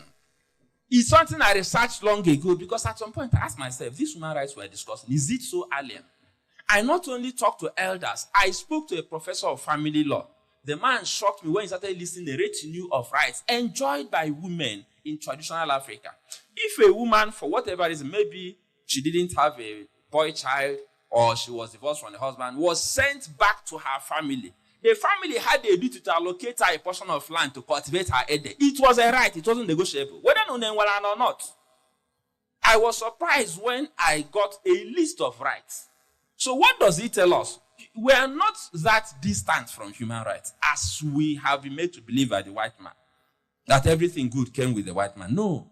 We had order also. In fact, our society was so well ordered. We so well respected the rule of law and the rule of tradition that you didn't have to use doors in your house. There was no door in traditional architecture of the Igbo man. We had onuzo, the point of entrance. We had no door. There was no need to lock it. If you went to the market in the good old days, there was no need to actually protect your yam. You had to take some other products home if you finished your business. But you left the yam in the market because the yam was the king of crops. You don't steal yam. You don't steal the king of crops. So we had rules of engagement. So we are not strangers to the rule of law. The fact that the rule of law has been documented now doesn't mean that it has never been there. As a matter of fact, the rule of law was more functional in the traditional Igbo society than it is today in Nigeria, because today the politicians are above the law. In those days, almost everybody was subject to the law. If you refuse to be subject to the law, Anna will take care of you. Because today, our courts may decide to even sing on your mandate we stand. But in those days, the goddess of Anna will not permit you to desecrate the land. And as long as we cannot live in the air, that's why in those days you wanted to say something important. You removed your shoes and stood on and said, as you stand on this soil. So we need to begin to ask ourselves, are these things really new? The answer is no. I wanted to lay this foundation before we start talking about issues around interrogating human rights in these modern times. We have not always been the way we are now. We had reasonable respect for the rule of law. That is why, if you notice, people are going back to traditional religious practice in Igbo land. Have you noticed the trend? Have you noticed the trend? Do you know why? Because the system we claim to be operating these days is not protecting us. So somebody decides to sit on your rights. You go to the law. The law is playing games and dying about giving you your rights. So the poor man says what? I don't know if you have been hearing that recently. Because the poor man believes that since I don't have money to fight with you, since I don't want to fight with you in a court that may be biased, let me go to a place where I will get justice. And that begins to tell you that we need to reinvent our present approach to human rights to align with who we were in the past. To respect people's rights without looking at status. Having said that, I'll also ask the next question. What are the different rights we have as a people? There are three major classes of rights.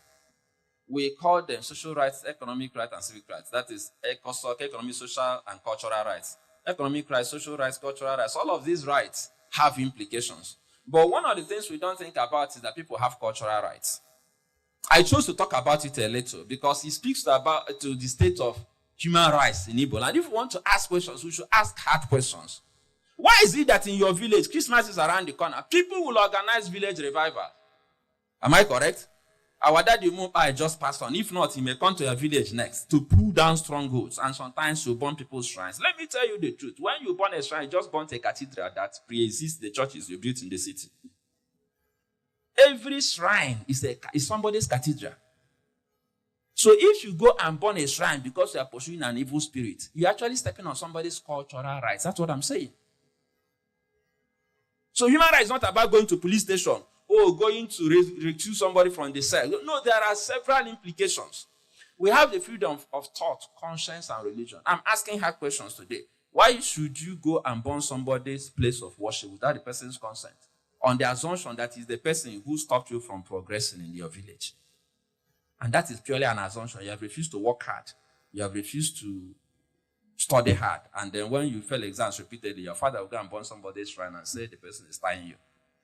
While some people may practice malevolent spiritual practices, there are also several persons who engage in benevolent spiritual practices. But we lump all of them together, and we condemn them without realizing that they have a right to choose who to worship, when and where. Or to choose not to worship anybody at all. Or anything at all.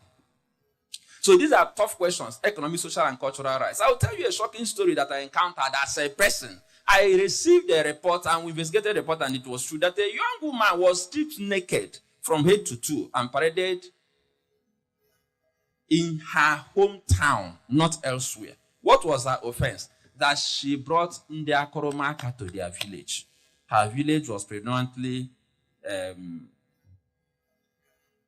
following one of the conservative Orthodox churches. A priest participated in this show of shame. So an undergraduate who was in UNN at that time brought a fellowship and they bought land and wanted to establish Oka Korakan at their village. The village conspired, thought she was mental, that we are introducing something alien. She didn't even bring Omenana. She brought another church, another denomination. In the course of teaching her a lesson, they stripped her naked and took her all over the town, the village, naked. By the time we got involved in that matter, there was pandemonium.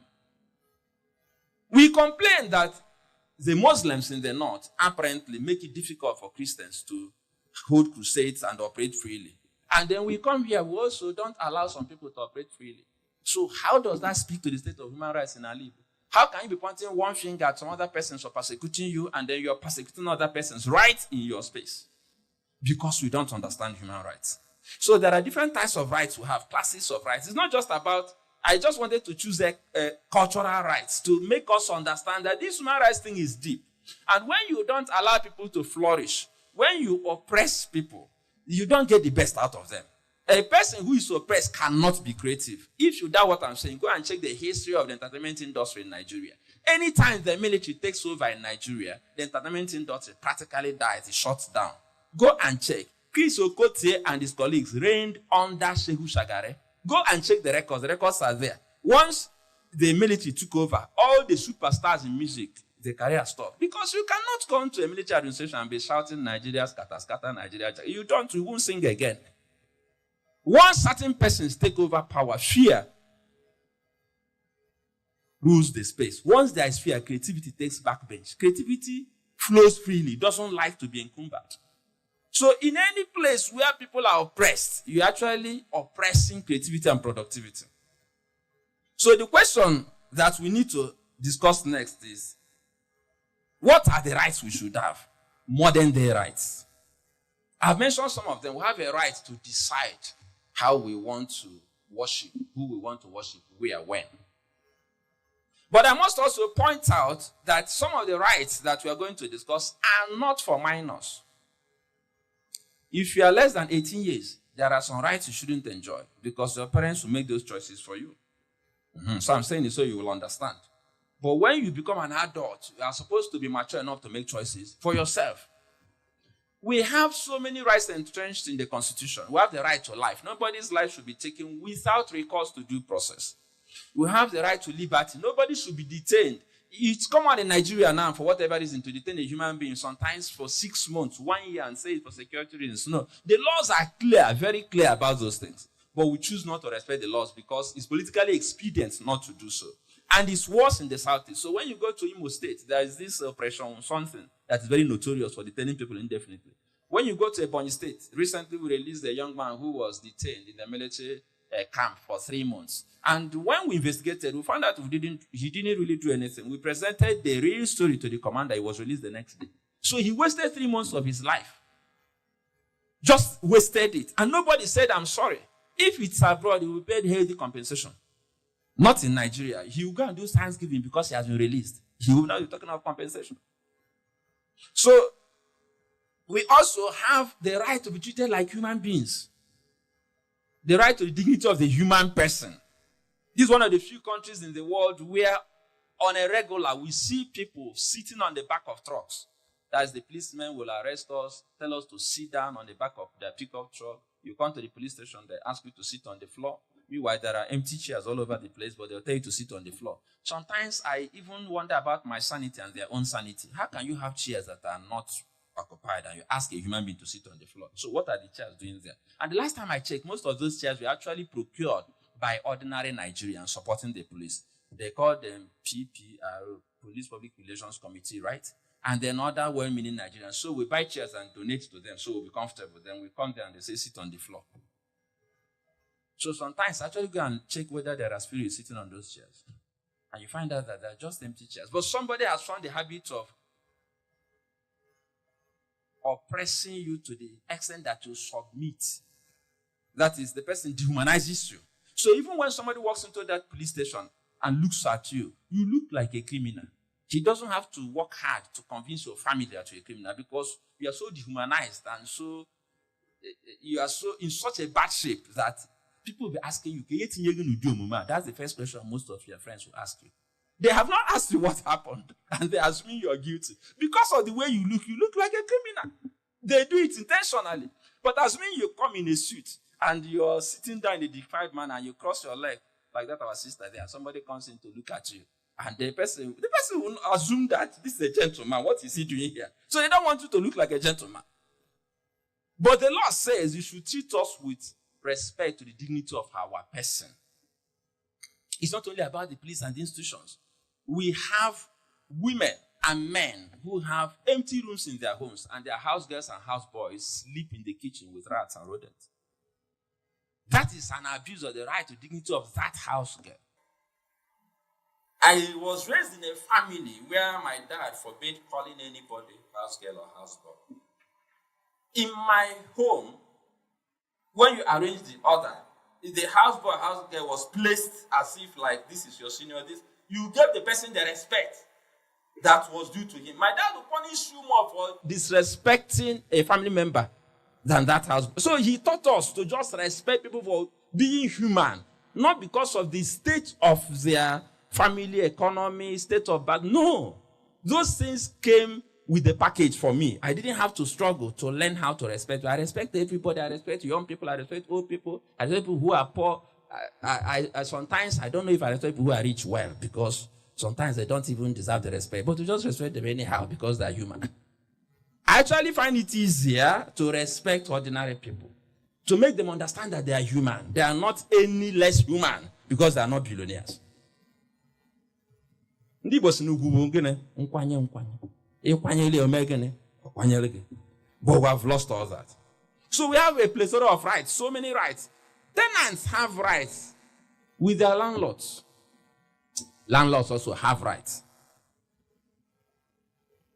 Employees have rights. You don't just wake up and tell an employer you are fired.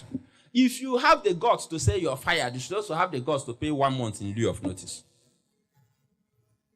If you have a tenant and the tenant is not quick to vacate the house and not quick to pay you rent, you should be patient. Go to the law. Don't tell me that the law is slow. My dad taught me some lessons. There was a time I had a furniture company and I used to complain too much. All these carpenters, that. My dad said, look, sit down, young man. I sat down. He said, look, if they are as smart as you, they will not be in your employment. They will have their own businesses. So your job is to raise them to be who you want them to be, not to complain about them. My dad doesn't talk too much. He will say one thing like the Bible, you can begin to interpret it for yourself. Say, stop complaining about them, raise them. If they are as smart as you, they won't be working for you. I learned that lesson. I started training my workers every Saturday. I bought a car and I started complaining about mechanics. My dad said, you have 2 options. It's either you sell your car and start using buses, or you go and find good mechanics and relate with them. And he said also, I know one day you complain about tenants. It's either you don't build a house, or you build a house and tenants will owe you and you manage them. These things come with a package. So if you have a car, you deal with our mechanics. If you have a house, you deal with the tenants. So you don't tell me, no, the tenants are obnoxious. If you have a house, you have to be patient about evicting your tenants. So there are so many rights, I cannot go through all of them. But what I'm saying essentially is that we must get to that point where we understand that these rights are for human beings. They are not for spirits, and we should ensure that these rights are respected. So the big question for me, the elephant in the room, is what are the worst abuses we are currently dealing with in the Southeast? I would have probably spent less time laying the foundation, because for me, this is the big question. And when I have these conversations, I'm not talking as Onyibo, just talking. I talk authoritatively as a person who has probably received the highest number of complaints of anybody in the Southeast. I have received and managed thousands, literally speaking, of complaints from across Alibo. Alibo transcends the Southeast. So we have a unit of HRVC, for instance, in Asaba. I've received thousands of real reports, real time, from people who suffer abuse. So when people argue with me about human rights abuse, I ask them, what do you really know about abuse? Do you have documented cases? How many do you have? I mean, we are talking about how many years? 17 years of sifting through thousands of complaints. So I've been able to find out how the mind of the Igbo man works when it comes to human rights. I've been able to see the worst of abuses. I've been able to see people who do things that are obnoxious. I've seen a man quarrel with a brother. You won't get this. Quarrel with a brother, the same father, the same mother. And because he felt the brother was giving him trouble because he was educated, this person, educated lecturer, speaks a lot of English. This one, businessman with plenty of money. The businessman got angry, went and loaded a trailer with scrap. You know what scrap is? Scrap metal.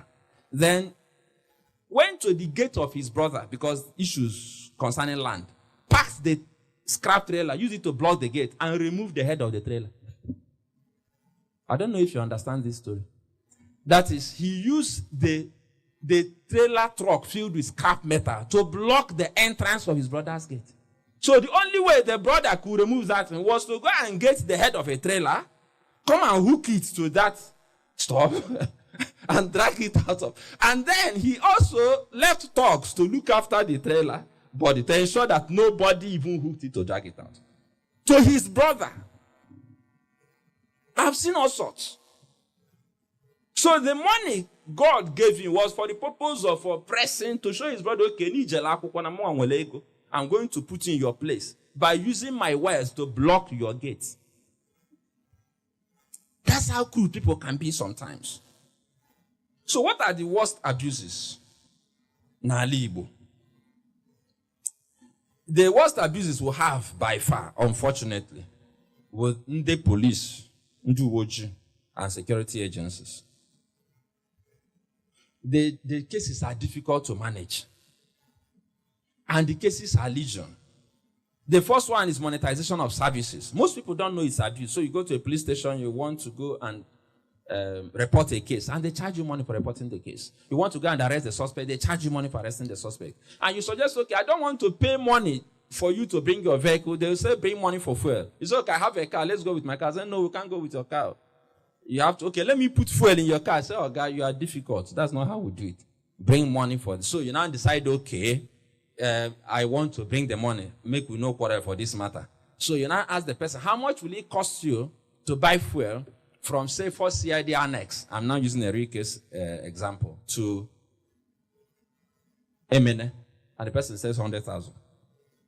So you're wondering, is he driving a V12 vehicle that flies in the air or something? That's the person looks in your face and says 100,000. In fact, there was a case we got involved in, and they asked 3 persons to pay 100,000 each for them to go and inspect the site of a dispute, which wasn't a police case, it was a land matter. But somebody took it to the police, I'll get to that.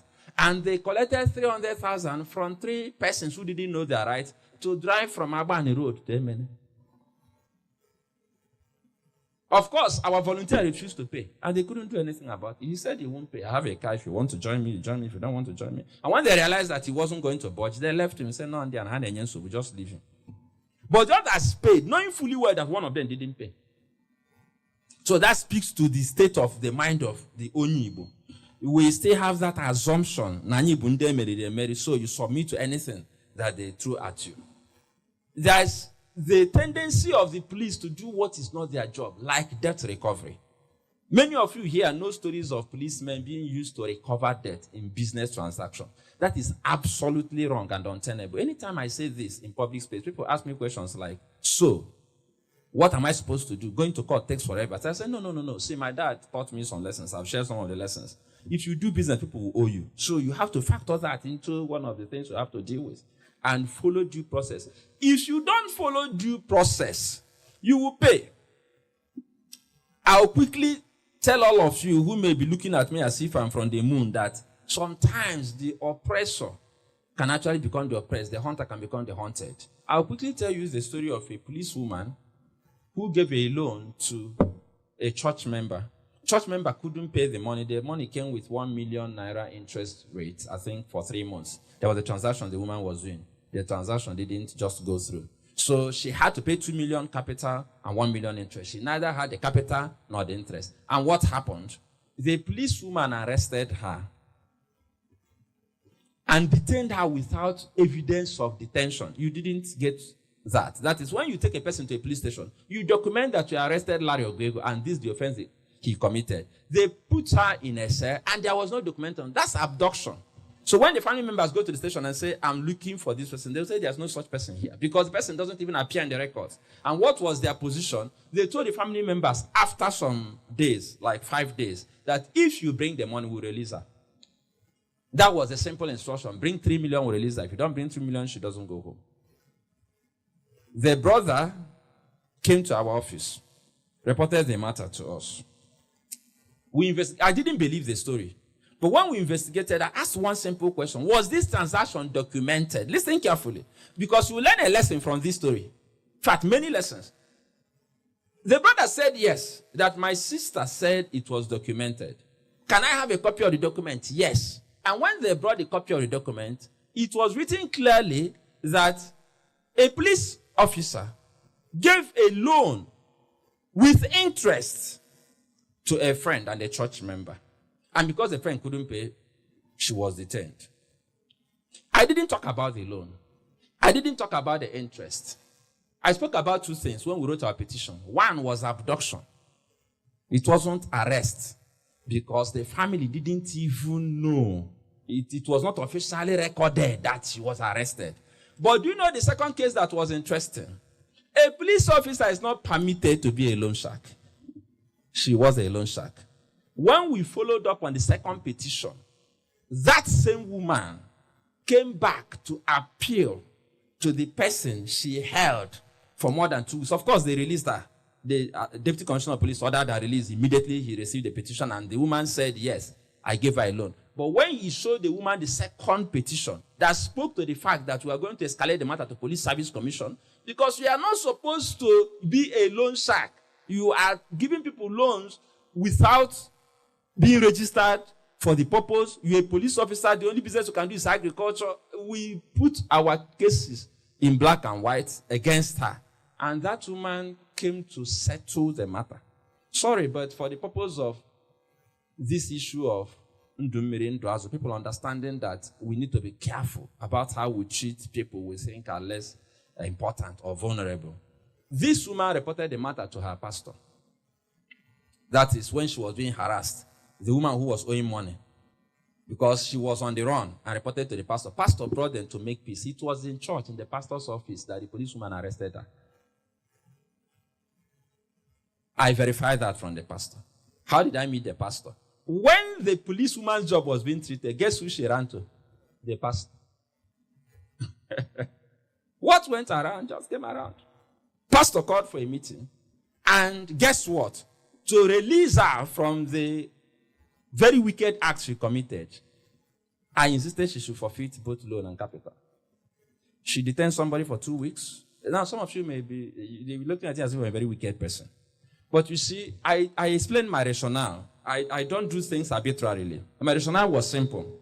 I told her you have the option of our submitting the petition, following it up, and going to court against you for abduction and illegal detention. The court may award more than the money we are discussing. You may lose your job. The option is that you forget the money, both principal and interest. She forgot the money. Why did she choose to forget the money? She decided to pursue the money the way most of us will pursue it, without any concern for the rights of this other woman, because she was in a position of power. And then because of that approach, she lost the entire money. Do I look like I'm wicked? No. My job was to try to use her as a lesson to other persons in that station who felt that their uniform gave them license to maltreat the rest of us. So there are so many things we can talk about when it comes to security agents, but we're not going to dwell on that. In fact, as we speak, the most frequent reports we get in our office is about police cases and then a few other security agencies.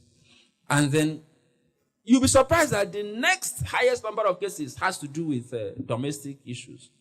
Domestic violence, violence against women, maltreating of children, abuse of children, that's sexual abuse and all sorts of things. Family-related cases. It's actually shocking. It's so bad that the spinsters and bachelors who work in our office are afraid of getting married. Because sometimes I ask a very funny question. Oh, you are dancing with this person on the wedding day. I ask this question to all the couples that come quarreling. So what happened? What changed? The way they look at me, it's like this man is mischievous. But I say, so you people did. So did you love him before? I say, oh, God, stop asking me that. I say, no, I have to ask you. So what really changed? But the point I'm making is, when we fight these battles, we fight without rules. You see, a man insists that the wife will not see the child she carried for 9 months because they just are not married anymore, without considering that the issues of custody and visitation rights is not about only the couple, it's also about the child. The child's mental development will be affected if she doesn't get to relate with either of the parents. So I take time to explain these things. That it's not just about you. When you two were loving one another, you didn't discuss with this child. She was somewhere enjoying in the spirit realm. You people making the law of Gapote here. And now you are inflicting this injury on the child. Are you guys okay? Meeting with the child before all these things started. No.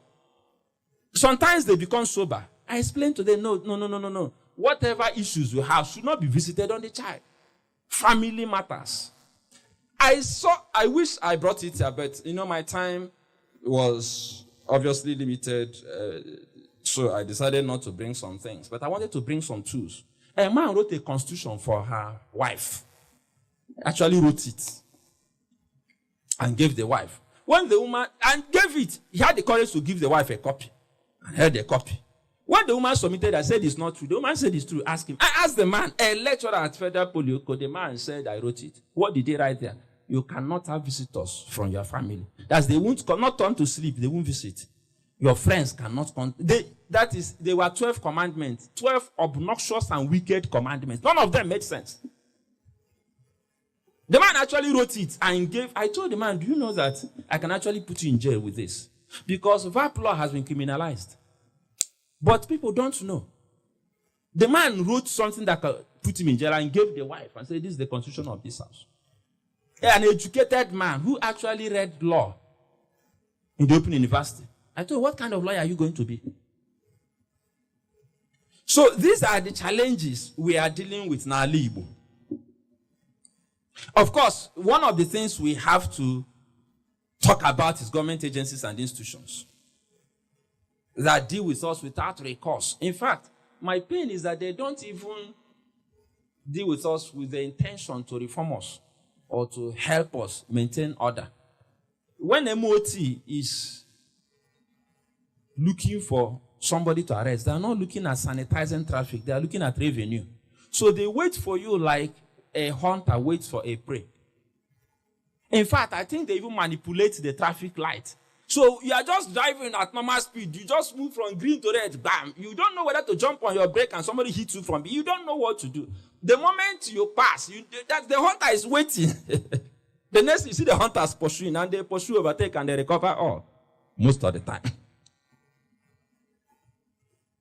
And that is wicked. The job of the Ministry of Transport is to make sure the roads are clear. You go to main market, you cannot pass. You go to different places. Their job is to make the roads clear so that we can enjoy the road, not to pursue us. I told them clearly that Ministry of Transport is not a revenue generating agency. If anybody tells you that person is a liar, there are institutions that do not generate revenue for government. They provide an enabling environment for investors to come, for other revenue generating institutions to now have a lot of business that will now make up for the revenue they are not generating. If you don't want to think about it like that, what is the Human Rights Commission going to do? So what revenue are they going to generate? There are institutions that don't generate revenue. So how much revenue do you expect the courts to generate? Do you know how much they pay judges? They give them vehicles. They pay the registrars. So how is a court going to generate revenue for government? There are institutions that create sanity and the environment for things to work. And those institutions must be respected as such institutions. If you convert them to revenue generating agencies, you are destroying the way the natural order of things work. Unfortunately, that is what we see in the Southeast. These things may be happening in other places, but it appears to be worse in the Southeast. And for me, I will also ask myself one other question that is important. I have to do the rest in the next few minutes because that's what I've been told. So the next question that is important is, what is driving abuse in Ali Igbo? What are the causes? What are the things that are driving abuse? The causes are very clear and straightforward. First of all, people lack knowledge. Some of the things I say here sound alien, that even an armed robbery suspect is supposed to be assumed to be guilty until proven innocent, rather, until proven guilty. You don't, even when you saw the person commit the crime, that doesn't justify your assumption of guilt. And I'm not joking. I don't have time to explain it, but I have a classical explanation that when in the villages, in Anambra State and other people ask me questions like, say yes. It may not be Oshi. Sorry, but I'll use this. Sorry. I'll just see how God will help me. But I have to tell this story. I don't know how God inspired that story, but I asked this question, or one day I was put on the spot, as in, how do you explain this? I saw somebody do something. I said, okay, let us imagine that you have a neighbor. You know your neighbor very well. You know all the people who live in that house. And one day they all went to work. And then you saw somebody breaking the door from behind. The person was actually determined to break the door. Then when that person broke the door and went inside, he came out with TV and kept the TV. He went inside again, came out to fridge and kept the fridge. let's be honest, what will go run through your mind? Onyoshi, if you are used to lynching people, what do? You pounce on him, put a tire on the, before he explains, somebody will hit him with a rod from behind. He will pass out. But what if you give him time to explain and you are like, what are you doing? And he says the house is burning. Can't you smell the smoke? See the smoke. I'm trying to help bring out the property. What will you do at that time?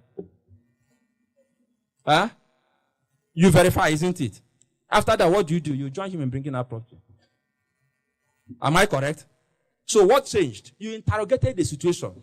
On the surface, he looked like he was a thief. But when you looked deeper, you found out that he was not a thief. So there are scenarios that look like it's an open and closed case. When you interrogate it, that's why you have court. That's why you have prosecutor. That's why you have defense counsel. That's why the law says you must have a lawyer if you're going to be tried in a criminal case. So that the whole story will come to the surface. And it has to be proven beyond reasonable doubt. So we lack knowledge. And then we have a culture of abuse that has lasted for some time. Driven by impunity. The feeling that nothing will happen. That I'll do it and nothing will happen. Police will tell you to your face, I'll waste you and nothing will happen. Landlord will tell you, Nanga Ponda would have to pay you. Don't worry, he gave me. These are things people will tell you. That statement is driven by impunity. The feeling that nothing will happen to me if I do something wrong. That's one of the biggest problems in Nigeria. Beside the so-called corruption. In fact, impunity drives corruption because some Nigerians are corrupt, knowing fully well there won't be consequences for the corruption. So impunity is very dangerous. And then we lack courage.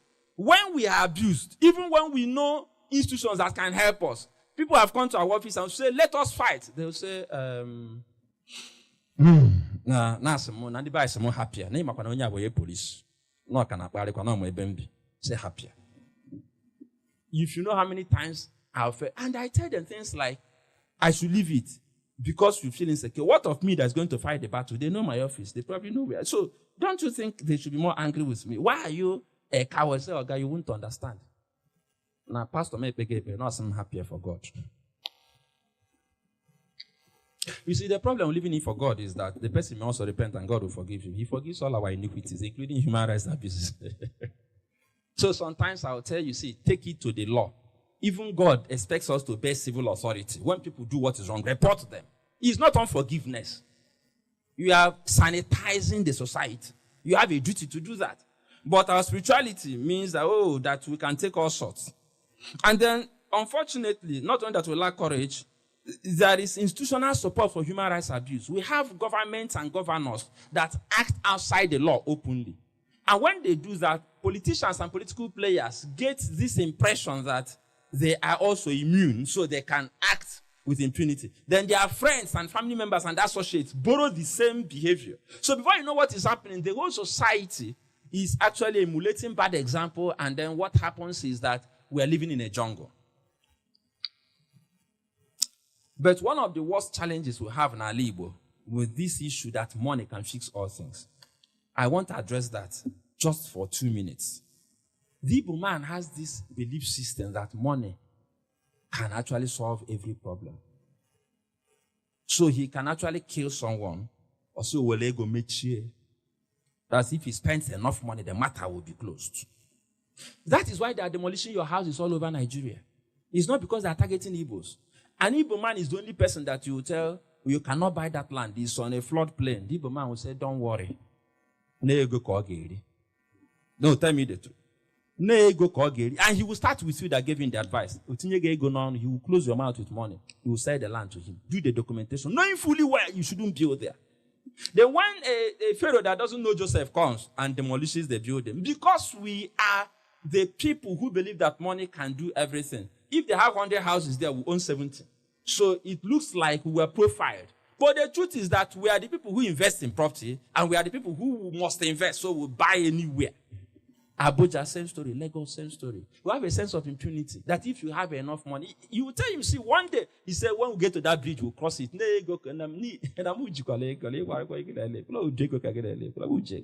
Don't worry, when we get there, we'll solve it. Then when the bulldozers come, he will start looking for media houses to shout, so why are we not going to follow the rules of the game? If you build in the proper place and have your documentation, if they demolish your house, they will pay you compensation. They won't even demolish it. So that issue of impunity, driven by the thinking that money can fix all problems, is very dangerous. So what solutions do we prefer? Because we're interrogating the situation. We must have knowledge. We must make sure the knowledge of human rights covers the entire space. Every place people gather, they should be discussing human rights. It is sad that we are going to have elections in Anambra State tomorrow, and no governor, no candidate is raising human rights as a campaign issue. And the electorate are not talking about it also. It's a big shame. As long as people do not make it the most important conversation, we will continue to suffer as a nation. Why? Because human rights affects and covers every aspect of your life. And I'm not joking. The right to good governance is there. Every other thing, in fact, the right of inclusion. Let me also explain this carefully. Now, when you have a proper government, when you have a proper leader, one of the things you use to assess quality of leadership is their capacity to include persons who are vulnerable. But we live in a country where the last people will consider are the pensioners. Governors award contracts of hundreds of billions of naira, pay the contractors, and tell you they don't have money to pay pensioners who served the state for 35 years. We don't talk about persons with disability. We spoke to a commissioner in ENUGU State some time ago about putting ramps for bus stops, and he asked us how many we need the ramp. Somebody who studied architecture with all his knowledge, he doesn't understand that the distance between you, all of you seated here, and crutches and wheelchair, God forbid, is one accident. We are all potentially persons with disability, but for the grace of God. When people have this type of knowledge, they will be more charitable. The fact that you're running around today with 2 legs doesn't mean that you may not lose 2 of them tomorrow. Bah! You don't know what happened. And then you wake up at orthopedic, no 2 legs. You have joined the other side. Then you suddenly become more compassionate, suddenly become more. But you don't have to wait until it happens to you. These are all human rights issues. There's no inclusion. Once you are vulnerable, once you don't have resources, once you don't have power, you are not part of the conversation. Nobody remembers you, nobody talks about you. But the last time I checked, in those other nations that we want to run to, that we want to be like, if you have these challenges, you are treated like a hero. I know a Nigerian, I'm rounding up now, who left the United States. Listen carefully. I know a Nigerian. I was touched by that story.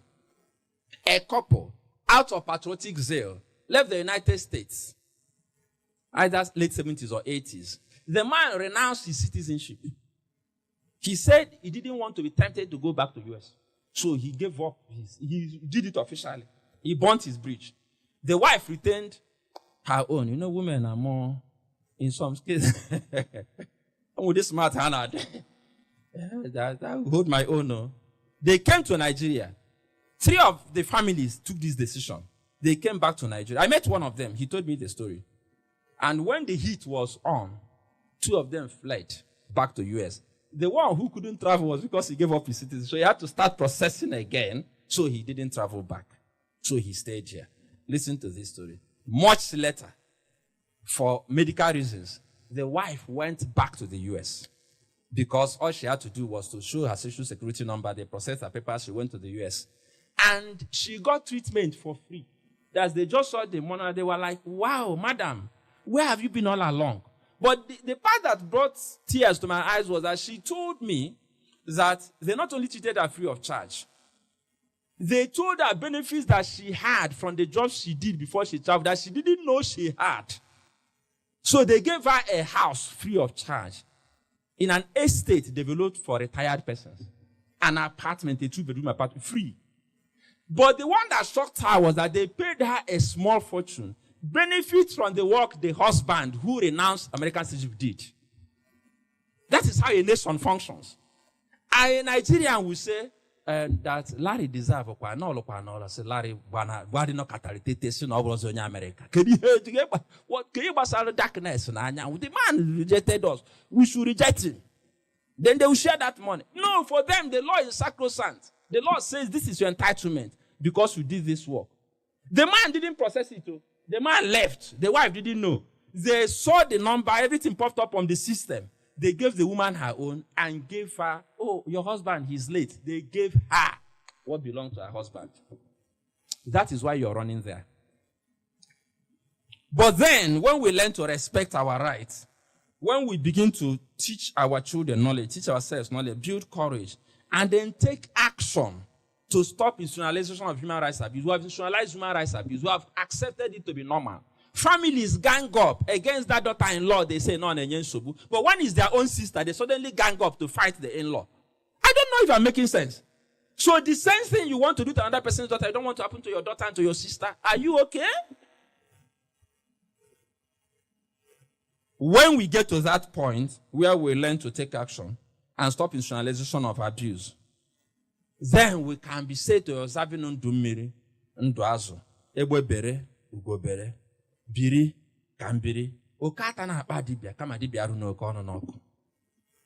You see, we don't take advice until it becomes too late. I'm challenging us because I see that a lot of us here are elites. We qualify, we're on the side that abuse people, some of us.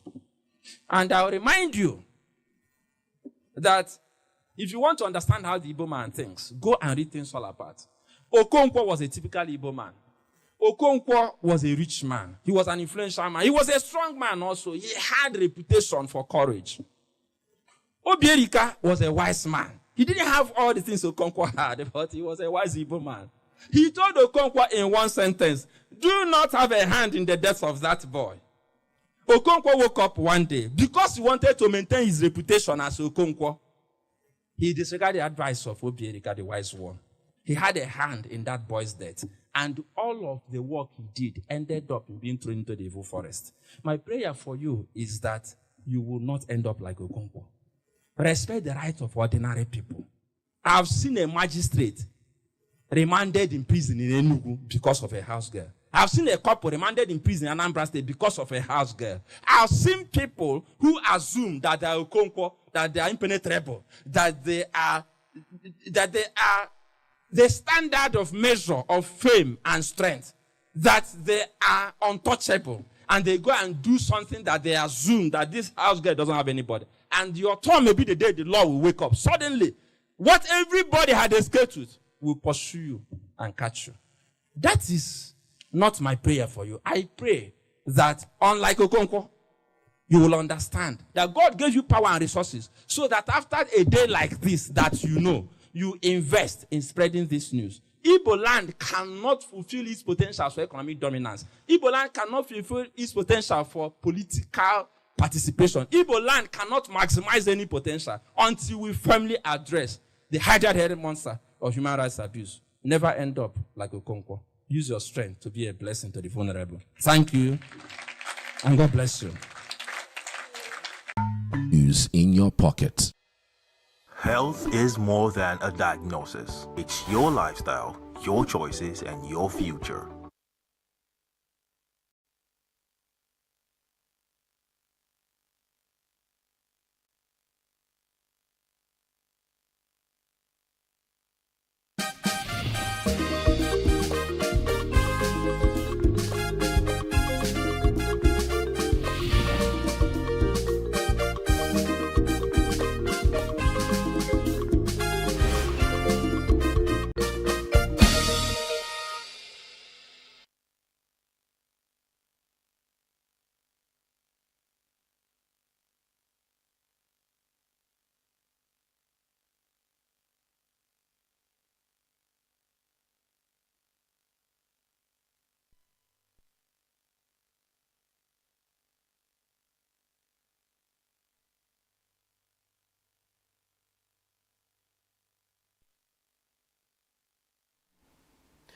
Welcome to Global News on Signature TV. I am Uchenna Chimdi Oluoha. In the headlines, FG boosts land border, airport surveillance, screening. House of Reps calls for urgent reforms in Nigeria's security architecture. High Court orders Kenya government to release details of Ebola facility. And Governor Mba rewards rangers with 150 million naira land allocation after MPFL title triumph. Details in a moment. Every second, every minute, every day, news is breaking, events occur, and there are new developments. At Signature TV, we follow these stories objectively, bringing all sides without bias, explaining the complex issues, breaking down the numbers, and investigating the issues behind the news. Anywhere and everywhere, near or far, wherever the news is, we will be there. Signature TV. News in your pocket.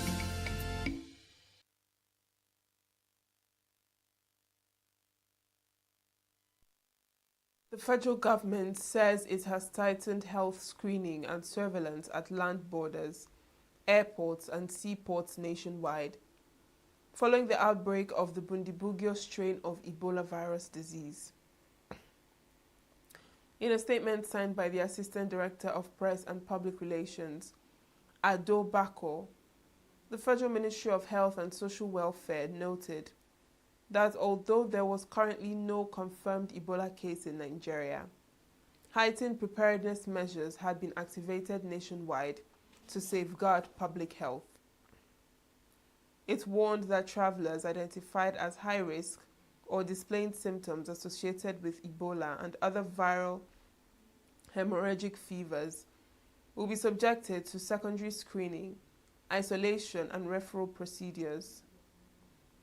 According to the statement, enhanced border surveillance remained a critical component of the government's response, with health officials directed to strengthen screening and risk assessment procedures for all incoming travelers.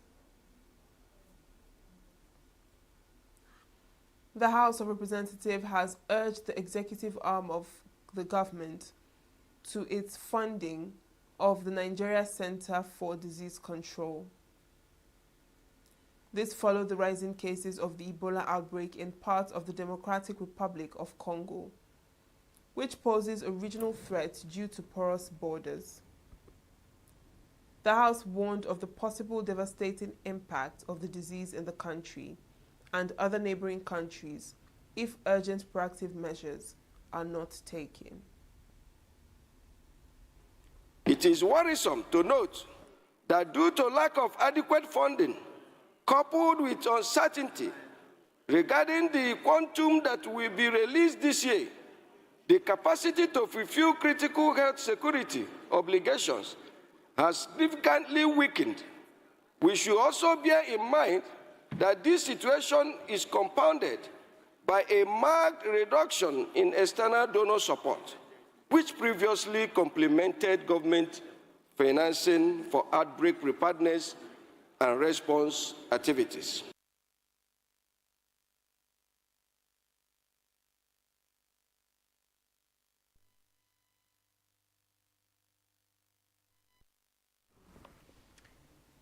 In another development, 30 members of the House defected to other political parties. The Speaker, Tajuddin Abbas, read a letter from former Minority Leader Kingsley Chinda, confirming his resignation from the position, following his nomination as the APC governorship candidate in Rivers State. The House of Representatives is calling for an urgent reform in Nigeria's security architecture, following rising cases of kidnapping and banditry, especially attacks on schools in parts of the country. The resolution followed debates on motions of urgent public importance, sponsored by Olamijunwolo Alao Akala, after lawmakers resumed from a 4-week recess. He noted that the kidnapping of pupils and teachers in Orire local government area of Oyo State and the killing of mathematics teacher Michael Oyedokun by his abductors while in captivity highlights the growing threat from criminal groups operating within the old Oyo National Park and surrounding forests. Resolves the National Assembly and the executive arm must, without further excuse or delay, commence full implementation of this House-adopted resolution on a decentralized and regional security architecture, the creation of state police, local government policing units, institutionalized courts, and an integrated national intelligence and surveillance network. For the people have waited long enough, and every further postponement is paid for in blood of innocence and brings the nation closer to being overrun. While acknowledging ongoing rescue efforts and the approval of 1,000 forest guards, the legislators said stronger action is needed to secure victims and prevent further attacks.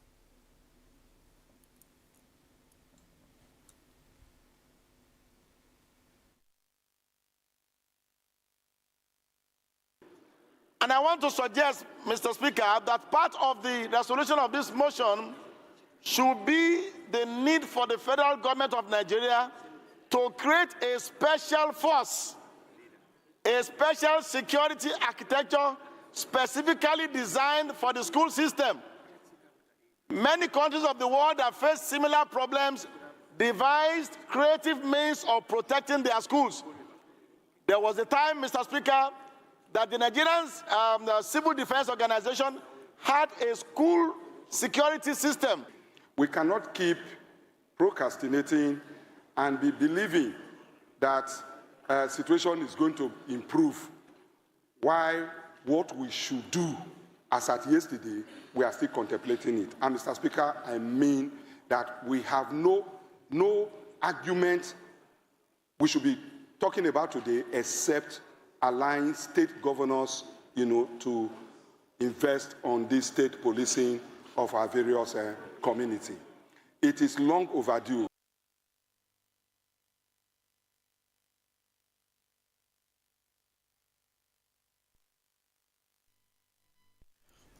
The House also urged security agencies to intensify rescue operations to rescue 42 school children in Musa, Borno State, and strengthen school protection nationwide.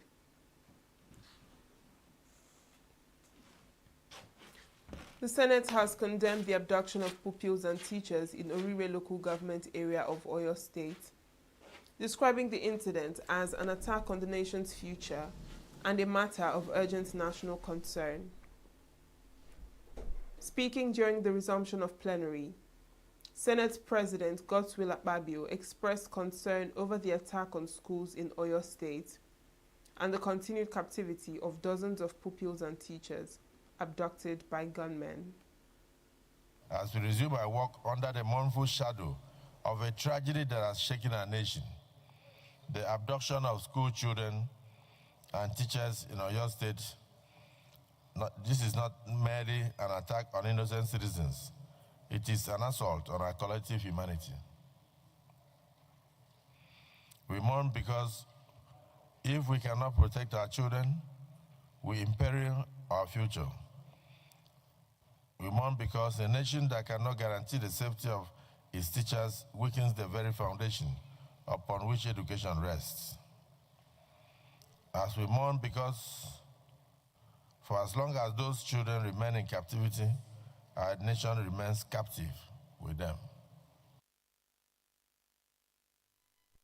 Akpabio called on security agencies to intensify rescue operations and ensure the safe return of all the victims, while also urging law enforcement authorities to identify, arrest, and prosecute those responsible for the attack. The Senate President expressed solidarity with the abducted victims, their families, and the affected communities, stressing that the incident has generated widespread concern across the country. Akpabio urged politicians, political office holders, and political aspirants to refrain from blame games and focus instead on supporting efforts aimed at securing the release of the victims and strengthening security around schools. The Nigeria Union of Teachers has continued to stage protests across several states of the Federation, demanding the immediate rescue of teachers and pupils abducted by gunmen in Oyo State nearly 3 weeks ago.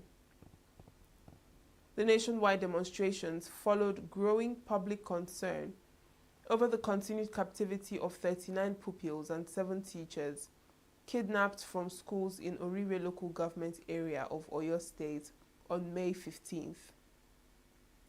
In Ibadan, teachers gathered at the Nigeria Labour Congress Secretariat before embarking on a peaceful march through major parts of the city, carrying placards and banners calling for the safe return of the victims.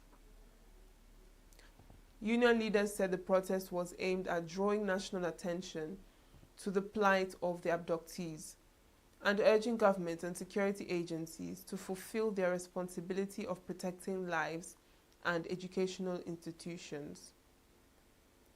Similar demonstrations took place in Plateau State, where teachers described the incident as a serious threat to education and called for urgent intervention by the federal government. The Plateau State chairman of the Nigeria Union of Teachers, Elisha Ayimani, warned that the union would suspend work until the abducted teachers and pupils are safely reunited with their families.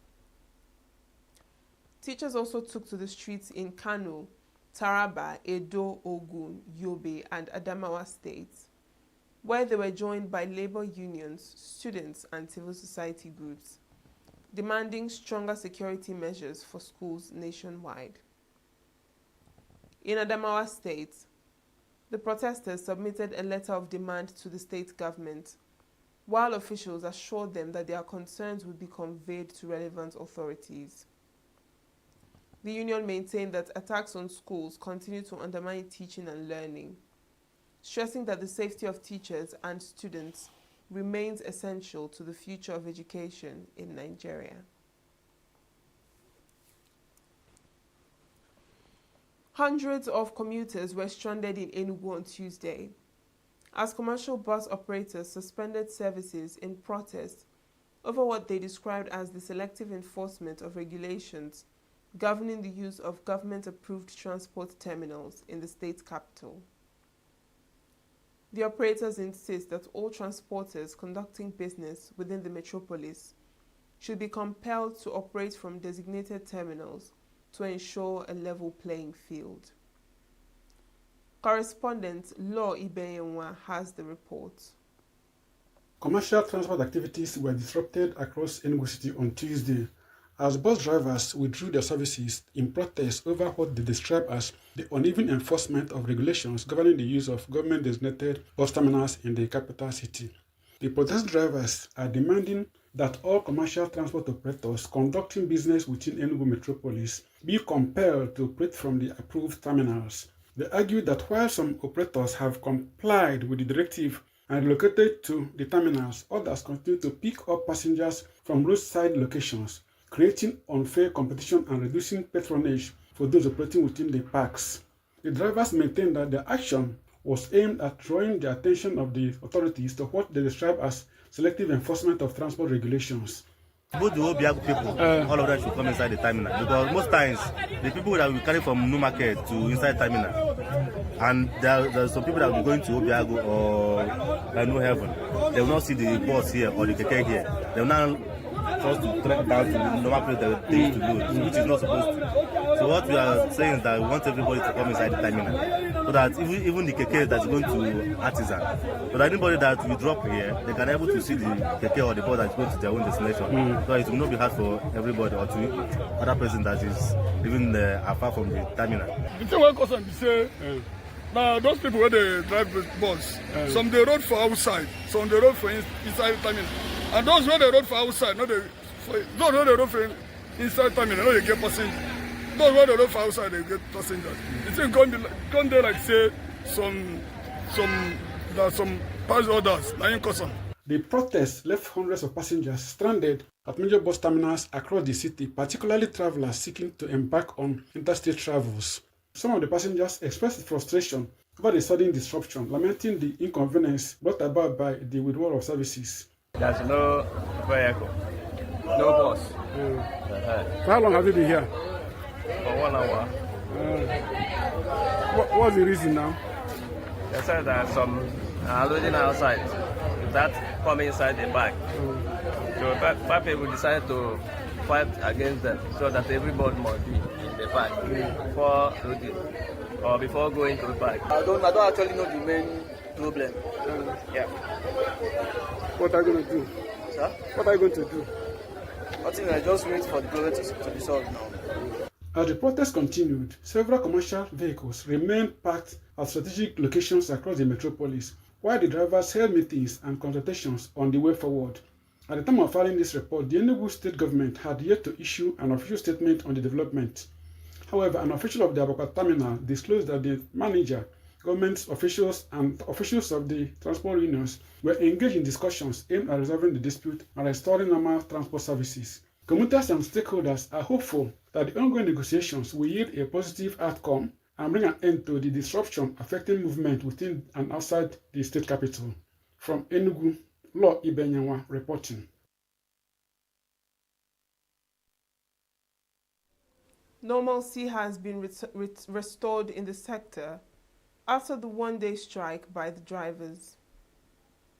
A Signature TV roving crew reports that the buses are fully back on the roads, conveying commuters to various destinations. The manager at the Akbaba bus terminal, who refused to disclose his identity, said the dispute that led to the demonstrations by the drivers has been resolved. He said the demand by the protesting drivers that all the drivers should be made to relocate to the terminal is going to be a gradual process. According to him, the drivers saw reason and resolved to return to work while giving the authorities time to address the issue. Still to come, High Court orders Kenya government to release details of Ebola facility. Iran's IRGC launches retaliatory strike after US attacks. Details shortly. Every second, every minute, every day, news is breaking. Events occur and there are new developments. At Signature TV, we follow these stories objectively, bringing all sides without bias, explaining the complex issues, breaking down the numbers, and investigating the issues behind the news. Anywhere and everywhere, near or far, wherever the news is, we will be there. Signature TV. News in your pocket.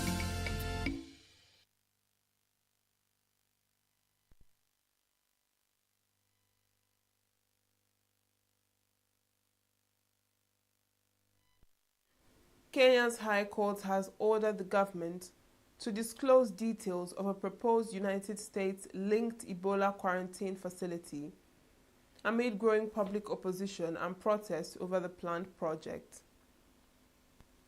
The court directed the Ministry of Health to make public all agreements, biosafety assessments, regulatory approvals, and operational protocols relating the proposed facility to Laikipia County.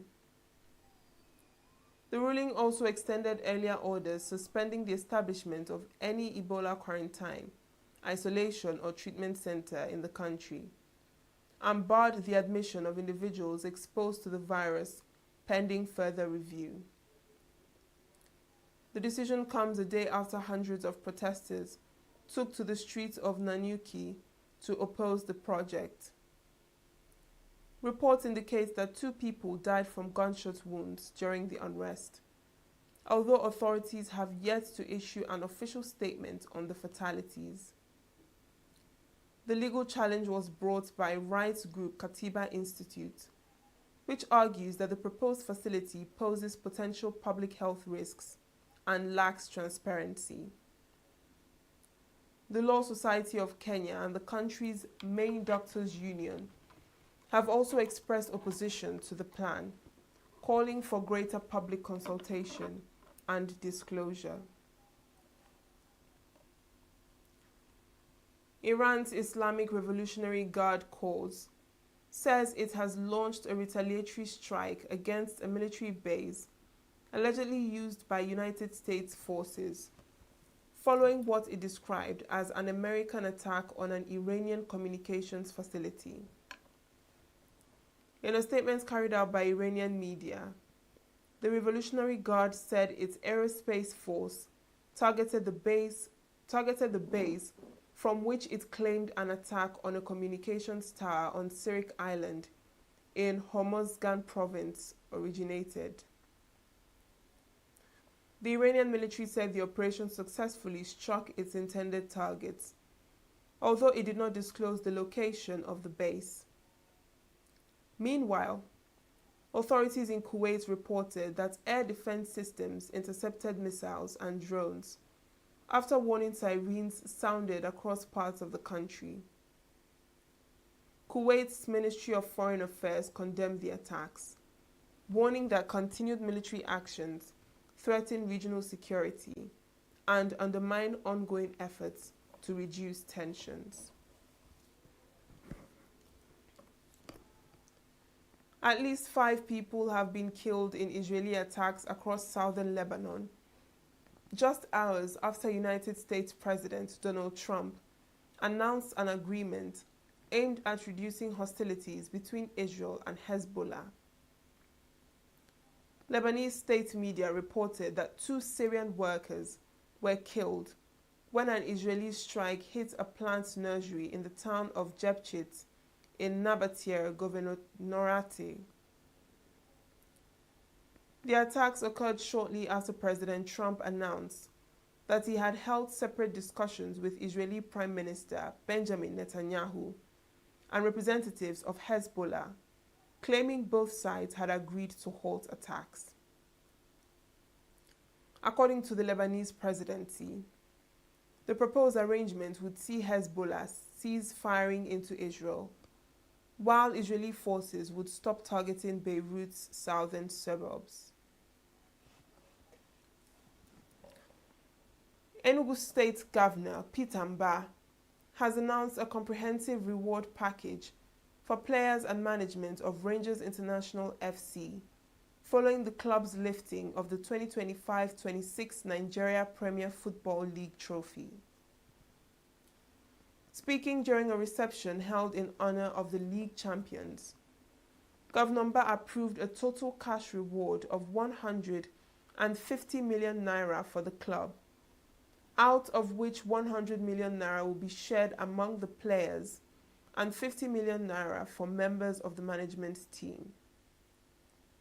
In addition to the financial incentives, the governor also approved the allocation of plots of land in ENUGU to all players and management staff, with each beneficiary to receive a certificate of occupancy. Governor Mbah further reaffirmed his administration's commitment to sports development, assuring supporters and stakeholders that the Nnamdi Azikiwe Stadium will undergo significant upgrades ahead of Rangers' participation in the CAF Champions League. The upgrade, he said, will also make the facility suitable for the hosting of Enugu State's flagship sports festival, Coal City Games 2026. Popular Nigerian Fuji musician Remi Aluko says he can no longer see due to complications from glaucoma.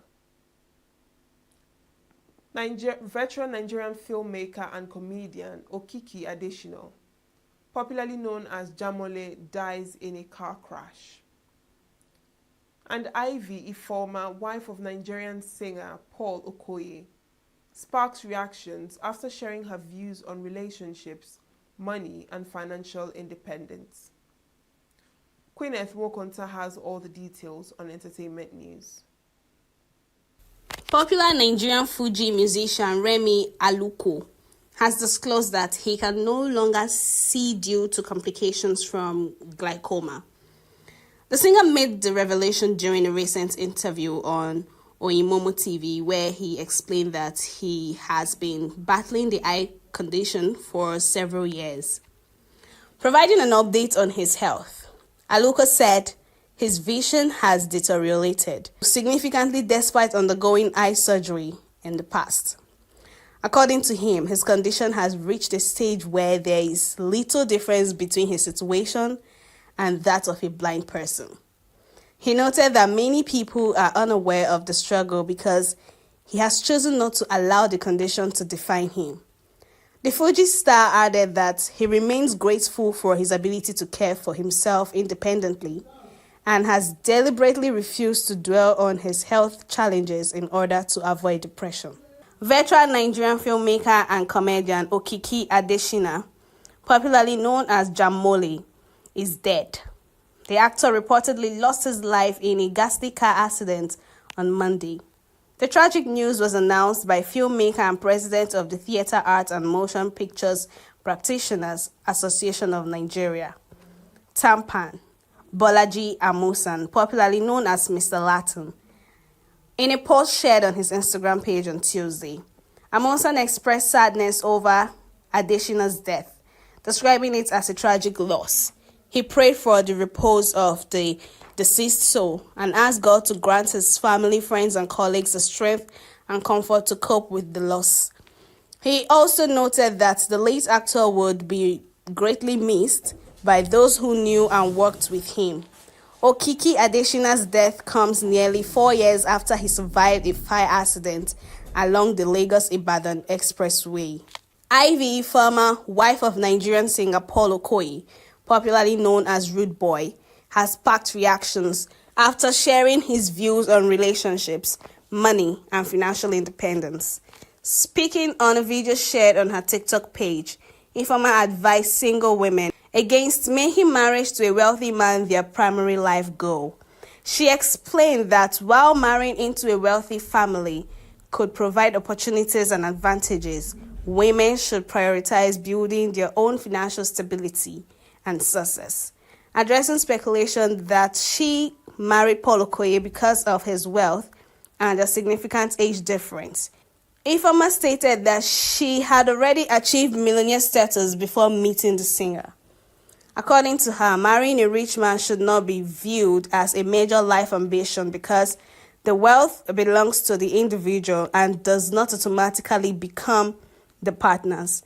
She noted that while marrying into wealth can be beneficial and create opportunities, women should focus on becoming financially successful themselves. She further argued that wealthy individuals are often attracted to ambitious, hardworking, and self-sufficient women, urging single ladies to invest in their personal growth, careers, and financial independence. That's the entertainment news. Queeneth Nwokunta's Signature TV News.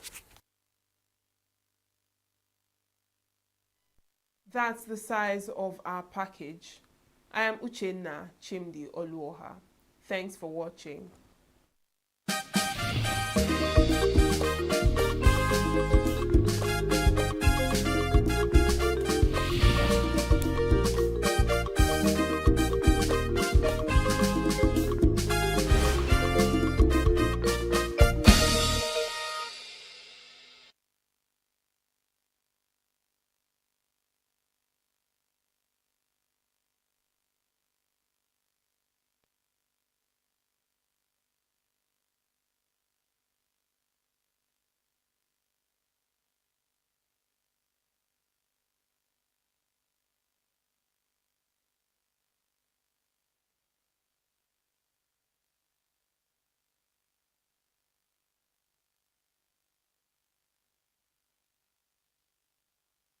Join us on Inside Health, your weekly deep dive into the stories, science, and solutions shaping your well-being. From expert interviews to real-life journeys of healing and hope, A friend was starting an NGO for people who were suicidal, and then I told them my story.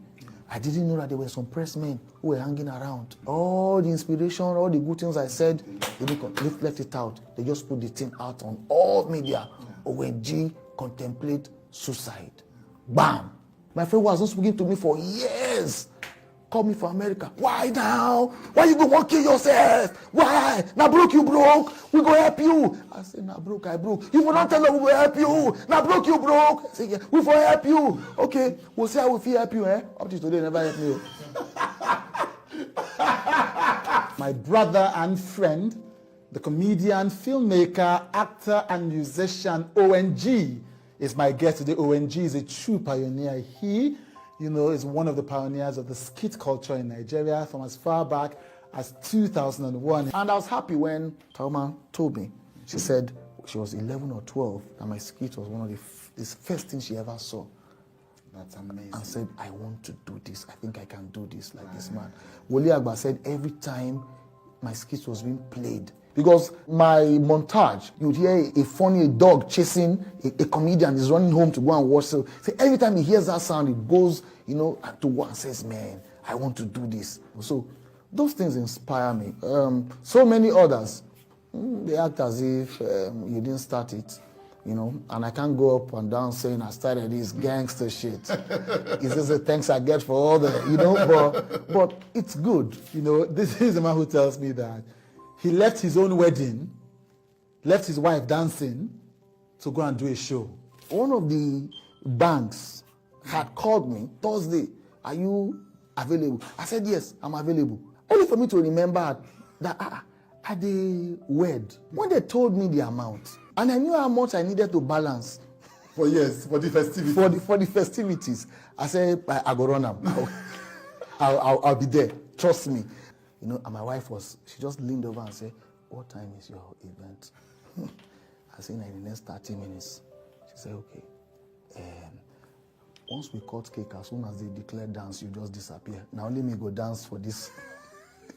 And that was what happened. Yeah. As soon as I say it's time for this, I just acted as if I wanted to ease myself. Because I could not tell anybody. We talk about how that marriage has evolved, with him being Niger Delta and she being Yoruba, he being Christian and she being Muslim, watcher of NSPPD. Let me shock you. Every morning, you cannot take my wife away from NSPPD. 7 to 8:10. I say 8:10 because by 8:10 is when the man will now put account and say. That is when the Lagos Island in my wife comes out. Say, me the man phone every day. He being a hardcore rap fan and she being, a Muslim who also listens only to Fuji music. I am a strict hip hop guy. Yes. 247. Yeah. My wife has always been a Fuji